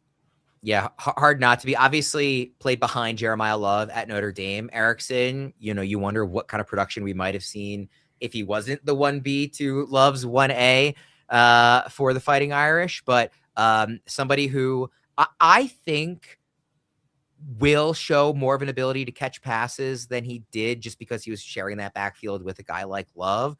But we haven't seen that. But is just I think a pretty good runner. And again, this landing spot is sublime.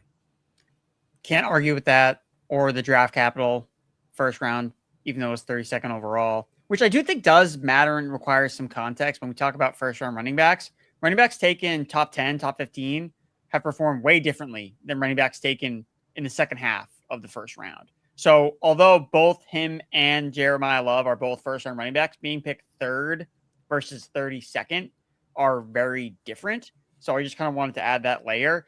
I think for me, the issue is not that he's a winner, but I think he's going to get really expensive. And is that something that we want to buy into when it comes to, okay, we have a new offensive coordinator coming in. Charbonnet's not dead. Like, he's going to come back at some point. They have a couple veterans. They have Emmanuel Wilson, who was able to carve out a role in Green Bay. And last year, Trayvon Henderson was viewed as the best pass blocking running back coming out of college in years and years. Other coaches were talking about it. And what did he struggle with as a rookie? Pass pro at the NFL level. So that concerns me with Price about the pass pro. Great vision. No denying that when he sees a certain lane, he's going to hit it. I think that at sometimes he looked like he had better vision than Love did, because Love, I think, sometimes just tries to hit the home run. But yeah, the thing with Price is what he becomes 103.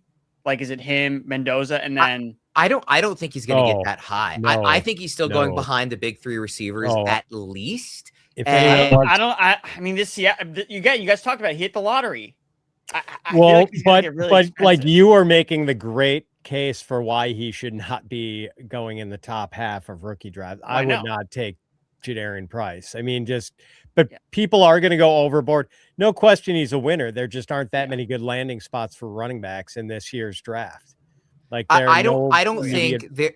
I really don't think there's going to be many, if any, rookie drafts where he's going inside the top 5. I think after Love, Mendoza, and Superflex, and in the first 3 receivers, I think those guys are all still going ahead of him. I think 106 is where you might start to see people go like, hey, I really need a running back, and this is a great landing spot. Like, I don't like Sadiq, and, I'm not a big fan of the other receivers. Like, that's where I think it might start in some cases. I don't think he's getting inside the top 5 in almost any case. I just can't see somebody passing on, like, a top 10 receiver or Lemon going to the Eagles over him. I mean, maybe I will be proven wrong, but I don't think he'll get that pricey. I think he'll get pricier than he is right now.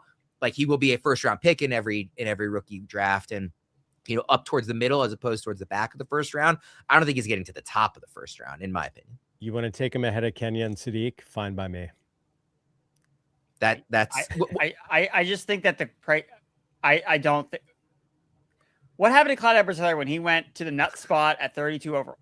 Like we just get out of control and carried away, right? Especially with him going this high, because I think there's a lot of things where this worked out really well for him, where everyone else's running back class was really bad. So naturally, scarcity at the position that pushes him up.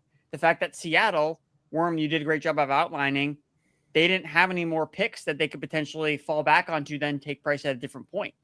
If he'd been taken 33rd overall versus 32nd, he'd be viewed like totally differently, because he'd be a first round pick versus second round pick. And I just think the price is going to be literally and figuratively out of the price. Yeah. I think where it's going to get interesting is when you talk about a guy like Omar Cooper, who we are worried about the landing spot in at least the short term versus him. Because prior to this, Cooper was clearly ahead of him. I wonder about that now. I wonder if some people might be concerned about Concepcion. I don't think they should be as much with the Cleveland landing spot compared to Price, but like, I wonder if people say, well, Price versus Concepcion is now a conversation given the landing spot. I mean, Denzel Boston did not go in the first round. I wonder if that becomes a conversation. Stowers obviously hasn't been picked yet. But the top 5 guys I think are still fairly locked in my estimation. I think what's a really interesting one is, in a vacuum, like agnostic of what your team needs are in a super flex draft, who is going to be ranked ahead of you? Who would you rather take, Fitz, Ty Simpson or Jadarian Price? Ty Simpson. Erickson? Probably Ty Simpson, yeah. Okay, because that's an interesting, guys. You're saying I'm taking a guy who's not going to play this year at the very least, and who we didn't think was very good, but he's still going to go ahead of Price. So that says something about Price not jumping too high in the rankings. Yeah, positional value, man, and the setup for Ty Simpson in 2027 and beyond. Yeah. All right. Well, I appreciate everybody sticking with us for a few hours here on this stream. We're going to give you a few more minutes here to talk some winners and losers, just kind of give a quick recap of the day before we get out of here. So we appreciate if everybody sticks around who's interested. If you have any questions, you can still throw in any super chats or just any other chats, and we might get a chance to get to them here in the next few minutes. But we'll talk some winners and losers and get out of here. Fellas, let's kind of work our way from the top down, just kind of quickly recapping some of these fantasy relevant moves. So obviously Fernando Mendoza, we knew was happening, goes to the Raiders. Jeremiah Love to the Cardinals. Carnell Tate to Tennessee. Jordan Tyson to New Orleans. Ty Simpson, the kind of big shocker, going to Los Angeles. Kenyon Sadiq going to the Jets. Casey Concepcion going to the Browns. And then we have, Jadarian Price here going to Seattle. I don't think I forgot anybody there. Kind of looking through those fantasy relevant names. Fitz, when I read through all those, who stands out to you as a big winner? Carnell Tate instantly gets to be the alpha receiver for a team with a promising young quarterback. So, I mean, he's a clear winner to me. We had just talked about what a good night, a good landing spot it was for Ty Simpson. I mean, there's going to be a lot of criticism hurled at the Rams for picking him number 13, but man, sit and learn a year behind Matthew Stafford in getting all the wisdom from Sean McVay, and then step into an offense where you've got, I don't know if Devontae Adams will still be there, but Puka Nacua and Terrence Ferguson and a pretty good offensive line, and Sean McVay is your play caller. That seems pretty great to me. And I guess Jadarian Price has to be on the medal stand too for winners. I mean, going in the first round in a year where there are just not that many good landing spots for running backs. I think Seattle, a run heavy team with an immediate opening, since Zach Charbonnet is going to be recovering from this knee surgery for a while. Price could deliver some instant fantasy value in year one. Yeah, I'm not sure if I like the landing spot for Tate. I don't know if I look at him so much as a winner, because I think I would probably feel similarly if he were now paired with Jackson Dart or, Mahomes if he got to 9, or New Orleans. Like they all feel good. This is one of the good ones, so I'm happy with where he is. I don't know how much, like, I already kind of viewed him as the third pick in drafts, I guess, and I still kind of view him that way. Obviously, like, Simpson has to be considered that way, and Price as well. Erickson, who are the biggest winners for you? So I agree with the ones that Fitz laid out. Carnell Tate, I love the opportunity for him to be a number 1 wide receiver. Ty Simpson, I don't like it from a real life perspective, but immediately I thought this moves him up in my dynasty rankings, right? Because of the fact that he could be the heir apparent to Matthew Stafford. The only caveat is I know that McVay has teased early retirement at times, talking about, I want to go into media, I want to do this, I want to do that. So that's something I'm just kind of keeping in the back of my mind. But if it does play out where he does take over, McVay is with him for a year and feels like, this can really be our guy of the future, then I think that Ty Simpson does have a high upside chance of being that next player for the Rams under center. So I think that's worth taking a stab on in Superflex, especially if he's being undervalued just because of the, why did the Rams take a quarterback when they're in win now mode?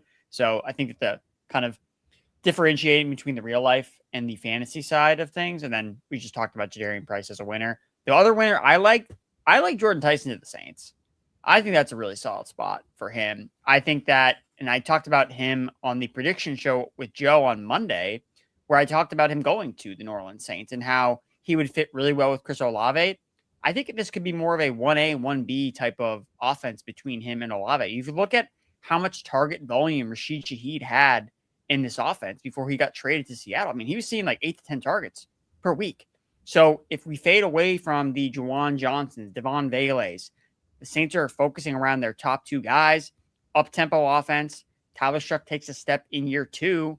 You got New Orleans in the Dome. They're feeling good. They're trying to win the division. I think Jordan Tyson, again, if he's healthy, I think that he could really do a lot of damage in his first season. So I like him as well as a winner out of this group. What about a non-fantasy winner? It can be a team or a player. I'm not sure who initially comes to mind for me. A lot of the teams that had 2 picks, I liked one of them and then not so much the second one. So I don't know if there's like an obvious team that comes to mind. Fitz, is there anybody for you that non-fantasy related you liked as a winner, whether a player or a team? I mean, I liked what Dallas was able to do. Even though, I rather would have had Keldrick Falk than Malachi Lawrence, but they added a pass rusher, which they needed to do, and just taking advantage of the Giants not drafting Caleb Downs at number 10 and then quickly moving up to get him. Like, I love that move for the Cowboys. Giants would have been the winner if they had taken down paired Arvell Reese and Downs would have been the easy winner. And man, that was such a slam dunk, and I can't believe they declined that option. Erickson, what about you, non-fantasy winner? Yeah, I don't think I even realized that, but I'm like looking back at the picks, I'm like, they really didn't take Caleb Downs. After John Harbaugh went on a podcast and called Caleb Downs a Hall of Fame player, and he didn't take him when he had the 2 chances to do it. So, yeah, clearly I'm not upset about that. I would say one of the picks that I really like, Monroe Freeland to the Carolina Panthers. I think that is a really high bet on upside. I believe someone in the chat mentioned, actually, I'm trying to pull it up. They mentioned Freeland, just how effective he is as a run blocker and how that should be an upgrade for some of the Carolina Panthers running backs. Look, Icky is dealing with an injury right now on the Carolina Panthers, one of their starting tackles. They brought in the Walker, I believe, from the Seattle Seahawks on a 1-year deal. But Monroe Freeland, maybe he doesn't start right away. He's has a ton of upside as a future left tackle, which getting that type of player at 19 for a team that I don't want to say the Panthers are built to win, but they have kind of everyone's built to win the NFC South, right? Everybody's got a shot to win that division. So I really like that pick where Carolina got Monroe Freeland, good value. So that'll be one of my shouts. How about some losers? I'll go first here. Like I would classify Jeremiah Love as a loser. I do not like Arizona as the landing spot. Maybe it works out well a year from now, like Genty, and we're sitting here and they had the worst pick, and now they had the worst team, and now they get Arch Manning, and we're feeling a lot better about the offense. I don't want to just assume that's going to happen. Also, like Tyler Algier was a real thorn to the side of Bijan Robinson, and a lot of people, we like Jeremiah Love. I don't know that he's quite on Bijan's level just because Bijan was the best running back prospect for a lot of people since Saquon. So he could be a thorn in the side to Love too. I could see him stealing goal line carries and just being a real pain for fantasy managers. So I love the player, but in terms of where they were, how I thought about them before the draft, how I think about them now, he's as big a loser as I have. And I think Arizona was the single worst landing spot that was at least reasonably on the table for him. Still a lot of dynasty value, but not as much. I think he lost a bunch, Eric. So someone just asked us what Love's dynasty value is now. And I mean, we're going to need some time to assess on our overall big board, I think. But let me ask you guys this. In Superflex, who's your 101 right now? Is it still Love or is it Fernando Mendoza? I think for me, it's probably, setting aside whatever needs that particular dynasty roster might have, I think it probably is Mendoza. I think if Love went anywhere other than Arizona, I'd probably still stick with Love, which is what I had before the draft. Arizona's the one where I'm in super flex. Yeah, I'll just take the quarterback who I like the landing spot. Erickson? I think it's still Love for me, even if I have to acknowledge a potential redshirt Ashton Genty type of season. Because not like Ashton Genty didn't get you any points last year. He wasn't great, but he still scored points for your fantasy team.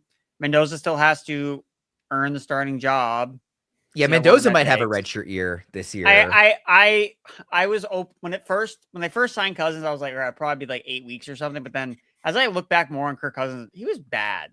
He's not good anymore. He's 38 years old. He has nothing left in his arm. Here's what I will say. He was worse than Penix.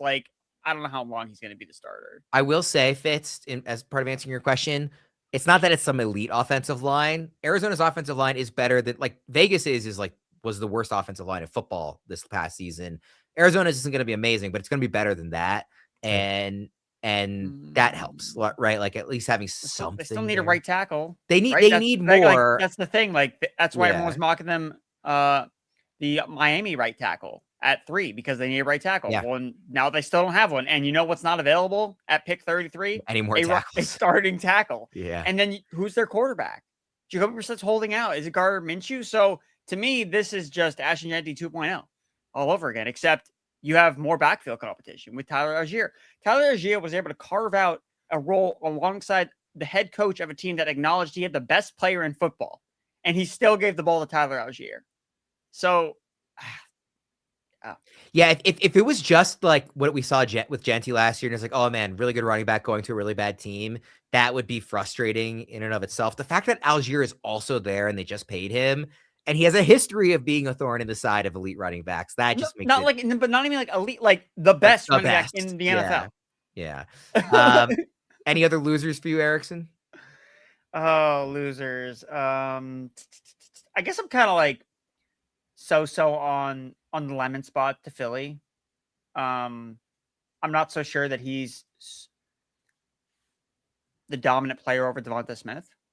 Maybe I'm wrong, but I guess I'm kind of like, well, Sadiq is obviously the loser. He would be a bigger player. Lemon, I'm kind of like, I could go either way. I wouldn't argue against it, but Sadiq, now that Omar Cooper's also in the fold, if you fall to number 3 in the target pecking order, that's really hard for you as a rookie tight end to carve out any type of role if you're not running a full complement of routes because they have Mason Taylor in the offense and they seem to have some weird obsession with Jeremy Ruckert.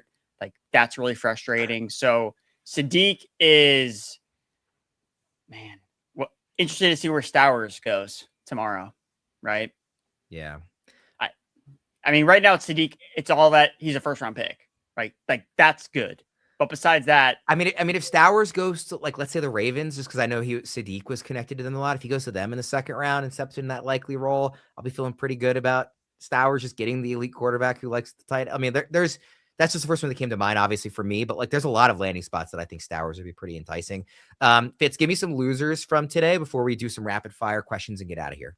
Yeah, I mean, it's just for me, it's Love and it's Sadiq, and then. I mean, I didn't necessarily, like Erickson, love the landing spot for Mekhi Lemon. Didn't necessarily love the landing spot for Omar Cooper and the fact that he slid a little further than we would have liked. But I don't know if I really consider those guys losers. To me, it's mainly Love and Sadiq.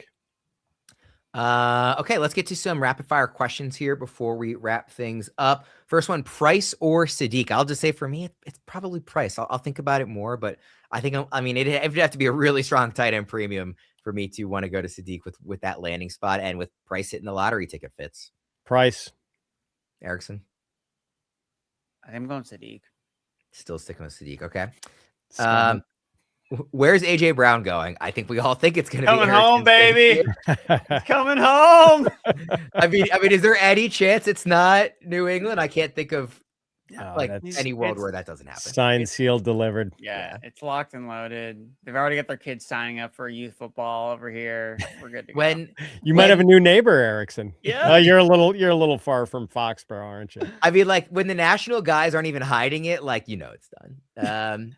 How about this one? Who's the ideal pick at 106 in a super flex league? This kind of goes to the Price Sadiq question. I will say this. I will say very strongly, there is not one. I think it's going to be really dependent on your team.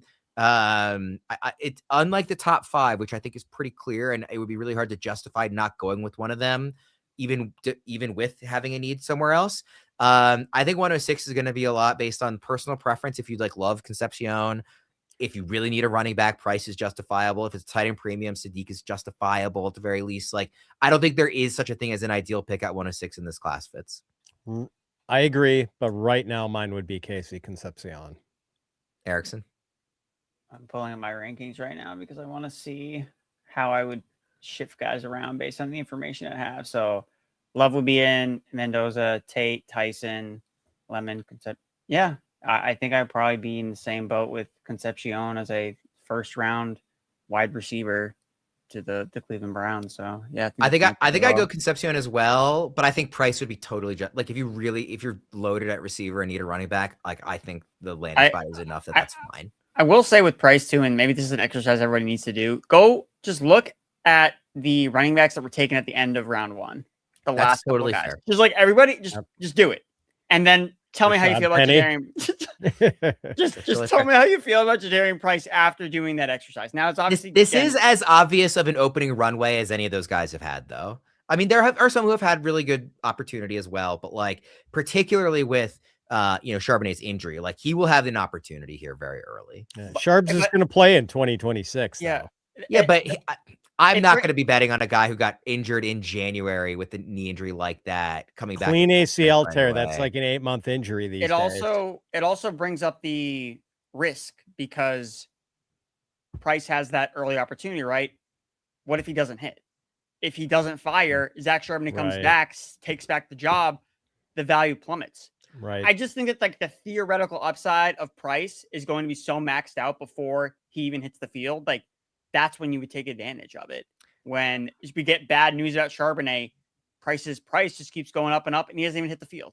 Yeah, he's going to be way overvalued in redraft, especially. Oh yeah, redraft for sure. I think for me, it's just like in this rookie class, it's not that strong. So like you get to the middle rounds, like I'm willing to bet on the opportunity because there's not a ton of other names I want to like plant my flag on. Question here: do the Giants go wide receiver on day 2 now? What do you think, either of you? Oh yeah, makes sense. Yeah, there's a lot of good wide receivers left on the board, and pretty deep. And Elijah Surratt would be a really nice complimentary receiver for Neighbors. Yeah. Would you guys be looking to maybe move on from Garrett Wilson after the Sadiq and Cooper additions there, Erickson? I don't know, really. I guess Garrett Wilson, target monster. Are you getting more from him? Are people panic on him now? I don't know what's like the price check on Garrett Wilson. I guess I didn't really see Garrett Wilson as like a monster loser in this. I guess you're adding in 2 first-round talents. I guess theoretically that does make him a loser, but I think he's still the guy. The quarterback situation is going to have much more of an impact on him than these guys. Although this does, you know who my favorite quarterback in Superflex is going to be in some of these late drafts is Geno Smith. That dude is going to sling the ball to all these guys. And unlike Kirk Cousins, unlike Aaron Rodgers, I don't actually think his arm is cooked. I think everything crumbled around him in Las Vegas last year. So I think Cooper is the kind of receiver we wanted to be paired with Wilson, a guy who's like a complimentary guy, not Jordan Tyson going there. That could have been a concern that Tyson battles him for alpha status. And I'm not worried at all about Sadiq if I'm a Garrett Wilson investor. Like, that doesn't concern me in the least. 2 more questions, then we'll get out of here. I currently own 105 in Dynasty. Is that an immediate sell? I don't know. I mean, the 5, unless you were really down on Lemon's spot enough that you now see it as kind of like a clear top 4 instead of a top 5, like I still like the player in Lemon, and he's going to a quality organization, even if it's one that we have questions about the passing volume and the quarterback. Don't let Mike Mayer hear me say that it's a quality organization, but and Randy throws out the possibility of maybe trying to get Odunze. What do you think about that, Fitz? I think I would rather have That's close. That's close between Odunze and Lemon. I think if you held my feet to the fire on this one, pre-draft, I had Lemon just a smidge ahead of Odunze. I can't tell you right now where I'm going to have them yet post-draft. I got to think about this for a couple hours, but that is close. What do you guys think?